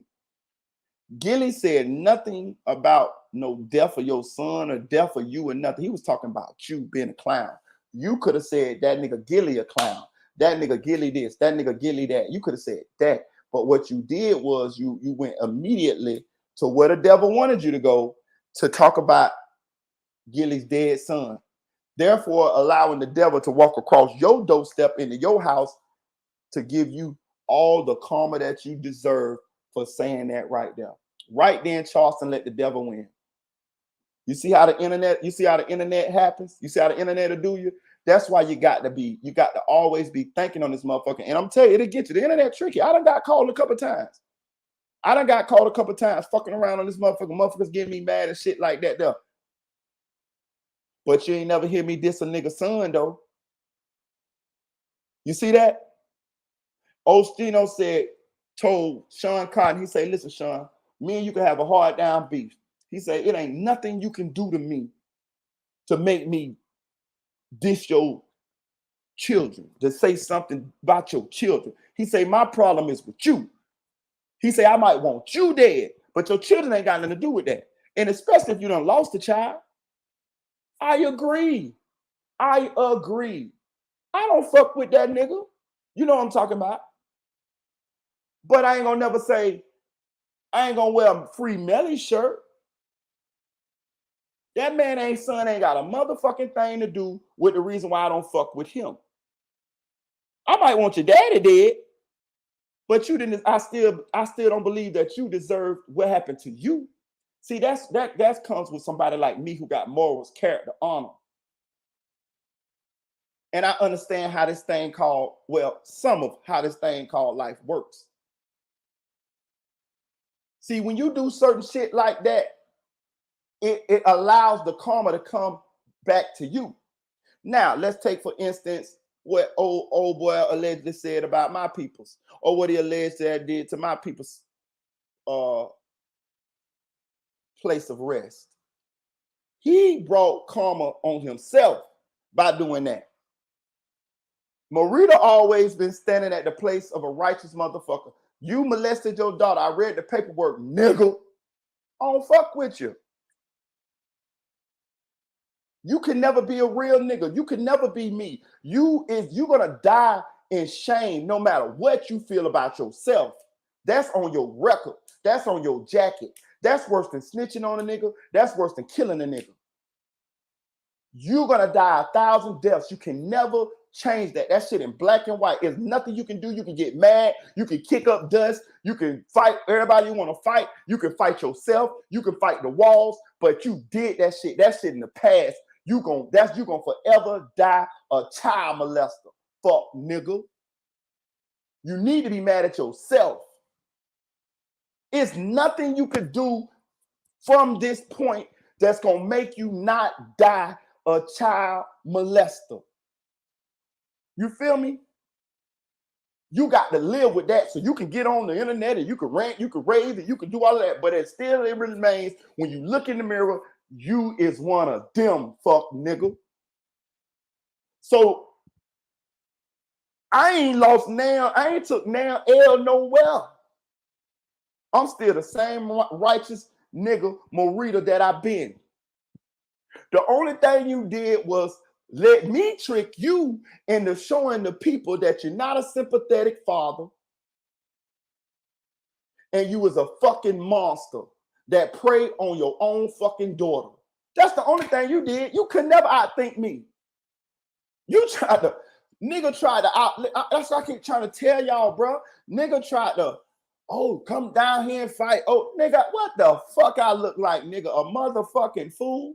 You talking about you smarter than me? How you smarter than me? What L I took?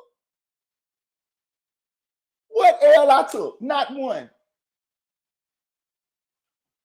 What the war of words? Fuck the words. Look at the actions. When the fact still remains, I got paperwork right there on my community wall explaining everything you did. You can't never beat that. You see what I'm saying?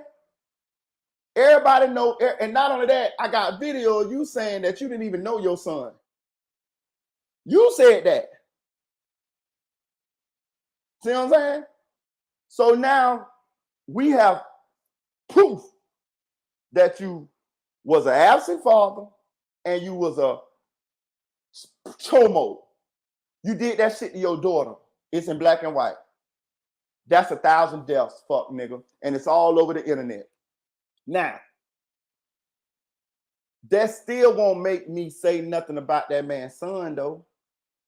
Because you got to make sure that when you fight these fights, that you don't allow those people to turn you into them. You see what I'm saying?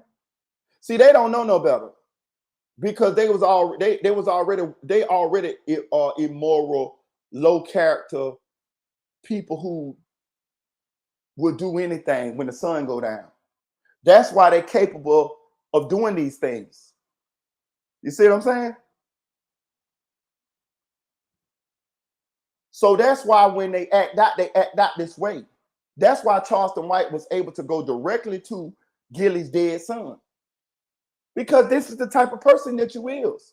Your moral compass should have said, told you right there, hold up, this ain't cool here for me to talk about a nigga dead son.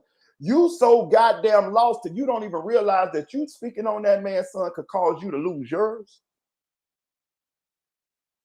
Niggas from Philly is really on that. Niggas from Philly really have love for Gilly and Gilly's son. You got to move around. It's a small world. I just saw Charleston White walking through Rollo's hood. You don't know who people know.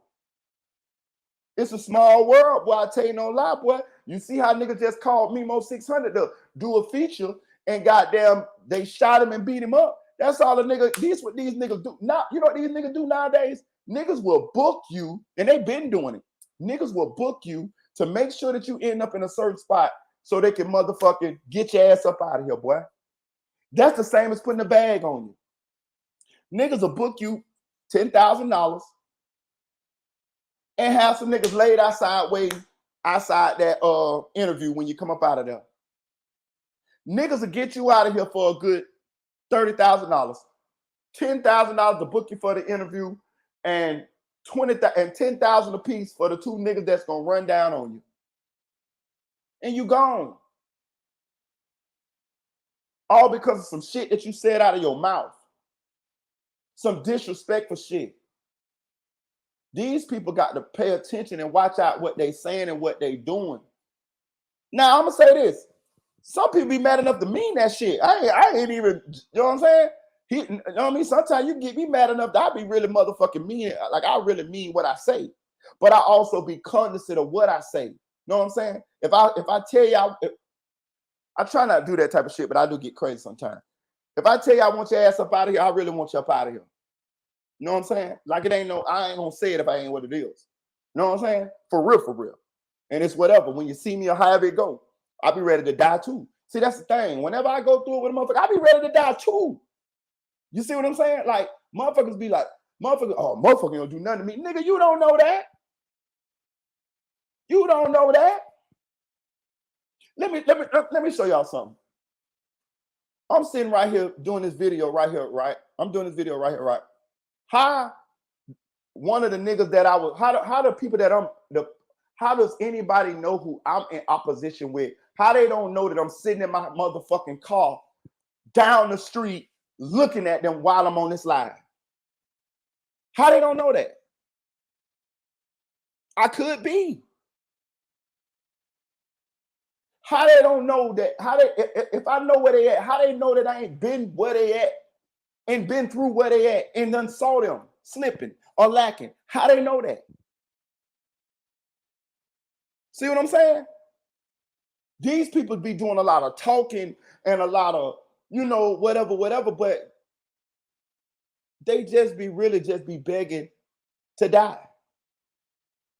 Mimo did all that bullshit, all that talking about them people dead homies, and then ran and walked his happy ass right over there and got shot up for the little drenches to shoot him, take his cardio watch, take his chain, run him down the street, and so he could dive on the city bus and say, save me, I'm bleeding.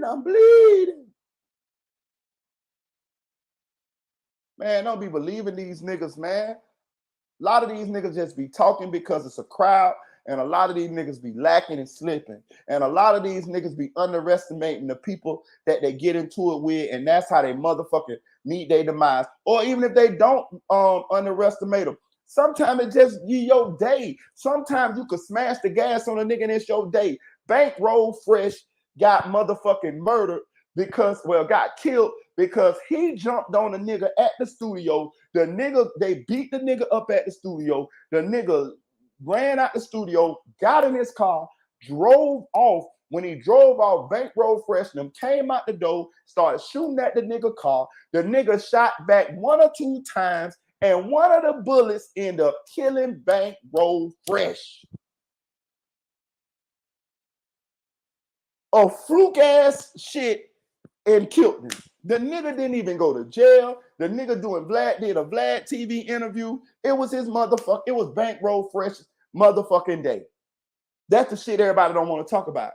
Rest of him to Bankroll Fresh. But he started that. He jumped on that man at the studio with his homies. That man was dolo.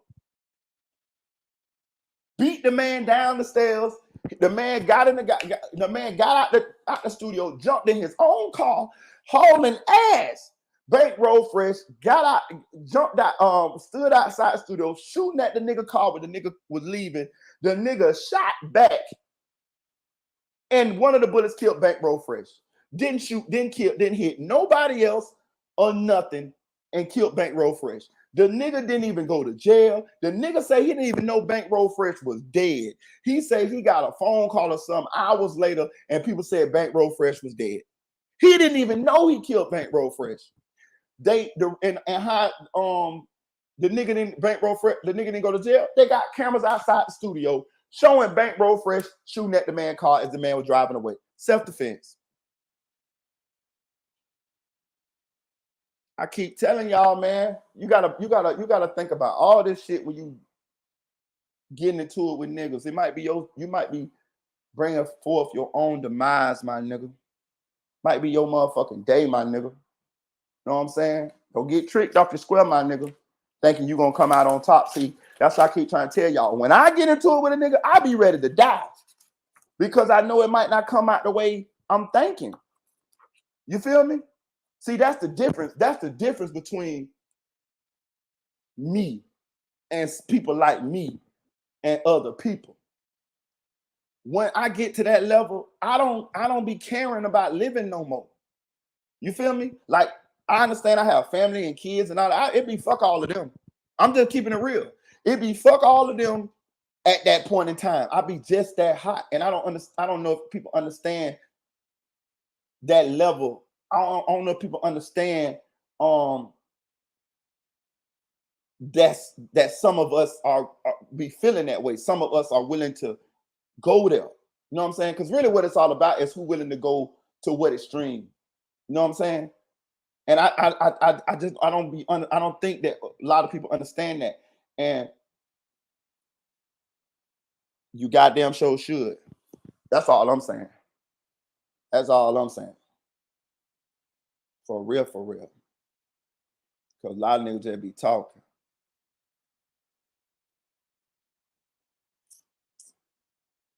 But yeah, we're going to end this live right here. We did 4 hours and 30 minutes. I might come back later on and do a live a story on Willie Slater, the life of Willie Slater. I'm telling you, when I do that live with Willie Slater, y'all please lock in, bro. I'm telling you, that nigga got a fucking cocaine cowboy story or some shit like goddamn, like there's some shit they need to make a movie about. And they got a lot of videos of Willie Slater on YouTube. So I'm gonna be able to show you visuals of who Willie Slater is. He got diamonds in his mouth, this and that, but he was murdered. I knew Willie very well. I knew Willie. My daddy and Willie Daddy was friends. Willie Daddy was a kingpin. Willie went to jail for murder. He got a story, man. I'm telling you, he got a motherfucking story. And but I don't know who put these videos of Willie on YouTube, but it's a lot of videos on Willie on YouTube. So I'm gonna be able to let y'all see who Willie was, let y'all hear Willie talking and how he talked, and I'm gonna narrate some of Willie's life. But I'm gonna tell y'all, Willie and them did some of the most amazing shit that I ever seen. Willie and them was getting niggas out of jail, bro. And the way that they was getting niggas out of jail, niggas had life, and Willie and them was getting niggas out of jail. It was documented. It was a big story here in Orlando, Florida. And when I tell y'all the story, first Willie had life. How he got out of jail for life, I'm gonna tell you that. And then Willie, after that, was getting niggas out of jail for life. And I'm gonna tell you how they was doing it, bro. You know what I'm saying? And the niggas was supposed to be in jail, bro. The niggas was supposed to be in there for life, and Willie them was getting them niggas out, bro. Listen, y'all gotta lay around for that story, bro. But shout out to Nate Said It. Shout out to KL1K. Shout out to 985J. Shout out to Ricky Williams. Shout out to the Chicks 1000, aka the Chick 1K. Shout out to the Nail Born. Shout out to CC Flow Grown. Shout out to Unspoken Crime Murder. Shout out to Audio Crack 22. Shout out to SLK. Shout out to Anonymous One. Shout out to Nephew for Real. Shout out to Rod 007. Shout out to Wavy. Shout out to Illuminegro. Shout out to Eddie. Shout out to Eddie. Appreciate you, Eddie, for sliding through. Who else? Shout out to, did I say Tanel? Shout out to my girl Tanel. Shout out to Deputy Eula. Appreciate y'all for locking in. Hit that like button. I appreciate y'all for rocking with your boy. We did 4 hours and 30 minutes. Damn, my magic lost, man. I'm gonna let y'all boys probably watch the Devin Haney fight, but it depends on how I'm feeling. Y'all know if I feel talky, I might jump back on live tonight. But I gave y'all a 4-hour live. Let me tell y'all something. I like to listen to long videos on the internet. I noticed that, like, you know what I'm saying? I listen to different shit. I listen to shit about science, shit about quantum physics, self-help shit. I listen to a lot of shit. I watch fishing channels, you know what I'm saying? All type of shit. You know what I'm saying? Anything that's interesting to me that ain't fucking what they call that shit? Lies. I watch it. You know what I'm saying? Especially if I can learn something. You know what I'm saying? So I noticed I've been focusing back on the long lives because I like listening to long live. I like listening to long videos. When I'm watching the video and that motherfucker is like 10 minutes and I get into it and that bitch cut off, I'll be madder than a motherfucker because I'll be like, damn, now I gotta fuck with the internet again and find some shit that's long enough for me to listen to. So and I realize a lot of people be at work listening to my lives. A lot of people be truck drivers listening to my lives and shit like that. So I think I'm gonna focus back on the lives. You know, we got people who got channels. Shout out to Sko, Just Say No for Sko.